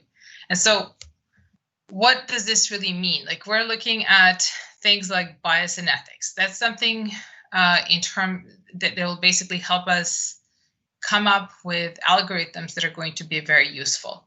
If we create an algorithm that has bias and it's perhaps ethically faulty, we will not be able to get any return on investment on that work. So the key point is to be very aware and savvy in terms of what kind of data we're using to train our algorithm, so that there's no bias in it. And also sometimes before even developing an algorithm, it's important to think about whether this is something that we really need. Is this something that may create bigger problems later down the road? In terms of data and architecture, many projects fail due to inadequate levels of data or mislabeled or missing data. Basically, AI-driven innovation is an opportunity, but if we have problems with accessing, integrating, preparing data, building algorithms, or modeling explainability into this algorithm, because of course, if we use an algorithm, sometimes we will have to backtrack and explain the logic of what's going on with this decision that the algorithm made, and we can't do that, then that is a potential risk for our organization. So having the right architectural foundation for today's data deluge is essential and is often an obstacle for organizations to deal with. Culture and skills. One of the biggest issues that a lot of organizations are facing today is actually getting the right talent and also creating that culture that basically is aware of the importance of data, that understands different opportunities to leverage the data while also remaining secure and within the span of regulatory constraints. So privacy and security are also very big. Securing the massive amounts of data AI models require a lot of significant, like basically require a lot of special focus and work. It's not something that just happens because we have security in our environment. So we need to think of data as something that's really special and unique, and have proper data management strategy in place.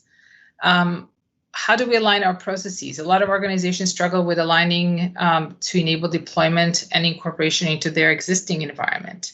And then, of course, looking at the integration of technologies, because there are a lot of legacy systems that perhaps are not compatible with some of the new elements that need to be added for proper AI deployments. And that is all that companies have been struggling with over time.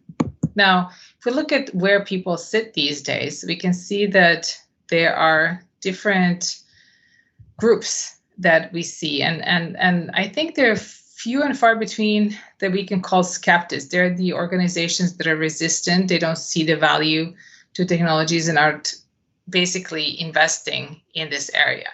Watchers are people who are aware that this is important, but they're not really sure how to go about it. And they're just sitting on the sidelines and maybe trying to do some POCs. Explorers are organized, they're more organized, and they're likely executing upon their AI strategy. They have seen success with AI at a smaller scale in limited use cases and are looking to make it a part of their natural process and technologies. And of course, rising stars are some of the digital success stories, are the ones who have started to scale their early success and apply AI into more broader use cases, and have cultural buy-in to integrate AI as part of their strategy. And finally, visionaries. There aren't too many of those at the moment, but a lot of companies are striving to get there. Their competitive AI is their competitive advantage. They're enhancing their processes and products with AI, and they're AI first thinkers because they realize that this is something that other groups don't have. And really special value of AI too is if you can use your own data versus some generic models, because that is really going to give you a capability to build something that's right for you, that's right for your customers, and it's definitely different from your competition. So at Dell Technologies, we're also going through this journey, and I'll share a little later what we're trying to do. So if you look at this, try and figure out where your organization is sitting, because that's going to help you assess what kind of steps you need to take. Now, if we look at the current situation when it comes to how these AI projects are going, we find that 80% of the effort is done on the part of data scientists. And unfortunately, it's not even done in the area where data scientists can provide the true value. Most of their time is spent cleaning and organizing and maintaining data integrity versus looking at the algorithms and trying to find some new and innovative ways to leverage this data. So while technology is really taking maybe 20% of the work that is invested into the AI projects. Now at Dell Technologies, what we're trying to do is we're trying to flip that upside down. Our goal is to shift this reality and to enable data scientists to spend less time on tedious tasks. We want to automate the collecting and preparing of data sets with the right technology, so the data scientists can spend less time loading and structuring data. And we're hoping that with that extra time, they will be able to spend more time on value-added work and to really get back to their competencies in researching and building AI architectures and models, and focusing on compute platform and optimizing libraries, while technology is taking on this task of preparing data and making sure it's clean and making sure it's properly structured so that machine learning can take place, so that inference can take place. That's really where we're hoping we can add value to you and your company. So how do we execute this goal of ours? Because we're trying to create, first of all, we believe that AI will impact every business process that matters in a positive way. And our mission is to help anyone who wants to use AI to do so successfully. So how do we think we're going to do that? We want to make AI ready for production. We want to make it affordable for all customers. And we also want to make it consumable so that everybody can use AI to improve their business. How do we make AI ready for production? We have turnkey ready solutions for AI, which is a hybrid infrastructure solution that is basically giving you a choice of system that you can work with as soon as it arrives to your data center and include everything that you need to accelerate your AI initiatives. We make artificial intelligence simpler with these systems because they're pre-designed and pre-validated solutions that are ideal for slashing time to value. So you can get faster, deeper insights into your customers and your business. We also think that we have to make this affordable.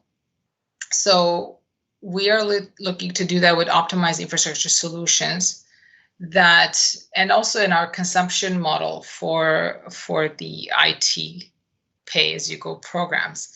And we also, excuse me, make AI consumable with our proven services. To enhance customer success, we offer consulting services through our organization as well as through our partners, which can provide you with expert guidance to bridge the gap between IT, data scientists, and BU. In addition to our world-class education partnership, can help workforces get up to pace on AI analytics and data science services to help with heavy lifting of data science. We actually have a program with NVIDIA and our own education group that you can tap into and really get some extra knowledge that can fill the gaps that exist in your organization. Now, let's look at the model that we have in terms of how we think about AI. Our AI strategy is focused in 3 areas. One is how do we build AI into our products and services? How do we also provide systems that AI runs on really well? And also, how do we as a company use AI? So AI for Dell. To begin with, you probably have come across our solution. If you're our customer, if you bought any laptops from us, you would have encountered Dell Optimizer. Dell Optimizer is a software solution that's sitting in all of our devices that basically helps device embedded intelligence and automation for predictive maintenance of the hard drives and components. It also looks at how user uses the device, and it helps optimize that experience for the user. PowerMax analyzes millions of data points real time and makes billions of decisions a day to optimize storage performance. So that's inside of our storage portfolio. Cloud IQ generates predictive analytics using ML. And PowerStore with built-in ML is used to automate labor-intensive processes. So all of that is something that we have focused on when we decided to put AI into our devices. Now, what are the systems that you use to run AI? I already mentioned AI-ready solutions. AI-ready solutions are solutions that are pre-validated. So for example, we have one ready solution for deep learning with Intel. It's a validated system that's deployed by Dell services, reduces the time to deploy an AI environment from months to weeks, while reducing skills requirements and operational risk for you. We also have integrated systems that come optimized with hardware and software and services. They're flexible deep learning training platforms that are designed for future expansion and scale out as the customer's computational demands increase. They have demonstrated flexibility across multiple use cases, which span market segments and different workload profiles. And fundamentally speaking, the infrastructure that can run the broadest set of modern AI ML workloads and all peak efficiency and utilization is something that you can get from us. And we believe that that is one of the basic elements for the ones who want to win in this space. Now, how does Dell use AI for our own benefit and for our own purposes? We are looking AI to improve Dell's business processes. We're looking for it to improve our supply chain, our customer experience, and our finance. And I'll show you some of the examples in the next slide. But we're using AI internally to focus on what is going to give us an edge and competitive advantage. We have over 550 AI-oriented projects in motion and over 200 AI experts across the organization, spread across all organizations, driving AI into all aspects of Dell operations. An example of AI for solution that we use today is within Dell Technology Services. We are drawing on intelligence from 25 years of pioneering automated support technology that's fed by over 55 million connected devices. That's because we do still monitor the devices that we sold. So Dell can anticipate and automatically fix potential failures without you even knowing that those systems will go down. Fixes can range from updating software settings, updating firmware, to proactively replacing hardware. Our support assist or secure remote services leverage machine learning to automatically predict, prevent, and resolve issues. This use of AI reduces Dell support costs and, more importantly, improves customer satisfaction, since infrastructure and systems are more reliable and easier to manage. With this strategy of AI, of in, on, and for, we will continue to operationalize AI to make it part of every business process in and for all of our products as well. I mentioned I was going to show you how we have created some value with our AI systems. So let's take a look at first how we have helped our customers like MasterCard. MasterCard is investing heavily in ML, AI, and deep learning in order to protect their customer data and prevent fraud. The technologies that go into fraud prevention systems enable players in the industry to instantly analyze data while continually training algorithms to help them improve their ability to recognize fraudulent activities, which is not only increasing customer satisfaction, but it's also giving a much better financial advantage to MasterCard. TGen, that's a nonprofit or biometrical research institute that works on various forms of cancer and neurological disease, childhood disorders, doing genomic research and sequencing. TGen partners with Dell to enable the computational time to process genomes, taking the time from weeks to hours, which in some cases, especially if they're focused on a specific diagnostic exercise, can save lives and deliver completely different kind of value. Dell allows TGen to run large computational environments with not a lot of oversight. So basically, they have a chance to tap into all the compute power they need without putting too much worry about the technology and really focusing on the medical component of their work. Zenuity is a fairly new company in the automotive industry with high ambitions to position themselves as a natural choice for ADAS, which stands for, basically, it's the systems that are enabling self-driving vehicles. They are a big player in the global arena, and they use computer vision and deep learning perception to mimic the human brain and see how the human would see in a self-driving vehicle. So their vehicles have a lot of computing power, sensors, and testing equipment, and Dell has actively participated in providing compute and storage capacity to this company to power their solutions and visualized platforms. And finally, Ziff AI. Ziff AI Inc. has pioneered the development and it's basically, they've created a groundbreaking AI database for unstructured image, audio, and video data. This database arms the company's customers with built-in indexing, search, training, and inference capabilities for the type of data that doesn't fit into the tidy rows and columns of traditional databases. The Ziff database anticipates data consumption by automatically building out AI models using the image, audio, and video data and metadata fed into it. And the deep learning AI brain inside ZIF unstructured database can also unlock the insights buried within it. So you can see the variety of customers that have relied on Dell to use our systems for their AI projects. We already shared examples of these customers, but I also promised you that we're going to take a look at how Dell is actually using AI to support our business. We have faced a small window of time to flag and stop fraudulent services on our websites. And so we have looked at AI to support with the fraud protection. And our team had a default to timely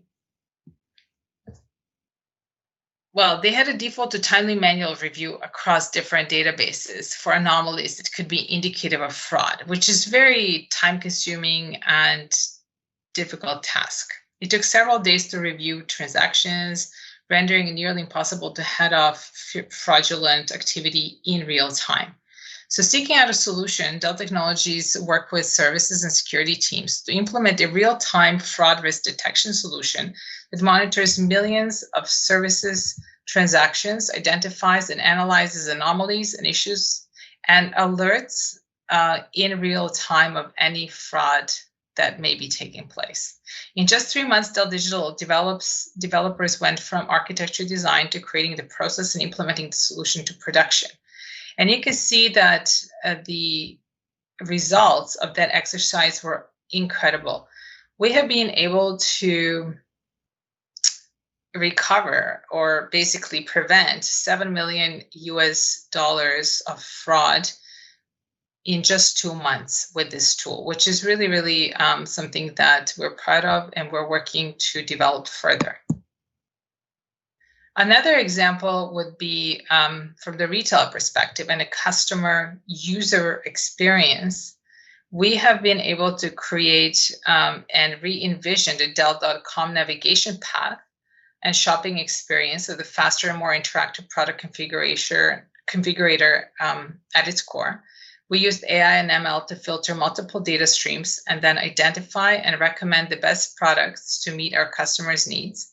This enabled customers to more quickly and accurately access the best Dell system for their needs. And in terms of the results, we have found that the ability for customers to convert from a browser to a buyer increased by 17%, and the customer satisfaction increased significantly as well. So we found that overall, embedding AI into our business processes has been incredibly beneficial. Now, how do we approach this? There's some really simple steps that we take, and both for ourselves and for our customers. We think big, but we start small. And then once we prove that our original idea and plan is working, then we scale really quickly. And we always learn from previous experiences, incorporate those learnings into projects that we move forward with. Now, just for a quick overview, because I mentioned some features and functions, but I didn't really call out specific products. You can, in this image here, you can see that we covered the whole spectrum of the infrastructure, the software ecosystem that our various companies bring to bear through Pivotal, VMware, Dell, Boomi, and our customer solution centers that can work with you. We also offer models through our innovation labs. We have a giant innovation lab in Austin, but we also have them globally around the world. We have one here in Singapore. We also help with data protection, with data storage and management. And we also are happy to work with you on identifying customer solution use cases. So we have customer solution centers and we have our labs, which can engage with you even in a brainstorming activity. If you're not sure where to begin, I can give you some best practices on what our other customers are doing. And so how do we talk about accelerating intelligent outcomes everywhere? The first step is to really align business and IT to the data first culture and really understanding what is it that your company as an organization wants to achieve. We have consulting services through our partners or ourselves to, again, do some exploration workshops. We have our labs, the HPC and AI Innovation Lab, where we can also explore these things with you. We have a lot of resources online that you can take a look at as well to understand what opportunities exist for us to collaborate together. The next one is to really help you put any data to work anywhere, in any way, with our infrastructure. And that can be done across traditional, virtualized, private cloud, public cloud, and edge cloud environments, because our portfolio uniquely positions us to help you deliver the right environment to achieve your goals. And we also can help you get competitive advantage as you grow. With our global reach and broad ecosystem of AI partners, we enable you to sustain a competitive advantage. We can support you wherever you are. So in Malaysia, we do have a number of experts, an HPC team, plus our UDS team and our consulting organization can definitely explore your interests further. And with that, I just wanted to thank you for your time and invite you to visit our virtual booth in this event. You can talk to some experts, and then you will also have an opportunity to provide a feedback form that will qualify you to win some grab vouchers. Thank you very much. Enjoy your day, and good luck with the feedback form and the grab vouchers. Thank you.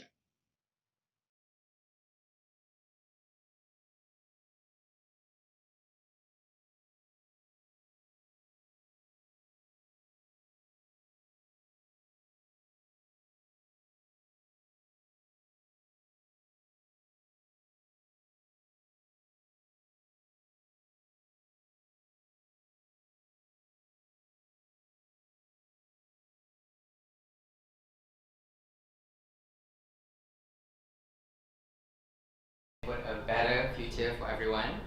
Now we're gonna go for a quick afternoon break. Just want to remind everyone that's attending us virtually, we have a challenge for Bigit 2020.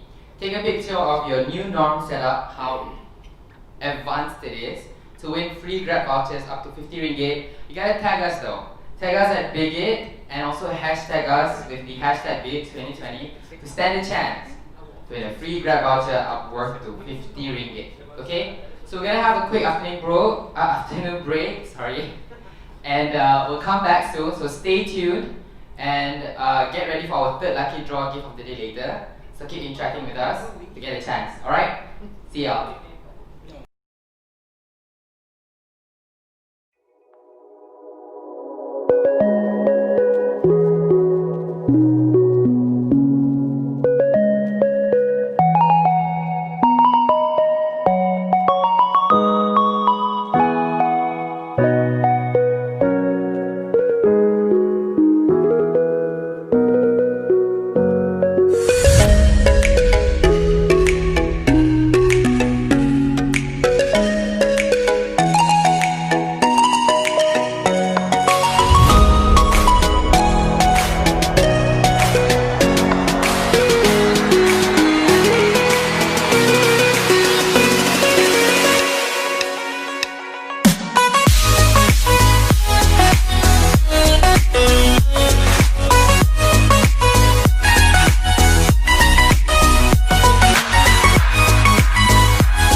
virtual audience. I hope you guys have enjoyed so far the speaking session. We've had some great minds sharing us their knowledge on big data. But before that, let's do our third lucky draw gift of the day. The gift is gonna be a Chromecast, where you can cast your favorite entertainment to the TV. And for this opportunity, I would like to bring the amazing Darman to come out on the stage with his lucky hand to pick the gift for our lucky draw. Ready, Darman? Yeah, I'm just gonna get my card. Magic hands, let's go. 1, 2, 3. Okay. Chinzy. Alright. Congratulations, Shinzi, for tuning in. We will contact you later for the gift. Thank you, Darren. We're gonna have this Chromecast sent to you. So next, I'm gonna introduce a very friendly person that I know. He will captivate you with his charm and braids with digital signs. Who is this guy? It's Nikhil Jetwani, the manager of advertising, marketing, and commerce for Deloitte Digital. He'll be speaking to us about how to deliver on the promise of the elevated human experience, bringing the power of data science, human psychology, and content efficiently together. Let's bring him on the stage.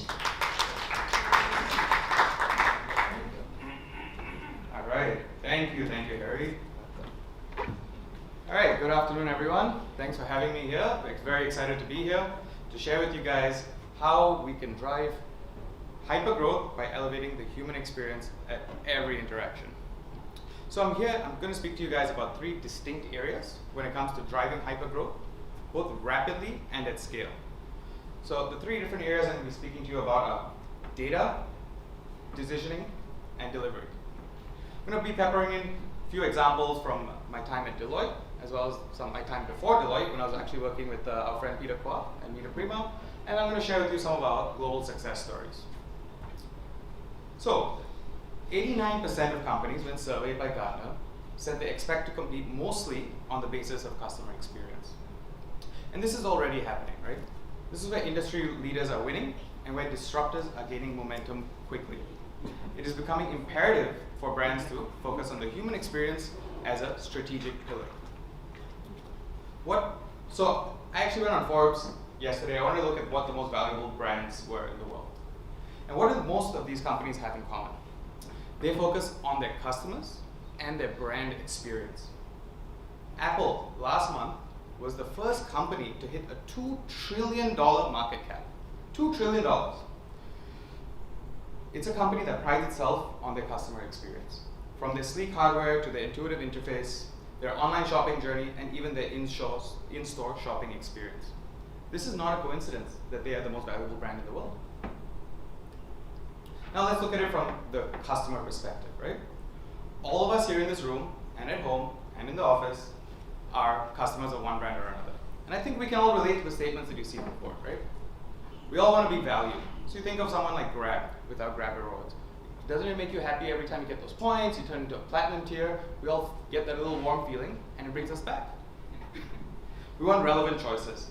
They have so many options when it comes to rewards that we want to know what are the rewards that they think are best for us, right? So they've gone ahead and they start personalizing the rewards. Let's look at making it easy. Earlier we saw Dr. Helmi up on stage, and he was talking about how he made his choices to make his platform more usable. He talked about, I don't want to build a native app, I want to use a web app, because that's what our customers want. His tool is not mandated by the government, but he's got 7 million users. That's not a coincidence. So, the brands who acknowledge this and actually do something about the user experience drive real business results. We've seen customers are 15 times more likely to recommend a brand when they have a positive experience. Customers who have the best experience versus the worst experience can bring up to 140% increased revenue. We see greater loyalty to brands, greater customer lifetime value. We even see a reduction in cost, right? Having a positive experience consistently can reduce your costs. Now, talking about emotionally connected, right? So, customers who are emotionally connected to our brand versus customers who were highly satisfied but did not have an emotional connection can be 50% more valuable. Now, we can't presume to decode the human psychology and to say for sure what could work and what doesn't work, what might be the best possible experience. But what we can do is test, learn, and scale. So I'll give you an example of previously when I was working with Peter and at Meter Prima. One of the first things I was tasked with was running a series of experiments, hypothesis-driven, data-driven A/B tests on our news platforms to see if we could increase readership. And one of the first things we did was we started testing headlines on the fly. So these are political stories. And we would change hypothesis-driven changes to the headlines. Should we try less words versus more words? Should we try using a question versus not a question? And just the change in the headline resulted in up to 30% increased reads. This is political news, this is breaking news, financial news. And the human psychology is so funny. You change a few words in the headline and you can increase readership by that much. We also looked at, okay, we've got people now, more people clicking into our stories, how do we get them to distribute the content that they like? So we started to play with the position of the share bar, okay? So we said, okay, let's see what works and what doesn't work. So we put a few different positions. We made it sticky at the top, we made it sticky at the side. And what we found was just by changing the position of the share button, we could get 30% to 40% increased clicks. So we said, wow, this works on one news site, let's scale it to other news sites. But we didn't get the same results. So we went back to the drawing board and we experimented again with different variations on different sites. And what we found on one of our more tabloidy sites, one of the more gossipy sites, that just having the icons sticky to the side would increase the shares. But on one of our sites, which was catered to a slightly older demographic, we needed to label those buttons and have clear call to actions. People want to share, but we don't know why they might click on a button that's a certain color or a certain shape. But what we do know, so we continue to test and learn and optimize, right? So even journalism can be elevated by catering to the user experience. So now as the CMO and CIO roles are evolving, the customer expectations also rise, right? It's really hard, right? Who's responsible for the end-to-end customer experience? Is it the CMO? Is it the CIO? And because all of this is so new, without clear direction, it is up to the CIO and CMO to take charge and lead the way. Now, on top of all the issues that you see up here, such as a ballooning tech landscape, if you guys look at the Lumascape recently for marketing technology, it's ridiculously convoluted, right? But on top of all of these issues, bringing back to the customer, we've got to think. The customer doesn't think in terms of industries. They don't care if you're an e-commerce site, they don't care if you're a news site, they don't care if you sell technology, they care about the experience. So let's look at how a marketing campaign used to run in the old days. You have a branding, you have strategy, you run your creative, and you push to your channels. You're done. But in today's world, there are so many touch points. You have not only the branding and strategy, you have operationalizing your CX, you have all these technology vendors. You have creative design across multiple channels. You're not just selling your products in your own shop anymore. You're selling it across e-commerce, you're interacting and engaging with your customers on web, on mobile, on social. There are so many moving pieces. And typically the CMOs won't have the technical knowledge that a CIO would have. And the CIO won't have the functional knowledge that a CMO would have. So now more than ever, it's when they have to come together and complement each other to drive these core business objectives.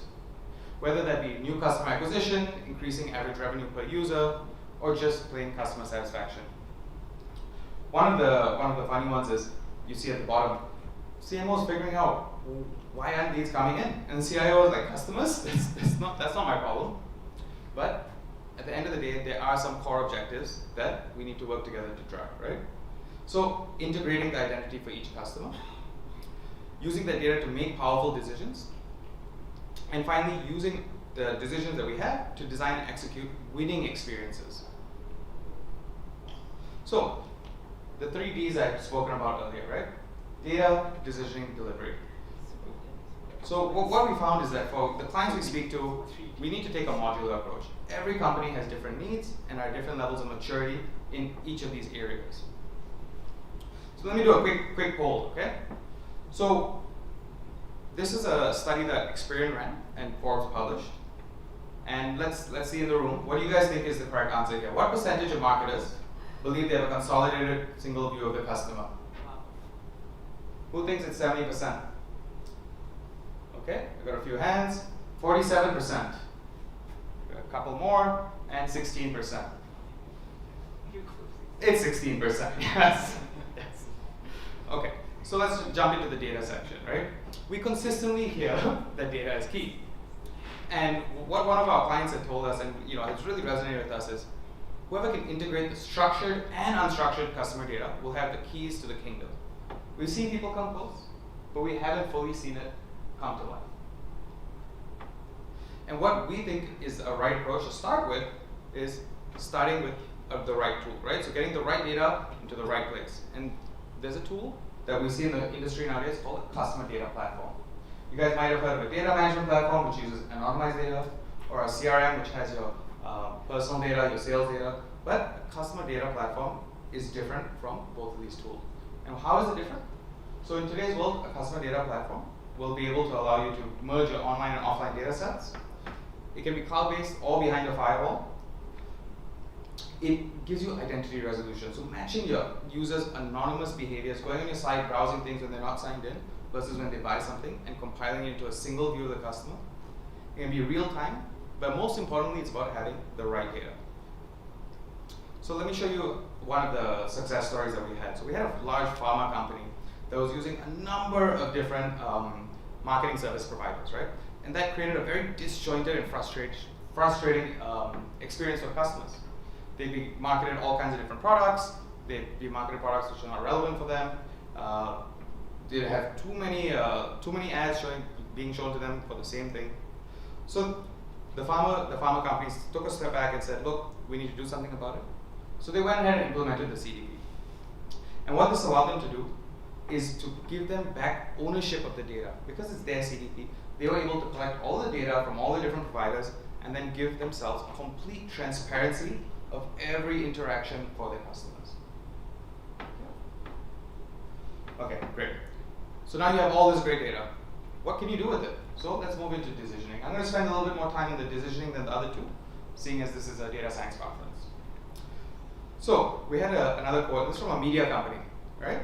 Find it very difficult to harness all the data flowing in from the various channels to yield something actionable. We're investing in analytics to go from data to insight, but don't have the nut cracked. So let's see what some of the market themes that caused that quote, right?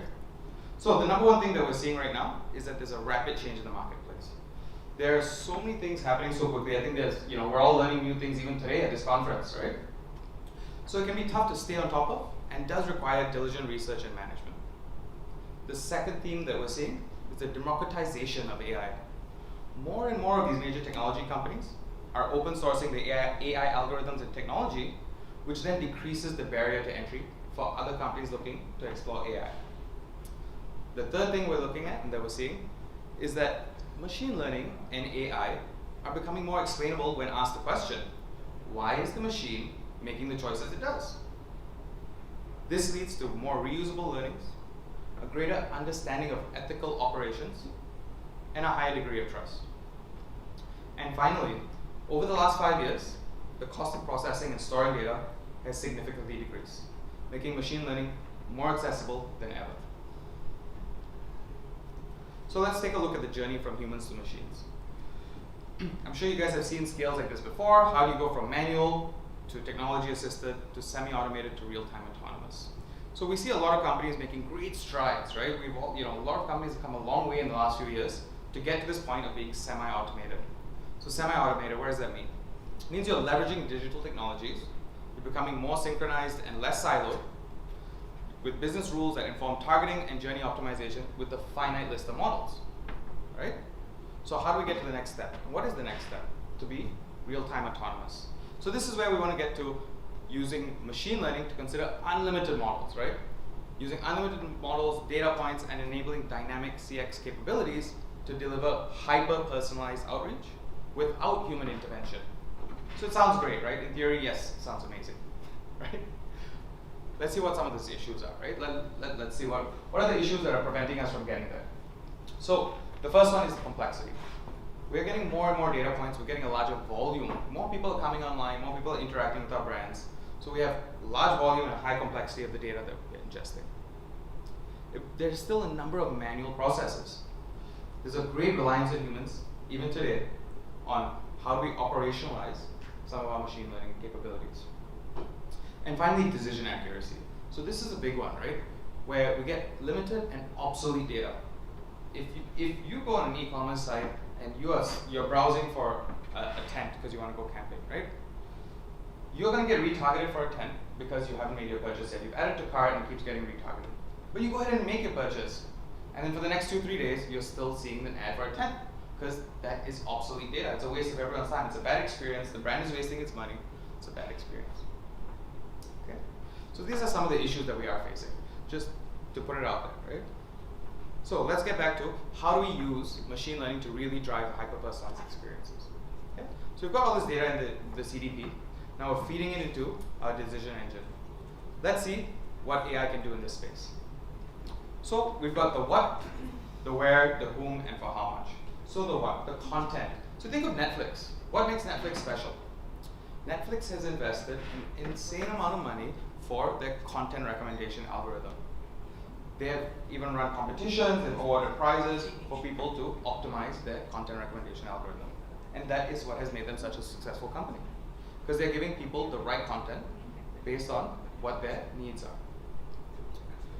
Where we all have the different channels that we like to interact with. Not everyone's on social media. Some of us prefer to shop in store. Some of us prefer to use email. Some of us prefer to use WhatsApp. We all have our own different preferences. We no longer we don't belong to segments. We're all individuals. We all have our different personalized preferences. To whom? So we want to make sure we get the right content to the right people. And this is where AI can really help us. Because we're no longer looking at people in terms of groups, in terms of segments. Oh, you're a male, age 18 to 35, you must like sports. No. When we can use AI to really leverage machine learning to understand what each individual would like based on historical data, you can give your users the best personalized experience. And finally, for how much.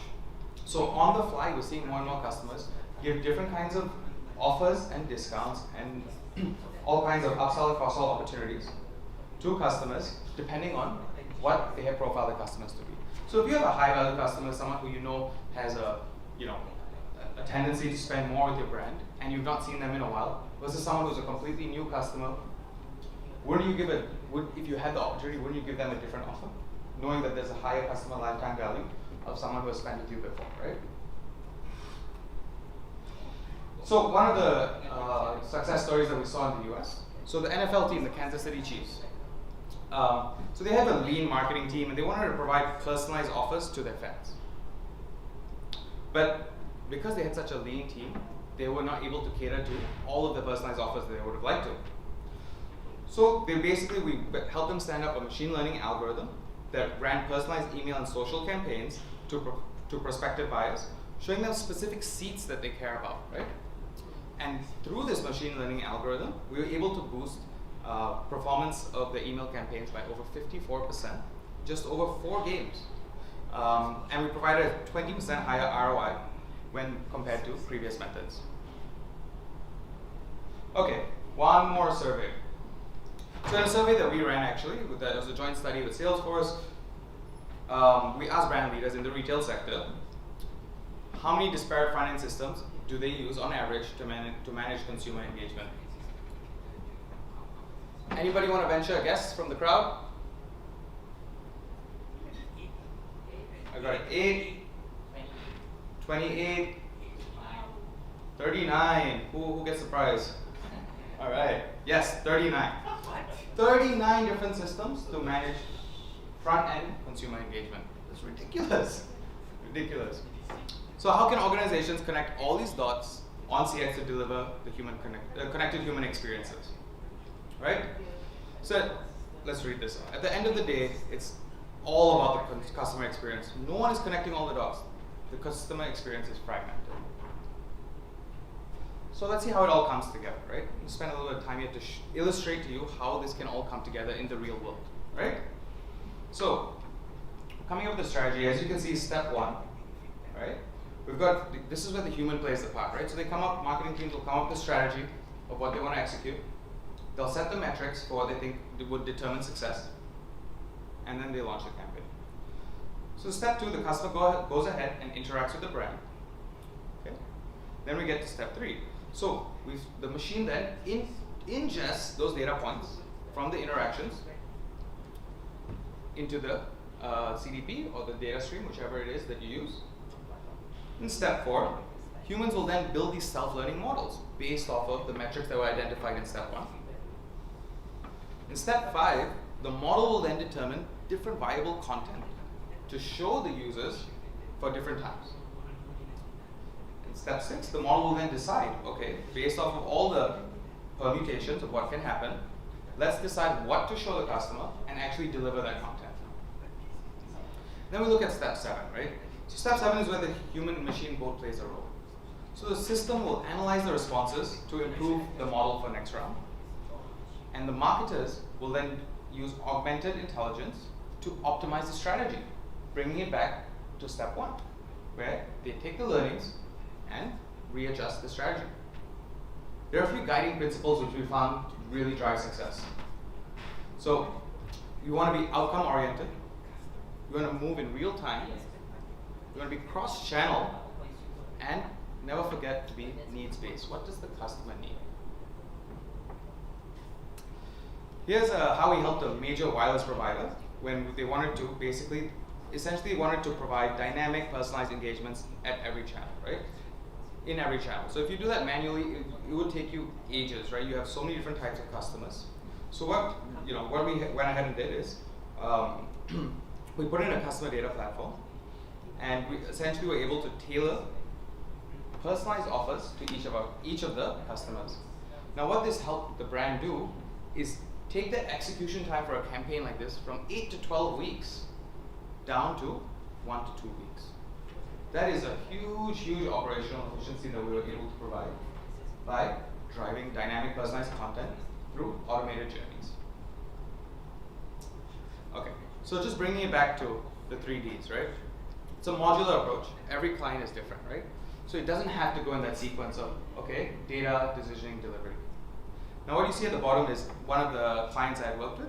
So this is a recruitment client, their presence all over the world. We worked with them across Southeast Asia. Now they had this proprietary decisioning engine that was to match hirers and candidates. So hirers trying to find the right candidate, candidates trying to find the right positions. They had put massive investment into this algorithm, and when the data points were right, it had a great success. But they were not realizing their investment because they were not getting enough data points in, and people were not able to see the outputs. So we went ahead and created an onboarding journey for when a new user would come in, and we created personalized nudges for whenever one of the data points that was required for the algorithm was not filled. We would send a personalized nudge, whether it was email or SMS, depending on what the client's preference was, to really drive the users to put in those data points to eventually help them find the best match. Not only did we look at new users, we started to nudge returning users. So when someone returned to the site, and we know that their data hadn't been updated in a while, we come back to the problem of having obsolete data. We're showing them job recommendations for who they were a year ago, who they were 2 years ago. It's not relevant. So we, again, created personalized journeys to really drive them to input and update their data based on what the decisioning engine required to give them the best possible match. And what we found was candidates who logged in and returned to the site had a 2.2 higher match rate to jobs once they had updated the profile, with the distinct points that we had nudged them to update. Okay, so how does it all come together, and how do we really help our clients, right? What we did is we created HUBs, which is human user experience. So it's not just about having the technology, it's not just about having data and looking at use cases, but it's looking at things like strategy, looking at things like change management. Because very often, the people need to change for the business to update itself through a transformation process, right? So I'm not here to actually sell you anything. What I'm here to do is I wanted to illustrate how companies like Deloitte can be a catalyst for hypergrowth. You don't need to reinvent the wheel, right? So we have proprietary things like some of our proprietary IP, such as decisioning models, customer lifetime value, upsell, cross-sell. You don't need to reinvent the wheel. You have companies like us who have people from different walks of life. We have strategy analytics, you have human capital. You don't need to go ahead and hire people for your transformation. We have shared services companies like us who have done this before and can really be a catalyst. So let's look at the reference architecture. I'm not going to go through each step by step, but this is a illustrative reference architecture, right? So this is how it all comes together. I wanted to give you guys a visual guide from end to end, right? So all the way on the left-hand side, you see the full funnel data feed. Whether you have real-time data, event data, batch data, bringing it all together. Then we take it to stage 2, where you have ETL processes for data ingestion. Then we go into data management and transformation, right? So normalizing the data, you've got data from all over the place. How do we then bring it together and make it normalized, right? We look at data access and optimize decisions through machine learning and AI, making sure the right data goes to the right people for the right use case, right? Whether it's reporting and visualization, whether we're feeding data points into our machine learning models. And then finally, it's taking the outputs from those machine learning models and running it through orchestration, right? So delivering these outputs through the touch points that matter the most to the clients. And finally, if you see at the bottom, you'll see a line that goes from touch points all the way back up to step 1. It's that closed loop, right? We're constantly learning, we're constantly optimizing. Let me give you a functional view of this. So looking at the 3Ds, we see the data coming in. What are some of the major things that need to happen, right? You need data hygiene, data enrichment. Identity resolution is big in marketing, right? Because, and user experience, because we want to personalize your experience based off of your historic data.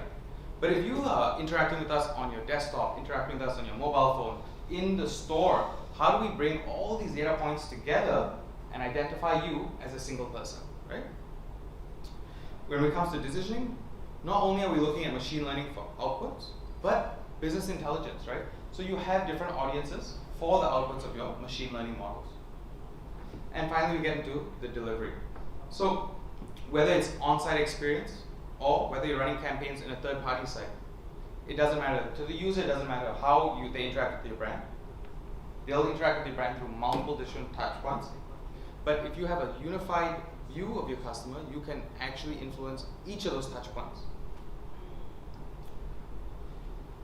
Okay, so for my last slide, I'm going to leave you guys with some questions. So, are you ready for change, right? Do you know what data is being captured? Do you have the right skill sets to really utilize the data that is being captured?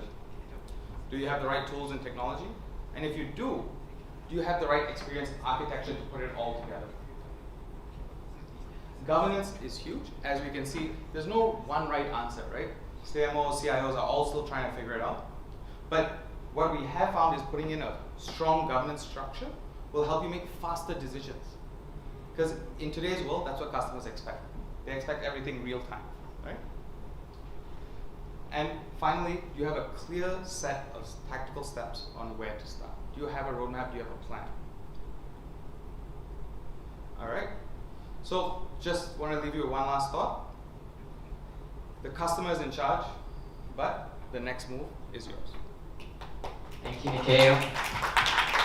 Let's open the floor for the Q&A session. Anyone got any questions? You do? Great.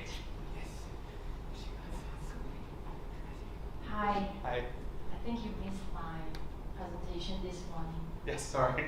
Oh, it's okay, but it's maybe if you were here, you would have different thoughts on my presentation. Oh no. So my question is one. I'm from Clear Malaysia, so I have been in the marketing space as well. And my question is, I mean, the whole idea of marketing is to be able to influence customers, influence consumers to take action. But because we can now do it at such a large scale and at such a real-time speed, is there a limit that Deloitte set itself to, like, I won't influence the customer above and beyond this limit?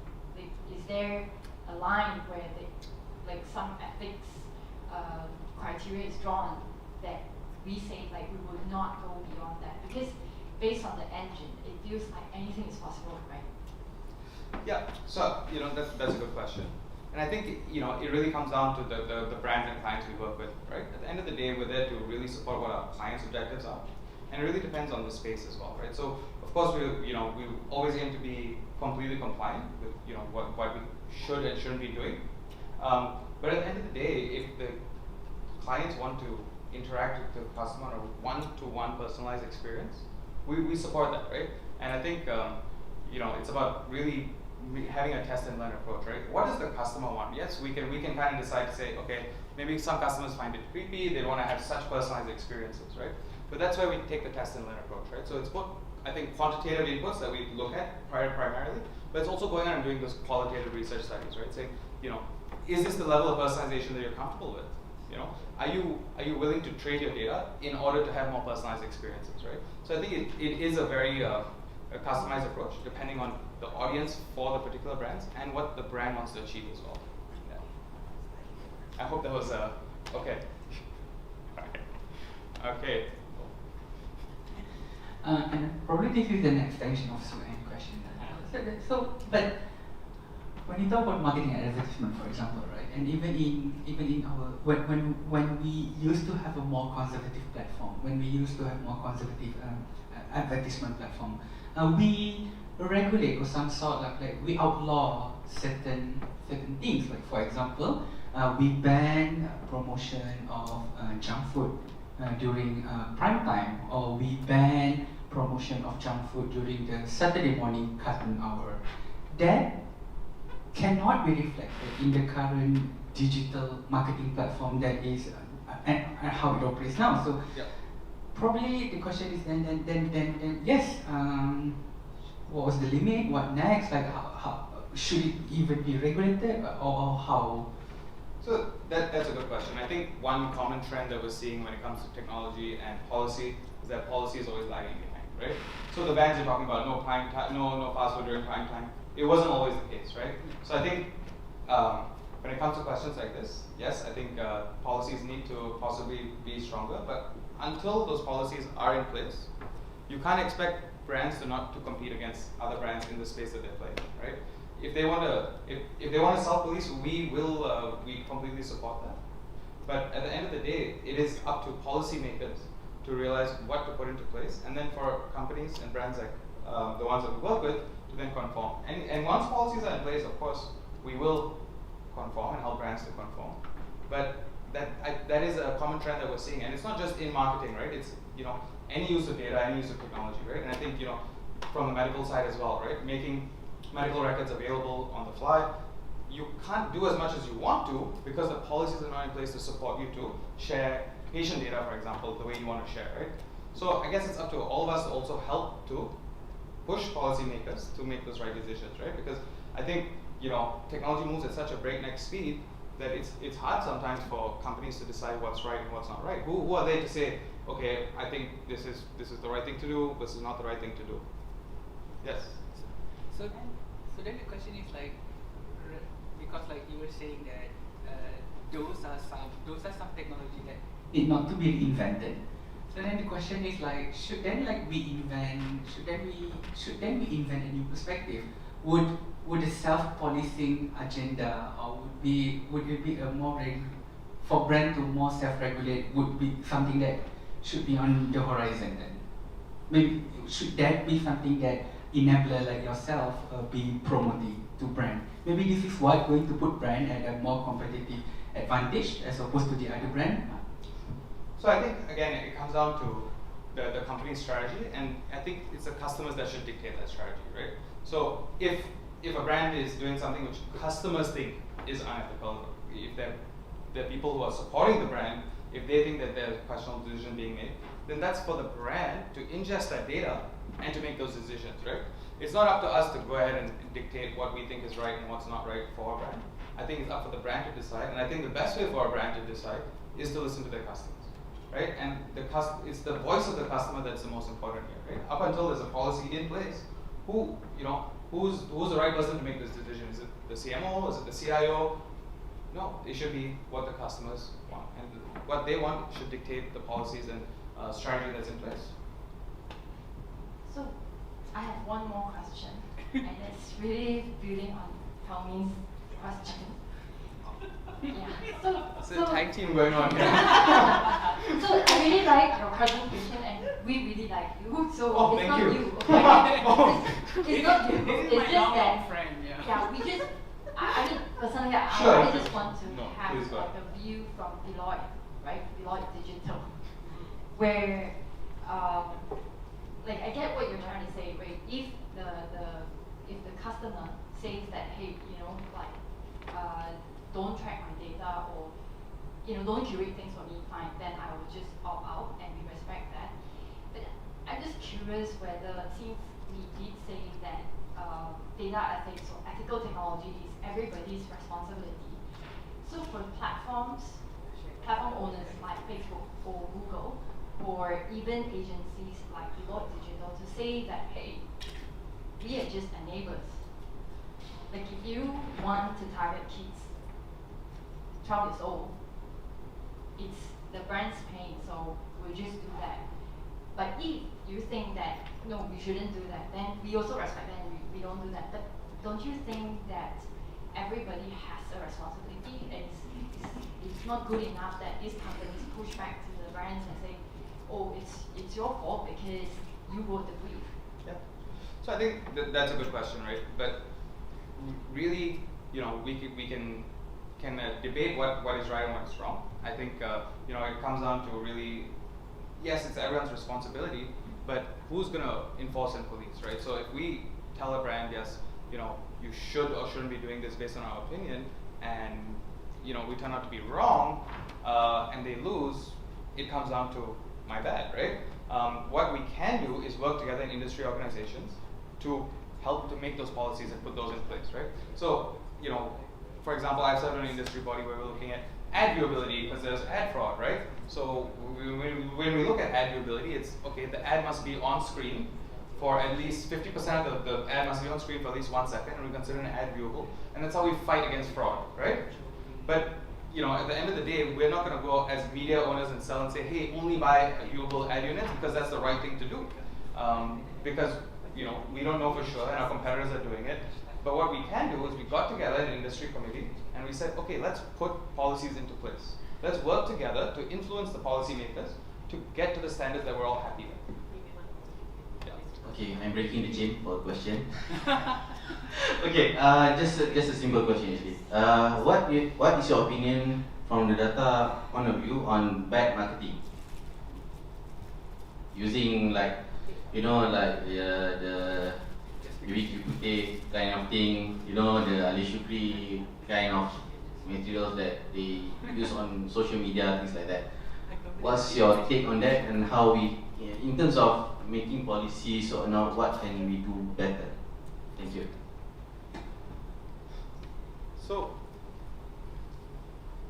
I guess that's a good question, right? So, wherever those ads are showing up, if they're not against the law and they're not against policy, that's a brand strategy, right? And we think from our perspective, those things don't resonate with us, but that's us, right? We all have our individual opinions and personalized experiences that we want to have, right? But what you might think is not so nice or is bad ads, bad data, might really resonate with someone else, right? So as long as they're not infringing on any policies and they're following the rules, there's nothing wrong with it. Just because it doesn't, what we consider bad, it's very subjective, right? Something, that we think is, oh, it's so terrible. How can you buy that? How can you think that's, tasteful content?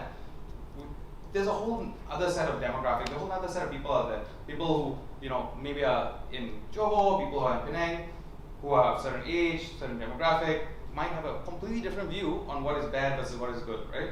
But again, it's coming back to what is unethical, right? So when it comes to being unethical, that's where we should work together and work with policymakers to put those standards into place. I'm sorry, I'm relating the chair. So, I think I've been to a number of conferences over the past year and a half, where Deloitte has had a rep speaking about a particular issue, and I think similar questions have been posed, and I have to give credit that it's been consistent all the way. The answers, as you've done today, which is basically you're very compliant. Deloitte's been very compliant, and one of the things that you just mentioned just now was that it's the customer, the consumer, that should basically push back against the brand, because they seem to have the power to actually push back and and say that how to handle the data, what should be recommended or not. So the question is, to what extent does Deloitte participate in educating the consumer on what's actually going on with their data? Not at a bare level, but actually to the extent that you pointed out today through your slides, how the data is used, how it's processed, what are the potential outcomes. So for the average consumer. Yeah. So I mean, we do publish a fair amount of thought leadership. So if you go to the Deloitte Digital website, you go to our social programs. We do talk about, so for example, what's a theme that's really coming out now is the death of the cookie, right? And how we're working on identity resolution, what goes on in the back end with death of cookie, and how people are now storing your data, right? So it is there, but it's not our core business to go out and spend on ad dollars to go and say, hey, listen to us, But we are publishing thought leadership. We do want to be compliant. We do want what's best for the industry and for our customers. It is a shared responsibility though, right? So I think when it comes to, we do a lot of checks, right? So whenever we work with a client, we make sure that we are working with ethical companies, right? We do push for anytime we get into a relationship with the customer, with the client, we do checks. We make sure that first of all, the track record is a company that is an ethical company as best as we can. And when we run into situations where we think there might be something that's maybe not on board, we do go ahead and advise our clients. When it comes to the end user, we're more B2B, right? We don't interact really with the end customers directly, right? It's not our space to go ahead and say, hey, Deloitte is saying don't do a certain thing. We say, brand, you can choose, to educate your clients. It'll be in your benefit, right? Because customers, possibly do want to be in the know. But yeah, if you go ahead and you check out our website, we do publish quite a bit of thought leadership on social, on our website, where we do try to educate not just brands but end customers as well. Yeah. Great. We have some online questions for you. So first one, we have this anonymous guy asking, Nikhil, have you A/B tested the colors of call to action buttons, and what are the results? You can share us. Yeah, I mean, I think that's basically one of the first tests that we do. We test colors, test shape, size, language. I think that's one of the first tests. And I think like the share button I was talking about earlier, right? Having clear call to action, we've seen incredible uplift. But at the same time, we put measures in place for when there's a detrimental effect, right? So we're constantly monitoring. Oh, actually, against our control group, this call to action has a 10% lower click rate. And that's when we intervene and we go ahead and say, okay, this variant isn't working, right? So yes, we do see incremental growth. It can be, I've run hundreds of experiments. We've seen anything from minus 10% to increase of 200%. But it's taking that incremental growth, seeing what works, and making that the new benchmark, right? Great. The next question is from Ashwin Nayak, or virtual audience. How do you address the data privacy requirements for such custom tailored CX solutions? So that's a good question, right? And I think a lot of it comes into technology that we use, right? So a lot of the technology we use has protections in place, right? So for example, when we're using a customer data platform, there are rules written in that identify which fields are personal information, and that's part of the process, right? So we instill it into the process. So whatever is personalized information, we remove before going in and activating that data, right? We're always, compliance is huge for us, because if we aren't compliant, our clients aren't compliant, it is a disaster, right? It can be really, really detrimental, not only to us, but to our clients. So we put very strict technology processes into place, where we are making sure, and we're constantly testing, right? So we do multiple rounds of testing to ensure that we are completely up to code with compliance. When it comes to, say, activating and marketing, we say one-to-one, but in the end of the day, it's always anonymized and aggregated interactions that we go ahead and publish. Okay. One next question from Raymond Su. How does small players or small marketers get promoted to the end user if algorithms just keep focus based on big data, which small players typically lacks? Small players. Okay. So that's a good question, right? And I think you see, you have marketplaces now which really help this, right? So small businesses that would have never been able to compete against giants now get to play on places like Lazada, places like Shopee, and are realizing the benefits of AI and machine learning without having to make the investment. So there's always the right partner out there, right?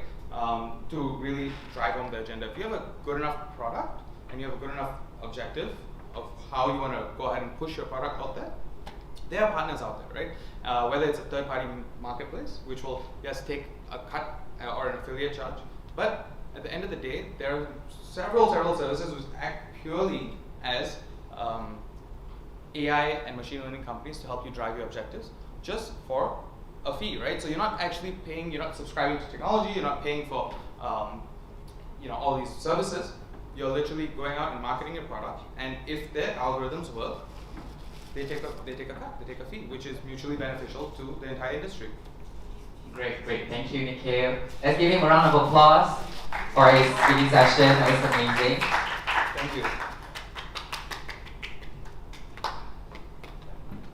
Thank you so much. Thanks.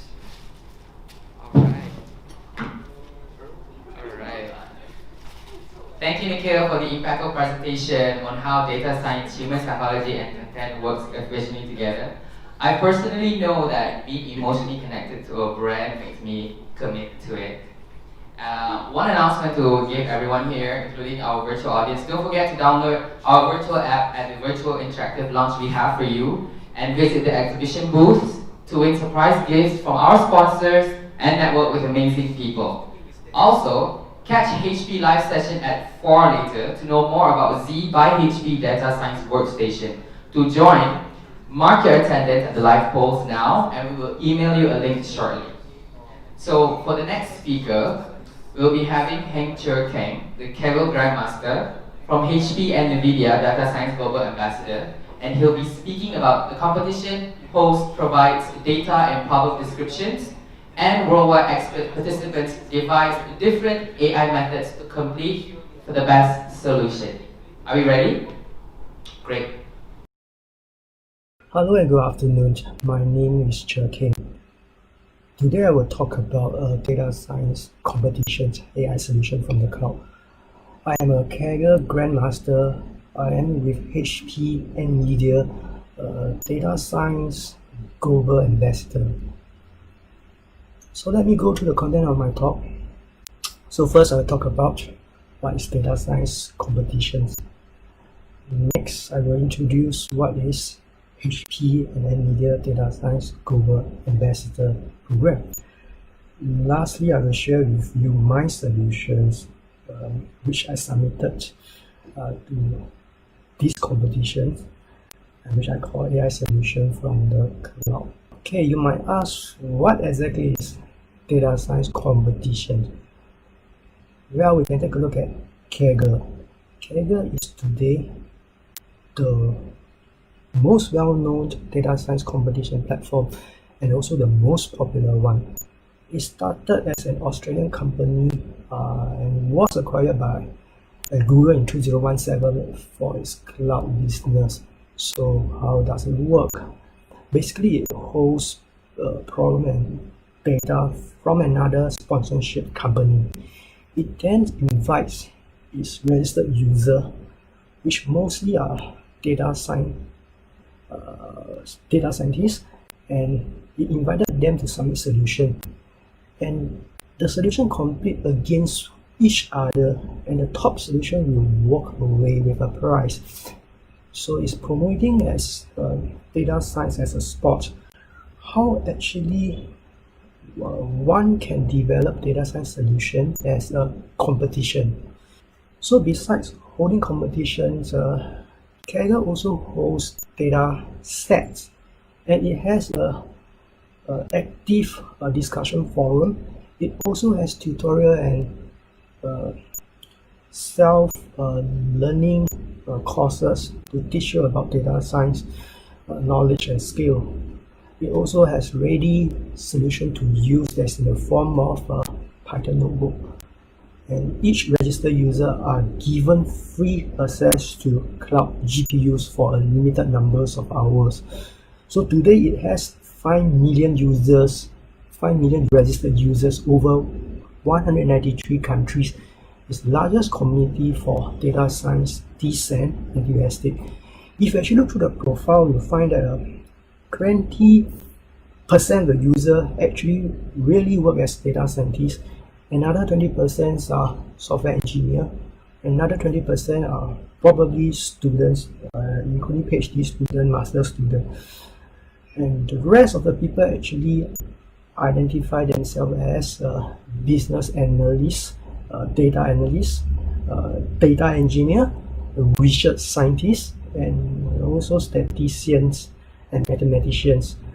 And if you really go and look into the profile, you can find NASA astronauts, some famous university professor doing theoretical physics. So it really has a very large, diverse pool of people. Okay, now let me introduce to you how an online competition will look like. So you see this interface.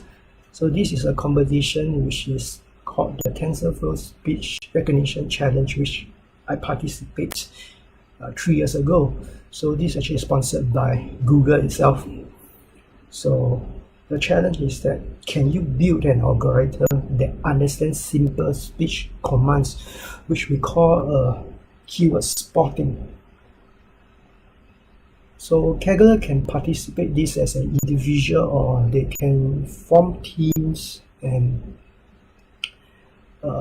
share expertise and resource. Each solution will compete against each other, and if you are the top solution, you walk away with a prize, and the top teams will be awarded what they call medals. So each individual Kaggle are then ranked according to the number of medals they collected from all competitions. And so if you have a lot of medals, most of the medals, you will be ranked in Kaggle as a Kaggle Grandmaster. The next in the list is a Grandmaster, followed by experts, contributors, and novices. So one thing to note that this ranking not only apply to people taking part in competition, but it also apply to people actually take part in discussion or upload data sets. So who actually use Kaggle? So you have company actually looking for quick proof of concept solution, what we call cloud source R&D. So Kaggle is also used by headhunter and job agency to look for talents. So because if you look at the Kaggle profile, okay, you can find good Kaggle that is ranked among the top that got good skills in implementing AI solutions or solve AI problem. So lastly, you have this that the company actually use Kaggle as a platform to brand, promote, and market their data science product and solutions. So in fact, when Google Cloud bought Kaggle in 2017, it is actually looking at its large community user. So there's this cloud plus cloud concept. So you have the infrastructure, and you also have the people, and the community, the people. So below I show some example of past competition. So we have this deepfake detection competition. They actually is sponsored by Facebook and Microsoft. So they are trying to detect fake videos and fake audio files on social media, which actually is a big problem today. Next, you also have the Zillow price. Zillow is actually a very large real estate company in the US. They are looking for a solution that can predict the value of houses and so demand of houses real time. Okay, lastly, you have this challenge, the passenger screening algorithm challenge, that is actually sponsored by a government agency in US, the Department of Home Security. Okay, they are looking for a solution. Say if you have a low power X-ray device, can you scan the body of travelers or passenger to see whether they carry any prohibited items or illegal items, things like guns or drugs? Next, I introduce to you what is the HPN Media Data Science Global Ambassador Program. In short, this is actually a data science influencer partnership. So HP and NVIDIA want to provide some tools with data scientists and enthusiasts to empower them to contribute more to the cloud community. At the same time, HP and NVIDIA can collect feedback from the community on how to make their hardware software stack solution better. So the question HP and NVIDIA want to ask is, with the world's best workstation, what data scientists can do or cannot do or want to do. So one of the tools HP provide is the world's most powerful workstation. This is the Z8 desktop workstation that is specially designed for data scientists. So it handles high computation required tasks like quantum chemistry, geology analysis, and also data intensive tasks like, for example, video, text, image processing. So it comes with two GPU, RTX 800 GPU with 96 GB, and it has an Exxon CPU with 74 cores. So it can go up to 512 GB RAM, and it has a fast and reliable hard drive working at 1500 watts. Okay, NVIDIA is providing open source end-to-end data science tool built on top on their NVIDIA CUDA SDK. So with this software stack known as Rapids, data scientists can perform everything on GPU, including data analytics, pre-processing, visualizations, graph analytics, and it also works with common machine and deep learning platform like PyTorch and TensorFlow. Okay, we will talk about some of the solutions I submitted for this data science computation platform. So I begin with what I'm doing now. So this is trying to apply AI in computational biology and chemistry. So as you know, NLP, natural language processing, has been very successful in application in the past few years. So you see products like Apple Siri's chatbot, document analysis, sentiments prediction in tweets and social medias. So we want to see the same AI model can be applied in biology and chemistry. So the thing is that we're trying to encode molecules and atoms as words, and also DNA, RNA sequence as words. Then if we throw all these words to an AI system, whether can it figure out by itself what is the rule of the language, what is the logic of the language, and whether it can understand the language or not. So one example is the latest open vaccine, which is the COVID-19 mRNA vaccine degradation prediction on Kaggle, sponsored by Stanford University. It's still ongoing today. So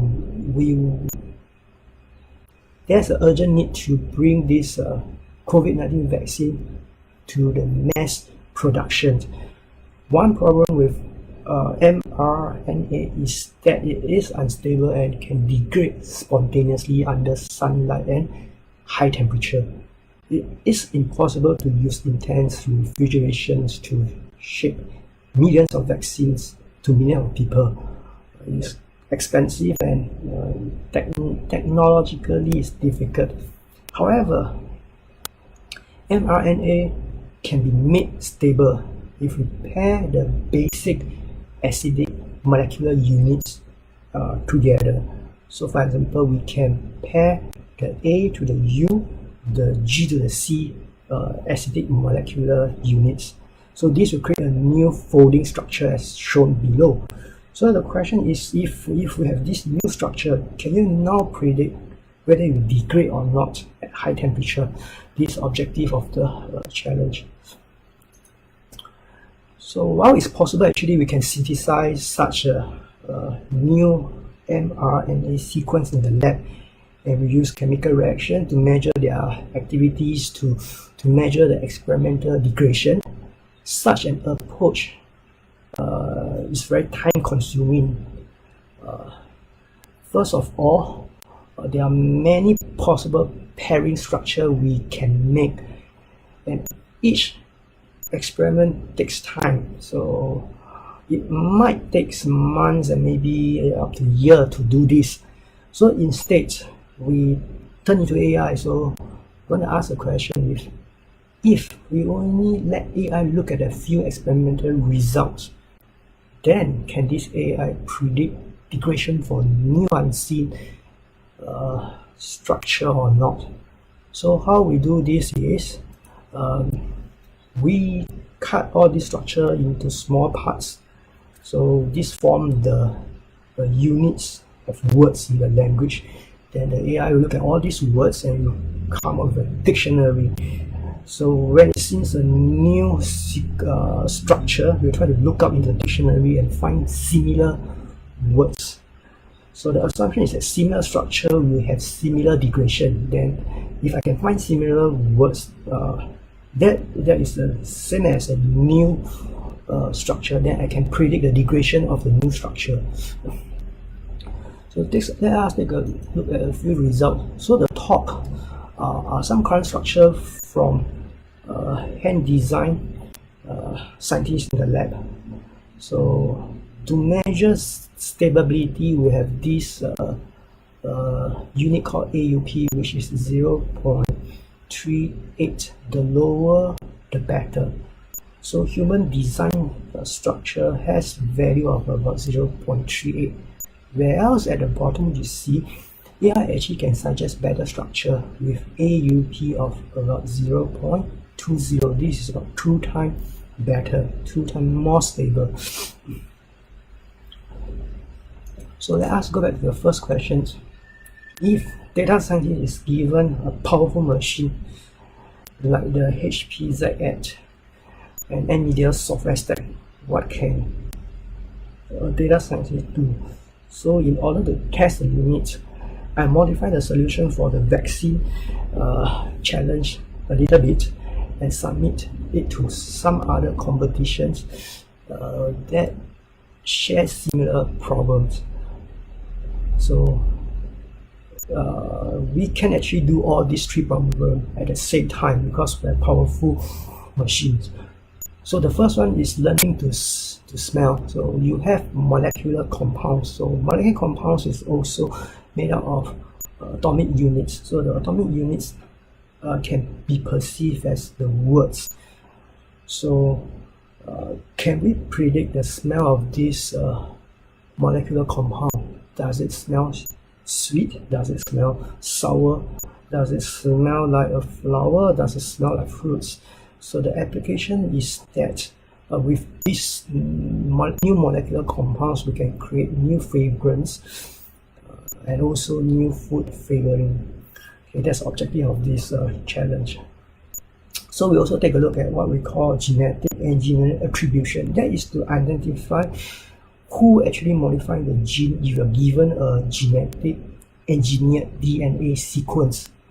So when scientists combine DNA in the lab, they will embed their identity in the sequence, which we call lab of origin. Here we call it source identification. But the problem is that when cells divide, DNA also divide, so there's some mutations. So the identification sequence will be changed slightly. So if we can still identify the lab of origin, even if the structure modified, then we can protect IP, the intellectual property, and also promote accountability and responsibility, since we now know that who is the source of this genetically engineered DNA sequence. Okay, next I want to go to another topics, such as applying AI in geology. So this is another platform known as Unearth. So I took part in this competition last year. So they are looking for solution to predict Australian mineral deposit. This is sponsored by a company known as OZ Minerals. It is one of the largest mining company in Australia.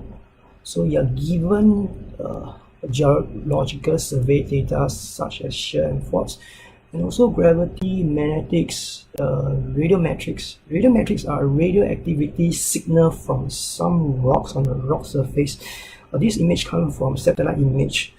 So there are tons of many of such data, about 200 gigabyte of them. So we throw this all into an AI convolution network, and the AI can output what we call heat maps that shows a probability whether a mineral's deposit can be found in a certain location or not. We also able to match the input to the output. This is known as feature importance or feature correlation in data science. So for example, if we want to look for iron ore, it is probably more reliable if you look at magnetic information. And if you want to look at minerals that has some radioactivity characteristic, then you probably should use radiometrics data. Okay, a little bit more about this on Earth platform is that it is a community not only of data scientists but also startup and developers. This is not the same as Kaggle. And Unearth follow very specific on energy and resource industry to create more efficient and sustainable solution. It asks not only for data science algorithm but also data science solution, which means the winning team need to include sometimes hardware, software, and system in their solution. And winning team may be given contract to further develop their solution with the sponsor company. Okay, so below are some examples. So you will do see that you have you do see that company ask for solution like digitalizations of management process, management system, improving fatigue management, and also how you can improve the operation process, the drilling operation process for gas valve, and how you can improve the blasting performance for mines. So they are very interesting project. I look at it. Lastly, I would like to conclude. So there are a few take-home message. The first one is about cloud and cloud. So data science is not about infrastructure, but it's rather also about people. We are talking about cloud. We're talking about online community. We're talking about social media. So you might want to ask, with the cloud, with people online, how can you make use of them to help you in your research, to improve your business operation or your logistic operation? At the same time, how can you actually also come up with new data science services and values that actually relies on cloud and cloud? Okay. Next, HP and NVIDIA make very wonderful hardware and software solution that empower data scientists to do more efficiently, more solution in the shortest time. Lastly, data science actually can be perceived as a sport. When we say it's a sport, it means it's a hobby. Okay, so you can introduce this kind of sport even to school, okay, to primary and secondary school, so that young student can actually participate in it and learn about basic data science knowledge, programming, and solve real problems. So that is what I have for you. So if you have any question, please feel free to ask me. Thank you very much. Thank you.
Your attendance at the live polls now, and we will email you a link shortly.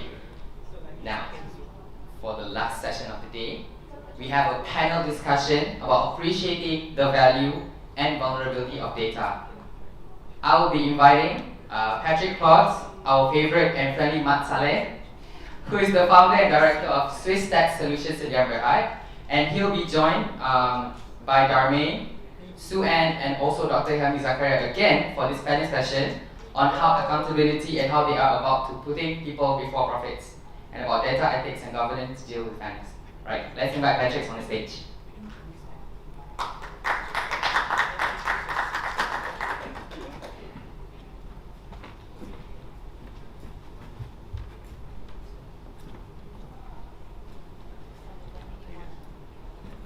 Probably you know, you need to sit here. As a I can see. Okay. How many mics do we talk about? Yeah. Good, good. Thank you very much for the nice intro. Very happy to be here. Last session of the day. I think awesome day so far. We learned really a lot. Very nice sessions. Also my three panelists here. I'm really excited to moderate that panel. I'm very honored. And even though we had a quick session today already, I think it's good to have a re-intro, a quick one about yourself, so we can all remember who you are. So let's start with Dr. Helmi Zakaria, CEO of AMI Artificial Intelligence in Medical Epidemiology. Hello, hi again. So my name is Dr. Helmi Zakaria. I'm a practicing public health doctor, but since 2017 I have involved myself in this niche area of digital epidemiology. So what we're trying to do is we try to tap into various data sources so that data-driven decision can be made timely for public health purpose. Okay, thank you. Next is Sue Ann Lim, Managing Director of Clear KL, a global strategy consultancy company. Hi, so I'm Sue Ann, and I'm representing Clear, which is a strategy consulting firm. What we primarily do is to help clients to reach their business goals. And I am a huge advocate of data ethics or ethical technology, so I am happy to share my view today. Awesome, thank you so much, Sue Ann. And then finally we have Darmain Segaran. I hope that's what I correct name. Okay, data privacy consultant and co-founder of Data Ethics Society of Asia, DESA. That's it. Hi everyone. Basically, I'm a lawyer. I like ethics, and that's what I do. I consult on data privacy and try and further the conversation on ethics wherever I can. Okay, cool. Very excited. So we talk about data ethics. And well, we have a lawyer on stage. That doesn't mean we have to be careful what we say. But I think, Darmain, you're the best to answer this question. When I Google ethics or data ethics, I will come up with 2 million results, and everyone says that ethics is something different. So for the purpose of this session, what is your definition of ethics? How would you define it? How do you define ethics versus law, and where does it really differentiate? You won't like the answer. There is no fixed definition for ethics. It's been an evolving concept since it was introduced by the Greeks with ethos, and it's always been evolving, and it really depends on the application of it to a large extent. So you can do degrees and PhDs in ethics, but for the purposes of conversation today, in the field of data ethics, it falls a lot under the application of what happens and the moral compass that you get to place when you're dealing with data. And I think the reason why it has come to the fore so much in the recent years is because of the lack of law. So law very often sets this minimum standard of compliance for every company, individual, and that's very good for keeping things in a sense of normalcy. But when you want to step it up and actually see what should be done from a moral perspective, that's when ethics comes in. Ethics discusses what you should do rather than what you can do under law. And it tries to answer those difficult questions. So as you can imagine, from country to country, from person to person, it's going to be very different. And that's where the conversation starts. That's the second component of ethics. The conversation that is had to discuss what those standards could be for each person. Right, that has a lot to do with values also, right? And very much. The values of people really change a lot.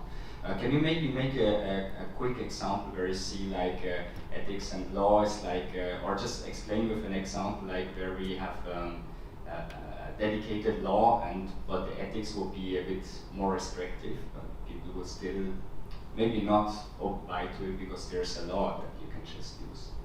Yeah, so maybe not to use an example of data, because we're talking a lot about just data. in general. In general, there's a house on fire. You see a house on fire, and you notice that it's going to spread if you don't do something about it. And you try and make a phone call. You can't call the fire station. There's no one there to help. And you make a decision then to break the law, to enter that house, to break into that house, and maybe move a car out or do something to try and stop that fire. So you are going to break the law in that situation, but ethically, morally, you know that this is something that you need to do. So ethics sometimes can reach a situation where you may need to break the law. It looks at the law, but then it looks at beyond the law. So that's a basic example that I could give you. Okay, very good, very understandable. Thanks so much for that explanation. Then I would like to move over to Sue-Ann, and you studied psychology, we learned today, and you're also very good expert in behavioral, people's behavior. So now we came from a lockdown, we have 6 months, we were at home mostly. How did you see that people's behavior changed, especially in context of sharing data with, just other instances, for example, also the government? Did you see a change, and how would you explain that change really happened in some people?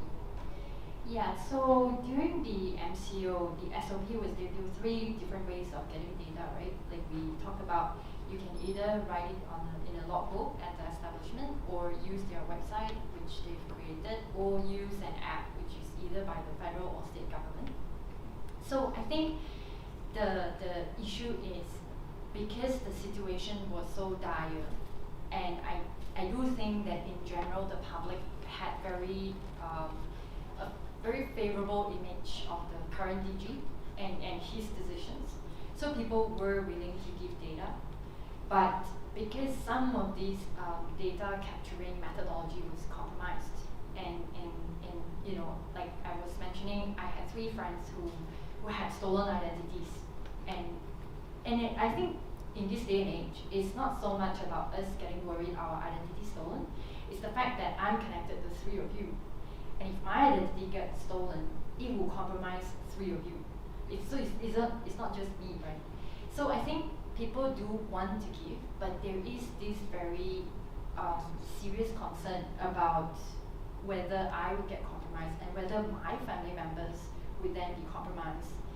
So I think when it comes to trust in the government, this is really interesting because I've always been thinking, right, the vast difference between the States and China. like it's the tale of two extreme cities.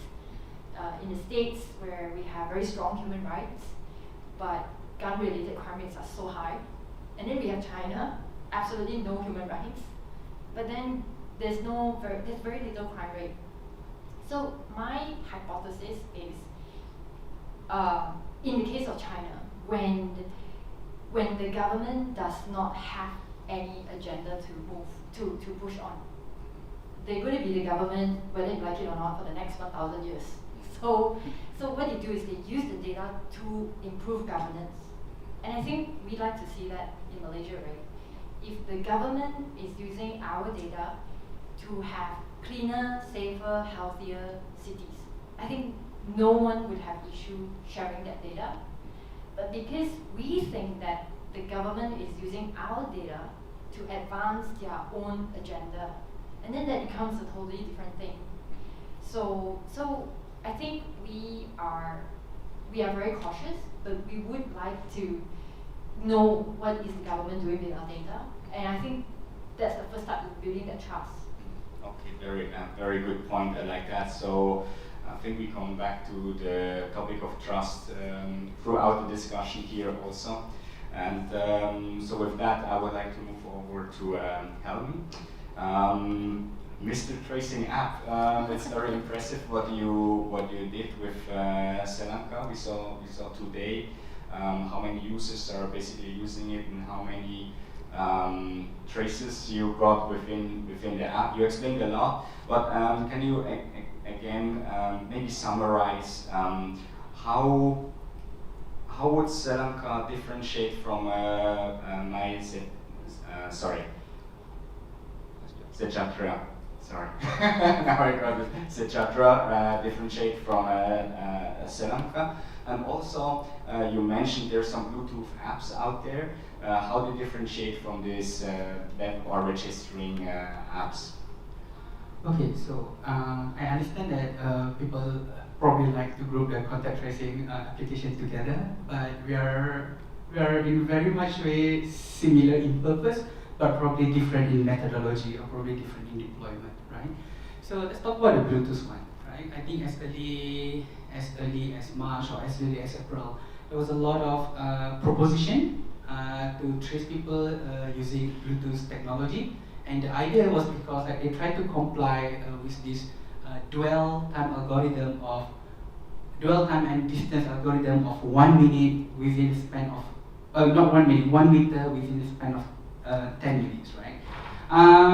Well, in reality though, epidemiology is not that simple. Epidemiology is not simple. Research have shown that people who dine together within a same restaurant that is actually about 2 or 3, 4 meters apart are still infected by COVID-19.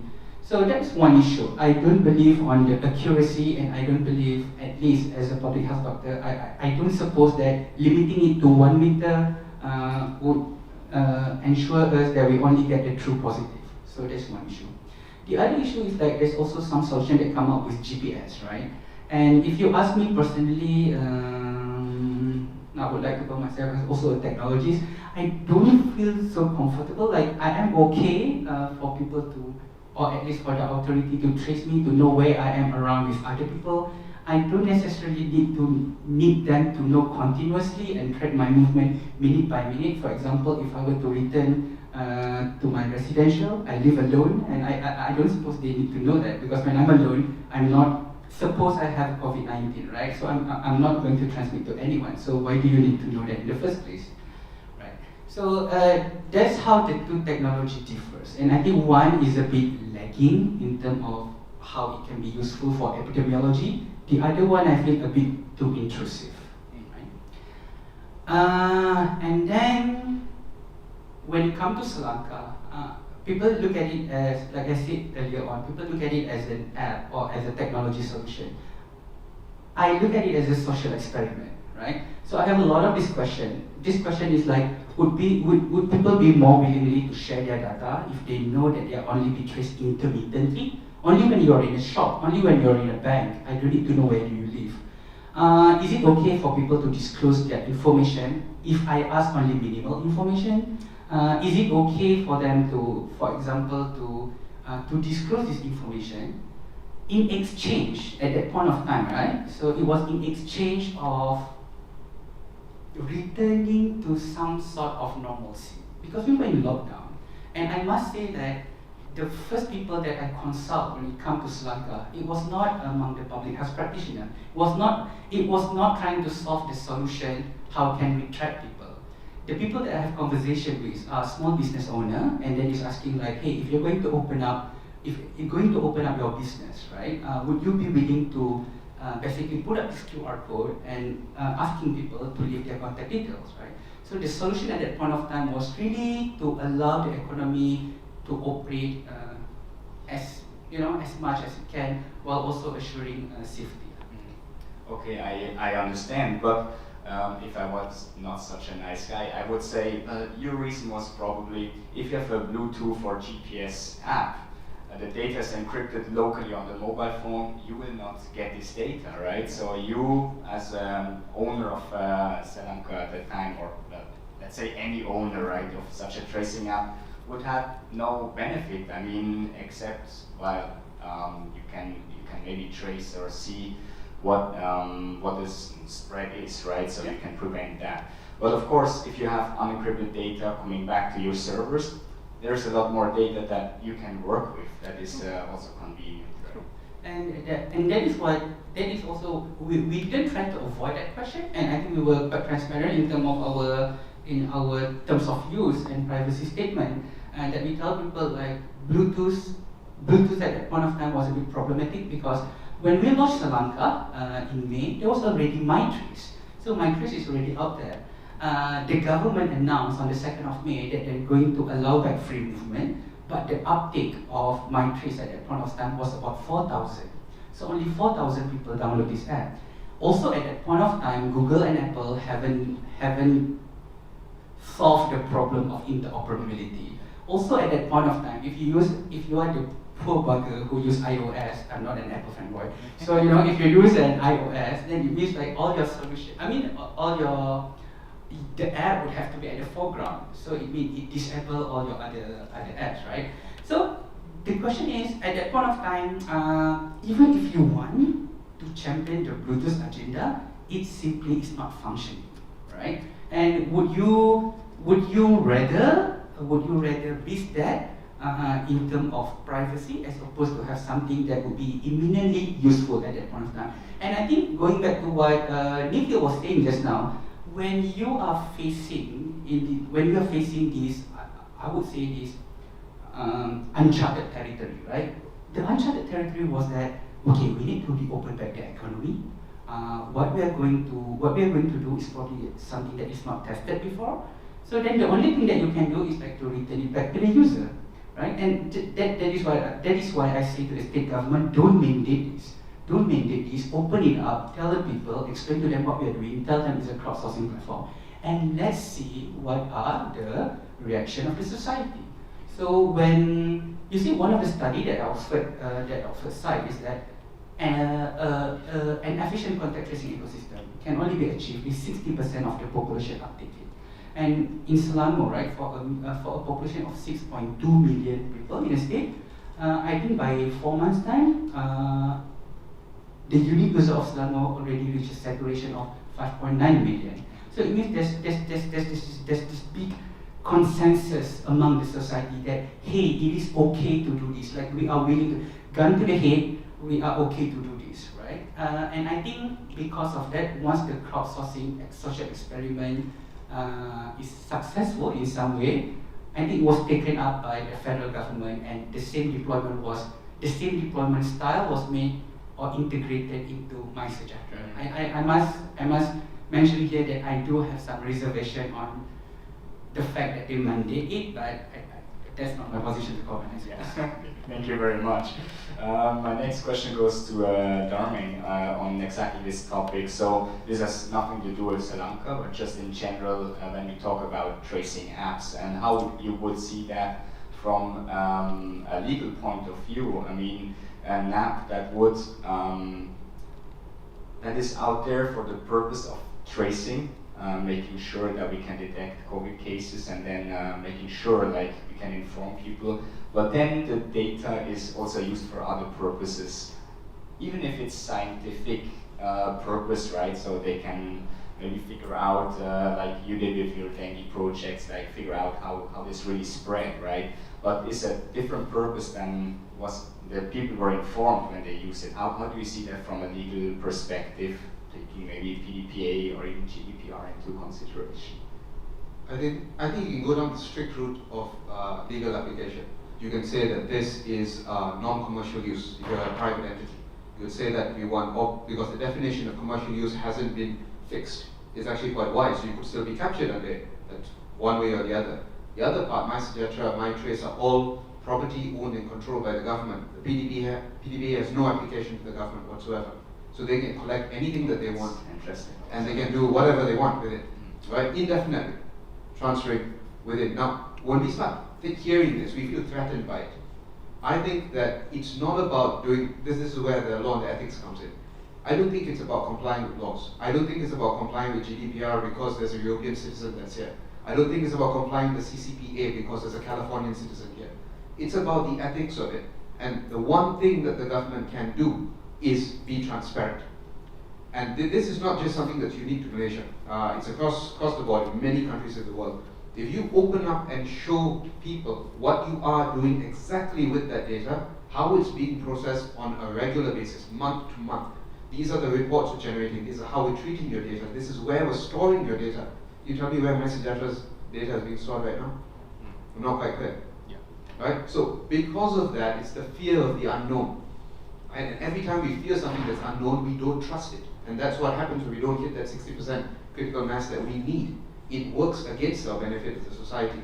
So if the government could do that, or even any private entity, open up and show us exactly what we're doing with the data, I think actually the uptake would be higher, it would be far more beneficial to society.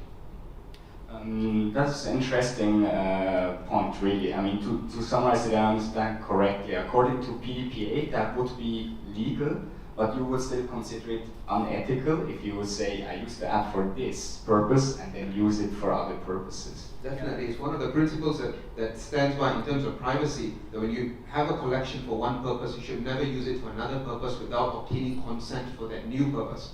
I think that other purposes are going to be present. The NHS itself in the UK has said, when we collect the data, one of the things we want to do is look at flow of people so we can deploy certain healthcare facilities on the go in different locations. We want to do that. That's why we're collecting it. Whether it's true or not, it's a different story. But this is one of the reasons. But I think that the openness and transparency will help that allow people to understand why you need so much data and what you're going to do with it. Okay, thank you very much.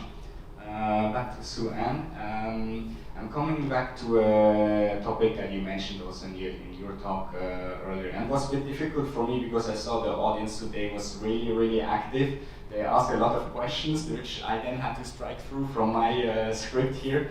So I changed my questions slightly. But you mentioned especially, I mean, you mentioned the evil of social media and what it can be used for or against.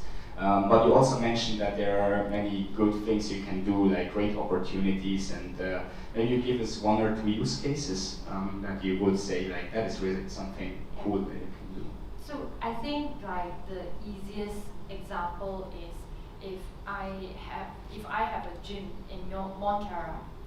I mean, traditionally I would never be able to reach out to the right people. I wouldn't have like big marketing budgets. So, but with Facebook, I can then not only target people in Montclair, but I can specifically target fitness people who are interested in fitness. So that's actually very efficient for a small business. So I think we need to understand that social media is not all bad.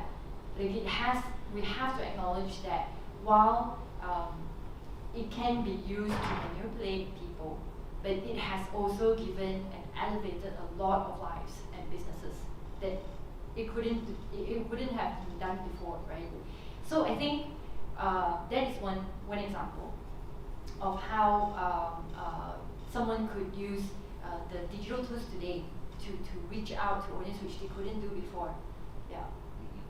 Okay, following that, we had a very interesting discussion also during one of the break with Dr. Henry when we discussed about especially the target marketing, right? And how do you handle that, for example, if an AI system would figure out someone had diabetes, right? So automatically he will drop out of any products advertising that contain sugar. But isn't that discriminating? I mean, isn't that unethical? And well, there is a solution to opt in or opt out. But what is your take on that? How far can you really go to help someone's well-being in the end? Yeah.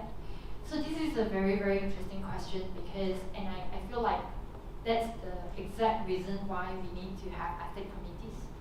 Because I think not one person should come up with the answer. So in that case, right, we were just joking and said like, oh, if let's say I am a medical brand and I have your data and I figured that you are pre-diabetic, like if you gonna go down that road, you will be diabetic. So would you utilize my AI so that I can sort of remove you from all kinds of advertising targeting from snacks and sugary drinks and etc. Now the thing is, on one hand, we think that wow, that's fantastic, man. Like no more dangling the carrot and influencing people who, they do have a very big health problem. But on the other hand, the question is from a psychology perspective. Everybody has the right. Or everybody needs to build control and resilience. Now, if you outsource that to machine, then you will not build that resilience. So I just want to add on to this example because I had another very interesting conversation with someone the other day, and he told me that there was this guy who left Google, started his own company, and basically he built an algorithm to match you as a person, your values, to company cultures. So he can tell you upfront whether you should even apply for a job because machine thinks that you're not a good match. So it's like Tinder for work. Yeah, it's like. So I thought, wow, that's great. Okay, that's very interesting. But my question is, let's go back 20 years back where we don't have social media. Okay, let's say I'm a law student and I want to practice with Dame, and I think he's an ass, and he thinks I'm an ass. So we don't get along, but because I think he's good and he thinks I've got some potential. So what we do is, it's like a Karate Kid story, right? I stick it out. I'm gonna prove him wrong. So my thing is, that is how resilience are built, right? For both of us to prove each other wrong. The human evolution, human nature.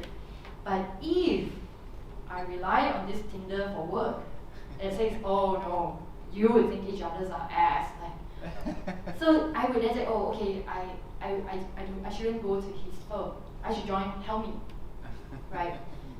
So if we scale this, if we extrapolate this into like 20, 50 years in the future, so what we're actually doing is we're using that algorithm to polarize people. So people with the same values will gravitate together. So people with same values as they will gravitate together. So then we one day be so polarized, and then we'll ask like, what happened? Like why aren't we friends? Yeah, but because from day one we decided to outsource our decision making to a machine. So that's why I say this is not, ethical questions should not be answered by one person, because it should be answered by a community of people who are all stakeholders. Okay, interesting. I want to see the community that decides on the Tinder if that's a fit or not. Maybe it's a different topic we can discuss later. Okay, we have discussed a lot about AI ethics today also, and I'm really glad Kambi is on this podium because you are also a consultant to the WHO in this area in AI ethics. You can let us know how the group is exactly called. But we heard also today a few of the challenges, right, when it comes to building a framework or with data or AI ethics itself.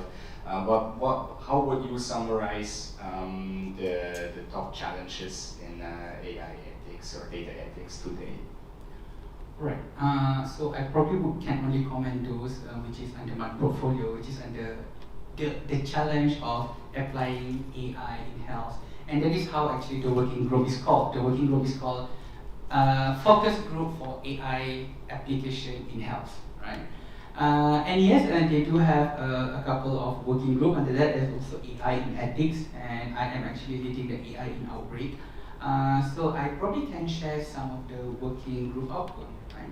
So I think the first problem, like I said, in terms of global health, it was actually the problem of how do you allocate health resource more efficiently. So the problem with health is not like any other commodity. People don't consume healthcare service like how they consume any other commodity. You don't dangle like insulin and people will just buy insulin, right? So it's not like snacks. It's not something fun, and you don't do it out of fun. You do it out of necessity. And because of that, there's still a lot of healthcare spending that is borne by the government. So the global healthcare spending, for example, will double in 20 years' time. At the moment, it costs about 75 trillion, right? So that is a huge amount, and in 20 years' time, it will double more than that. And actually, there are not enough money to put into that that pool. The other thing is about human resource health shortage. At the moment, about 50% of country across the world still have less than one doctor per 1,000 population. And this we are talking about general doctor. Let's not even go to specialists, right? So the issue is how do you, and that's only some of the problem. So the issue is like how do you allocate this resource efficiently, right? What if you have all the cardiologists all wanting to work in Kuala Lumpur, and how do you make sure a service of cardiology can go as far as Banjong in Perak? Right? Can you just rely simply on the distribution of healthcare worker by the government? You have seen that it's already failing, right? So these are the questions. And in order to solve this, we think AI could become one of the tools to solve this problem. Just like how we use biomedicine, just like how we use pharmaceutical to come up with innovation in medicine and innovation in drug. Likewise, we can use AI tool to allocate resource more efficiently. However, like any other discipline, like any other science, obviously it will also have a drawback. It will have ethical challenge.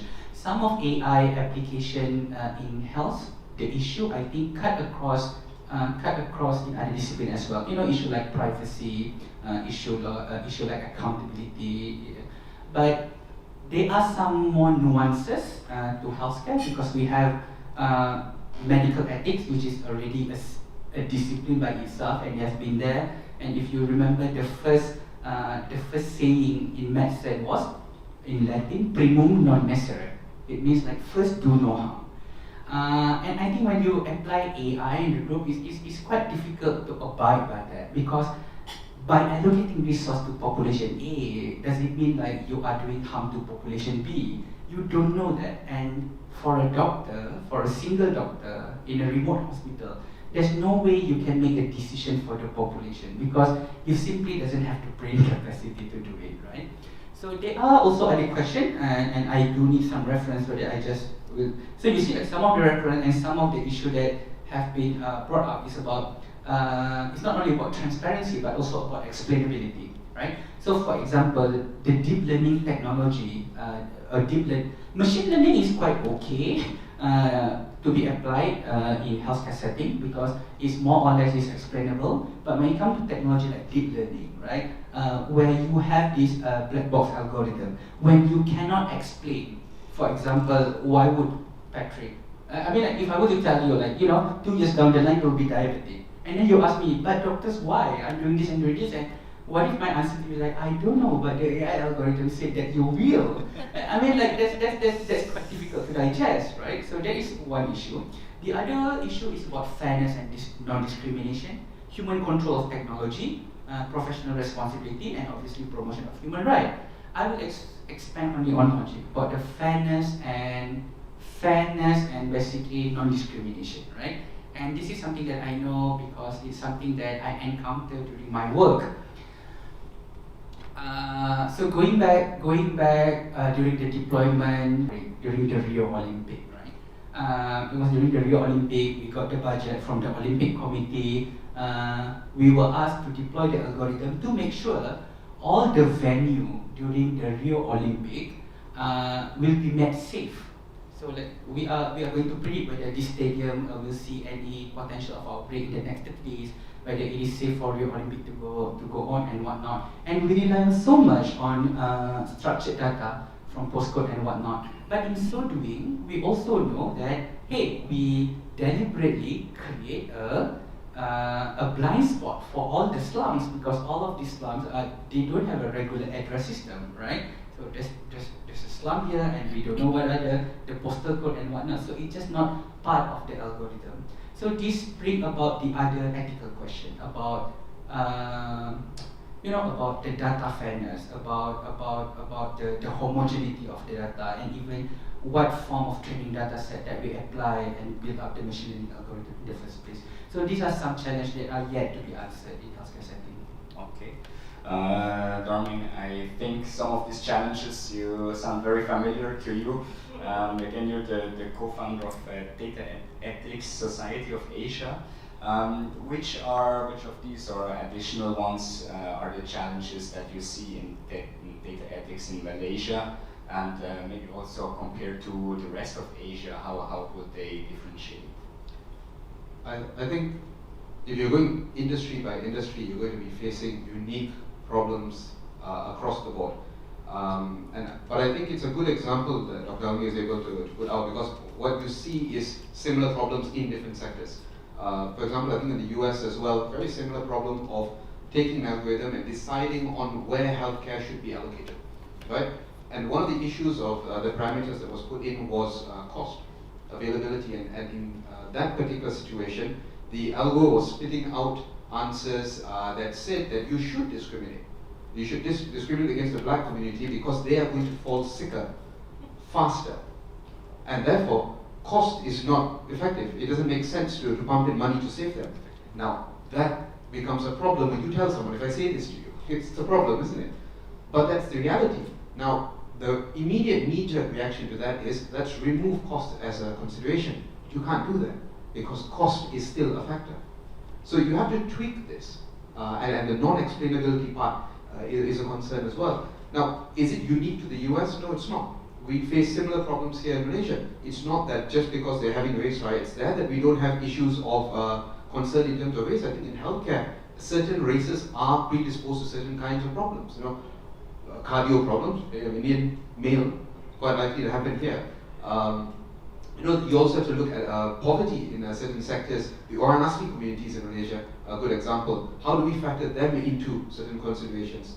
And there's of course economic as well, distribution of economics. It's where we are using these systems. So one big fear that came up recently in Malaysia was decision making in court systems, sentencing. So both the West Malaysia and East Malaysia wanted to sort of look into this. And it was going to be an assistive model. So West Malaysia has pulled out of that program. I think they were not ready for it. Sabah and Sarawak are still looking into it, specifically for drug offences and sexual offences. So what it will do is an algorithm will assist a judge to predict what the sentencing should be for a particular crime.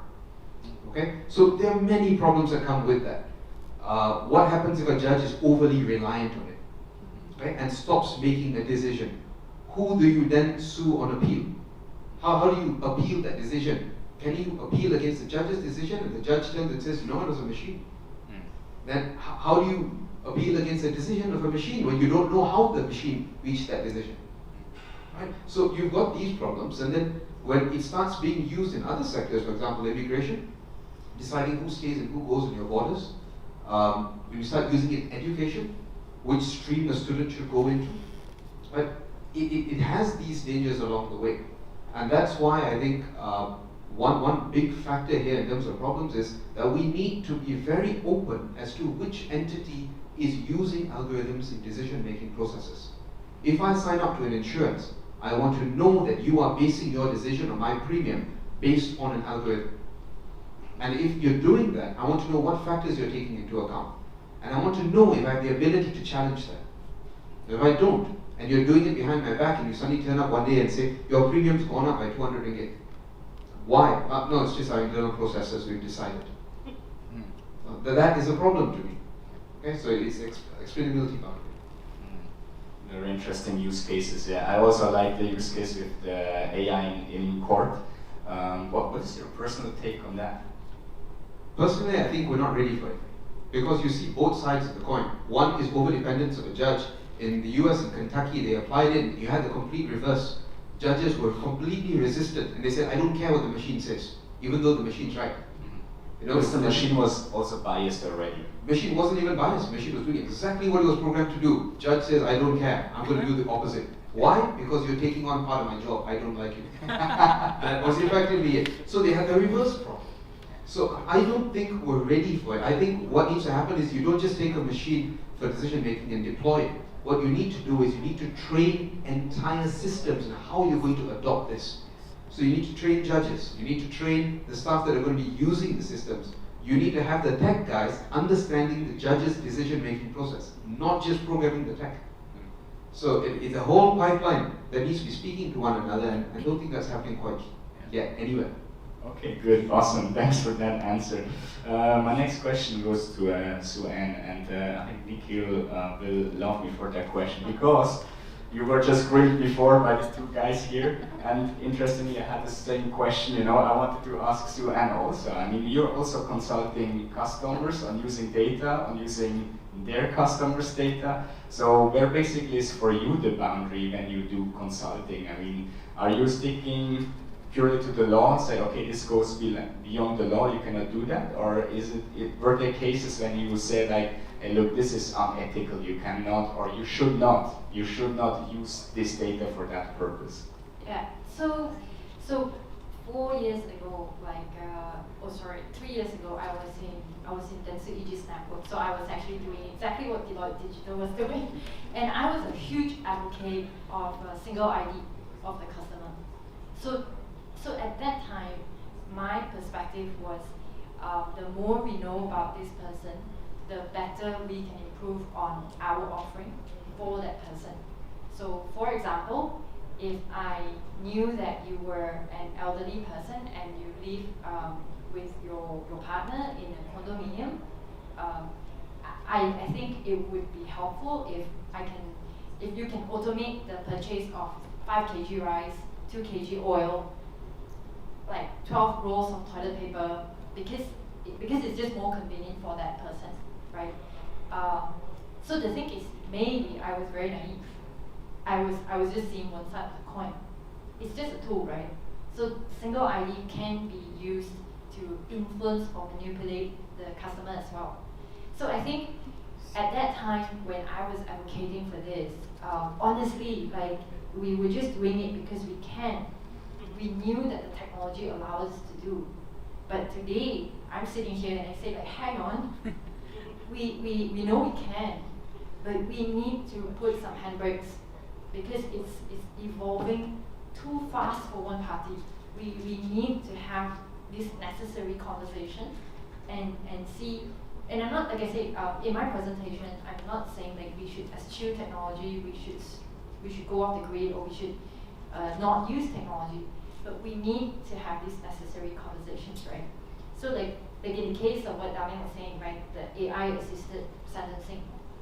So for me, it wasn't just a question of whether one, how the tech guys feel, and two, how does the judge feel.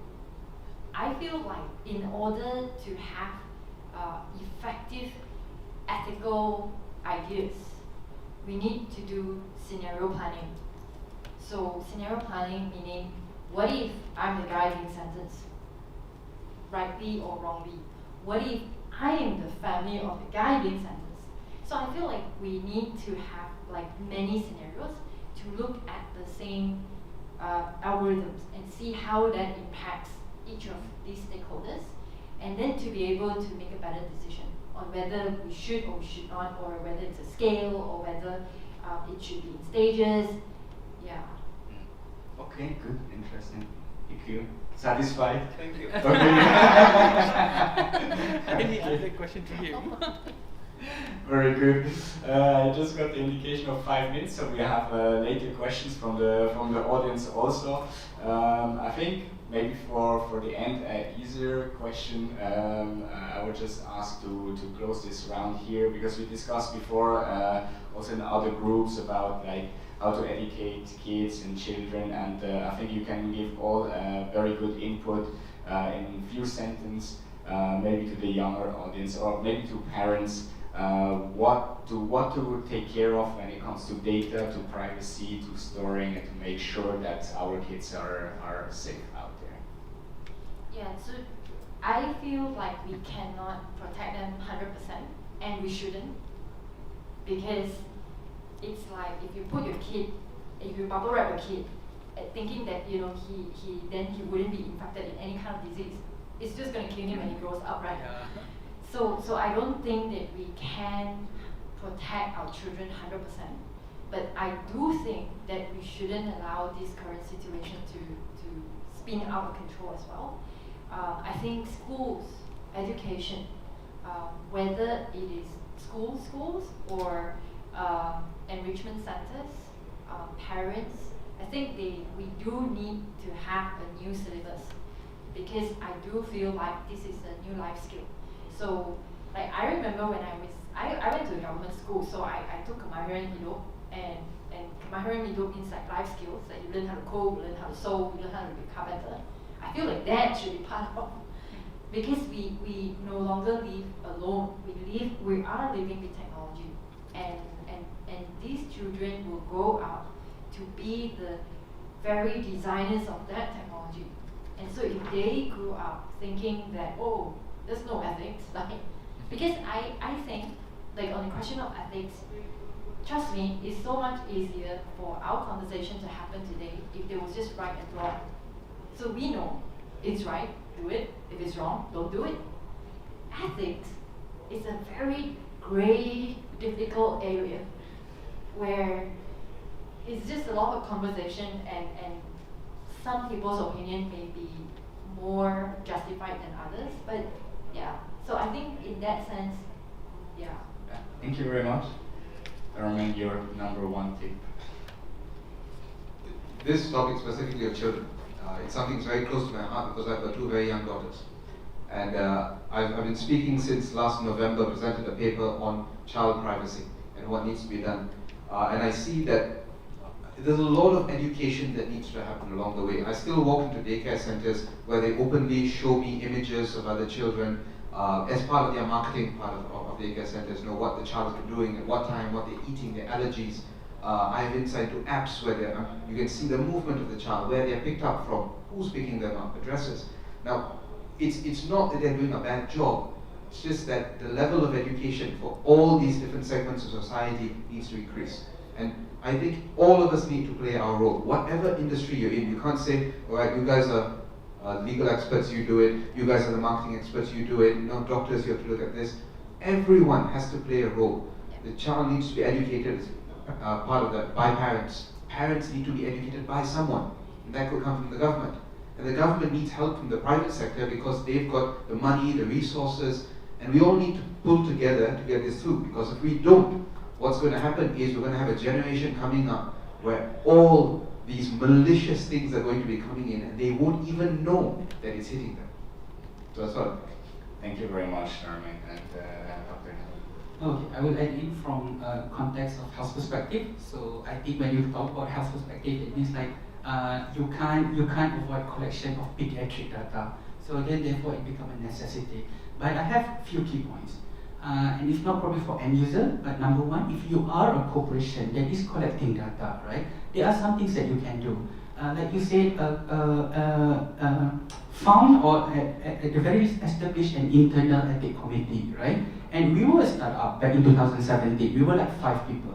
But I managed to create an internal ethics committee at the very least. So our internal ethics committee was formed by a professor in MMU and also public health practitioner of international of the Institute of Medical Research. And now, obviously, our ethics committee, the Selangor Task Force Committee by itself. I know the danger of collecting pediatric data. I know the danger of collecting public data, and therefore, you must have a, I call it a bouncing wall, like like a bouncing wall. You can bounce your idea with. So that's number one that you can do. Number two that you can do is like minimize your data collection. You already know what you need. So if it's for contact tracing purpose, so collect minimally. What do you need? And for policymakers, I would want to introduce a radical but not new idea, and this is actually an idea of a social contract for AI. So what is the social contract of AI? It is this notion of having a written contract that says like, what are the obligations of all the stakeholders? What are the obligations of the citizen if they participate in return of the enjoyment of good or better health when they participate, but also make it possible for them to opt out. So like what we did in Sri Lanka, when we come up with new features, for example, recently we come up with a feature of footfall analytics for crowding, right? So we actually blast this question to merchants, right? Do you want this? Do you want to opt in or do you want to opt out? About 15,000 merchants said that they want to opt out from the features, and that's fine for us. I think that is better than sneakingly introduce the features. Okay, great. Thank you so much. And then I would hand over for the questions from the audience. Great. Do we have any questions from the audience? Okay, you have one.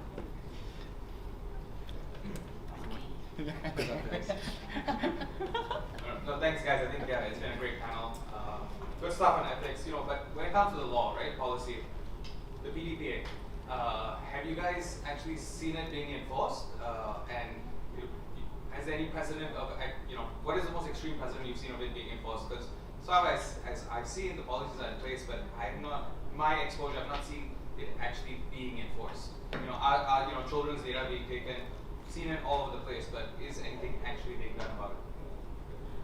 I'll answer that first of all in terms of PDPA, right? I mean, like Dharmesh was saying, like there's no PDPA is not being enforced to state-related agency like us, and we were quite constant then. So back in 5 May of 2020, we go and meet the PDPA department and say like, hey, you guys should come up with a certain advisory so that we can comply. So that's the first instance that we try to do. We know there are no rules for us, so we ask the government to come up with a rule. I think there is no question about it. The level of enforcement in Malaysia is way too low. The question of why that's the case is more important. Now, our department, Jabatan Perlindungan Data Pribadi, it's not a very large department. I think they're doing quite a bit in terms of advocacy, but in enforcement, unlike a number of other countries, what happens is they go in, they do an investigation, they collect that information, they draw up a report, and then it's a criminal offense. It's passed then to prosecution. So it has to go to the AG's chambers, actually goes to the police first. They do an investigation, and then it goes to the AG's chambers, and the whole process of, being turned into a criminal offense. And it's a long process, and many pit stops along the way. And therefore, the rate of prosecution is actually very low. Off the top of my head, you're talking about 6 to 8 cases in total.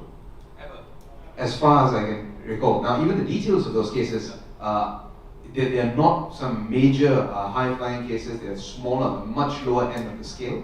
And there are questions as to why this is the case, because just before the PDPA was enforced, we had that data breach of 43 million records that came out from, I think it was a combination of telco companies. We had that breach from Malindo Air here locally. We've had numerous data breaches actually on the way. So why these are not actually reaching that final stage is a big question. Because a lot of things can happen along the way. There can be settlements and whatnot. Now, I won't point the finger and say that it's the fault of that particular department, the ministry.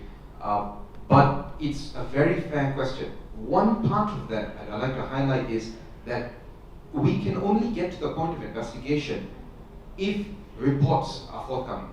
So one part of it falls back on the consumer. If you get a phone call from a real estate agent asking you if you want to rent your house, which you sold 3 years ago, and that data is being circulated, your phone number, your name, all of that, the onus actually falls back on the person to then report it to MCMC to their portal. They start the action from there. Now, it's not the ideal situation. I completely agree with that. It's not. It should be far more efficient. But it is what it is right now, and that could be one of the reasons why the prosecution is less. Can I just add on? I feel like we all know about PDPA, but on a very superficial level. Like we know, oh yeah, it's something to do with data, and yeah, it's you're not supposed to breach it. But I think when you survey with 100 Malaysians, they probably go, I don't know, like they expect someone else to do the job for them. And I would like to see one hand here that says I did not get a call from a real estate agent. Anyone, either a call or an SMS, right? So we are actually being breached on a daily basis. But I think as a consumer, like it's either we're so desensitized to it, or we don't really know what to do with it. Like, who do I complain? And if I complain, is anything going to happen, or is just going to waste my time? So I feel like on one hand, the enforcement must be there, but on the other hand, the empowerment must be there. We must know our rights, and it could be part of that digital education, right? You must know your rights, and you must just click the button and forward the real estate agent number to MCMC, like, you know, make it easy. Yeah. Sorry, just a follow-up question. You know, in terms of the interpretation of the PDK, and you know, I've seen this with brands, with the media side. Does anyone know what the minimum age it is for a company to hold data for a child, right? What is that minimum age? Because I've heard different numbers. And then what do you guys ethically think the right age should be before brands can start to build customer profiles on people? So two parts. One is what is your interpretation of the current PDPA and of how old someone must be before a brand can store a user profile? And secondly, what do you think it should be? Okay, off the top of my head, I can't tell you whether it's 16 or 18. Yeah. Right? So I would think below 18, you need to get consent from the guardian and the parent for any processing of the data. Yeah. So that's captured in the Act. Internationally, the accepted standard is actually 13, right? Because you have US setting that as a benchmark, and then Europe closely following, but it's not for every category. So depending on what kind of data that's being processed, the GDPR says different ages. So it was 13, there's 16, there's 15 in certain cases as well, depending on the kind. And what age do I think? I think it really depends on the use case. Because we were just having this conversation just now. I said one of the big issues in the UK is debt, personal debt. What happens very often is as soon as you get out of school and as soon as you're legally able to have a credit card, a bank calls you up. Now imagine you're 18, what happens? You know, you get a phone call from someone saying, here's 10,000 pounds, go spend it. You know, and that's what you're going to do. And no one teaches you in school about, you know, financial planning, what you should be doing and whatnot. And so when you get that and if you use it, then is it fair game? Is that kid just suddenly by crossing over on a birthday, are you fair game for this entire marketing strategy that's being taken by a particular entity? So it could be third party, not even directly from a bank. And that's where I see that companies should be questioning. What product are we selling? And how fair is it that we push it on a child? So even in things like gaming now it's all about microtransactions. So you have microtransactions, I think, you know, a child sees a fancy thing for their character, their avatar, and click on it. So you have to stop that because it's not their money. You know, you have to create layers in terms of payments. So I think really it depends on the product. Yeah, and I think like I really resonate with that because I feel like traditionally, pre-digital age, media and research, we unanimously say we will not target kids. So, you know, advertising is not supposed to go on air on a certain time belt. Even we did a good job in alcohol and cigarettes, right? To not target a certain age and below.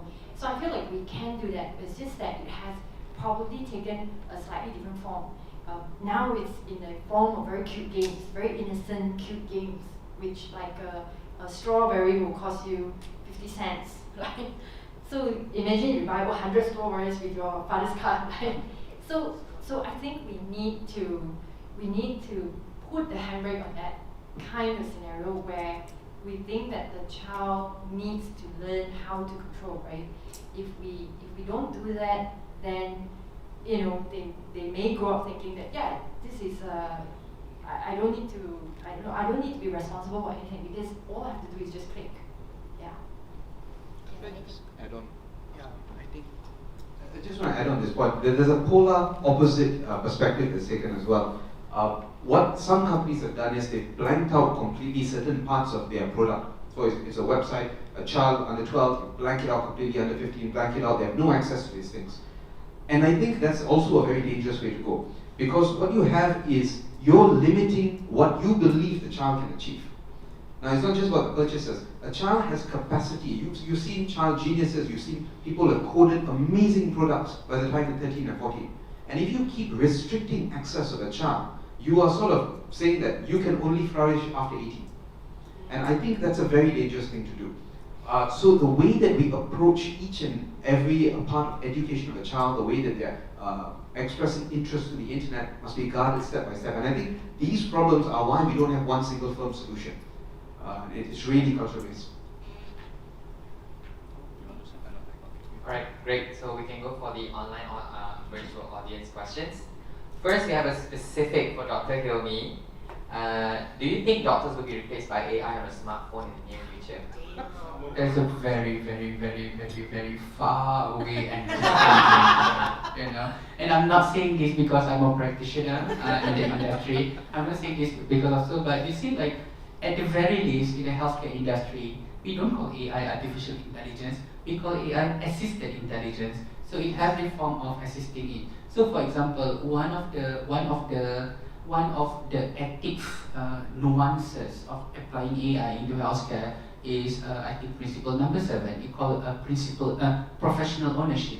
So, what does it mean by professional ownership? It means like and we have done this actually. We have done this in a non-AI field. So like this ECG thing, electrocardiogram thing, like like if you have a chest pain and then I come up with a graph. A lot of the machine came up with a built-in diagnostic proposition. So they can come up with a graph, and then this graph will tell you like, okay, this fella is probably not having a heart attack. But you, as a doctor, if you were to take the diagnosis from that machine, you must have accountability to it, right? And it's the same situation even in dengue. So for example, we deploy the system in Penang. And when we deploy the system in Penang, it showed that 5 areas will have a prediction. It will be predicted that all of these 5 areas is going to have a likelihood of dengue outbreak in terms of 84%, 87%, 90%, 90%, and then 91%. But you only have 2 teams. So where do you deploy it, right? And that kind of decision must still be made by a public health doctor, because I think at the end of the day, if something goes wrong, they still need some hit with suit lah. Yeah, so. Alright, next we have a question on, what about looking at it from the machine's perspective? Will it be ethical to hurt the machine? To hurt the machine in terms of, I'm sorry? Maybe in their service? Just turn it off. Yeah. Oh, yes, obviously. Yeah. And we've done that. I mean, like, I think the first rule in, if I still remember it, like the first rule of developing a machine or assisted technology, that just like Imat said, first do no harm. So if the machine start to come up with weird algorithm that start to put mankind under harms, or come up with a different alternative diagnostic with a goal that is far off tangent from what is supposed to be, then I think at that point of time, even for criminal, right, when they are no longer conformed to certain societal norm, then you need to put stop on them. And putting stop can come in different way lah. I think the question actually, it's a very difficult question, far off question. It's been explored a lot in sci-fi movies, dramas, where what happens when your AI starts reaching a point that you can't distinguish it between a person I know that the features of a human start being there, and it looks, it sounds like a human. And I think we're very far off from discussing that point, but it will be pertinent because what you're questioning actually is how do we treat another entity that is non-human? You know, what happens when you say turn it off? And you know, parallels have been drawn between that and animals. Even we had this furious debate, Jaspal and myself, both of us ethicists, and we both disagree completely on this point as to what is the position that you take. But being very frank, I think it's a very far off, and I have no clear answer to this. Okay, we have one last question, and this is from Saif. Question for Darwin Segare. You said just now PPA is not applicable to government. Does it mean the government can do whatever they want with the data? Yes, and I think that's not a bad thing. I want to clarify that because it says explicitly in the PDPA that it does not apply to the government, and I think there's good reason for it. It's the same case in Singapore as well. Now, you see this very clearly with COVID. When the virus came here to this part of the world in Asia, what we found was a situation where the West was struggling with deployment of technology like contact tracing. We were struggling with all other measures that needed to be taken because, for example, Germany's contact tracing app, if I understand correctly, which is just recently deployed, it notifies you after you come into contact with a COVID-19 patient. And I'm scratching my head here wondering, do I want that sort of a situation that my privacy is so well guarded, but I'm infected now, I might die? No? The East over here, in Asia, we've taken a different approach. And you see that similarly in South Korea, Malaysia, and of course in Singapore, where the government has said, yes, we're taking this data, we're going to use it, we're going to process it. Now, the only problem I see with this is that it's not being transparent as to what it's doing with the data, not fully. It still is telling society that we're using it for processing for COVID-19. You see this on MyStata's page. This data will only be used for processing for COVID-19, basically. And I think we should have a shift in perspective. It's not wrong for the government to not be bound by the PDPA, but I think there should be added measures. When it's dealing with certain situations, transparency has to be front and center. Even in situations of smart cities. Smart cities, you're going to allow private entities to work together with the government, collect it under the purview of the government, be transparent. What are you using it for? But again, I say, I don't think it's completely wrong that the government has the ability at a moment's notice to deploy what it needs to deploy in the interest of its citizens. Great. Right, agreed. Let's give them a round of applause for the session. Thank you so much for Hannah.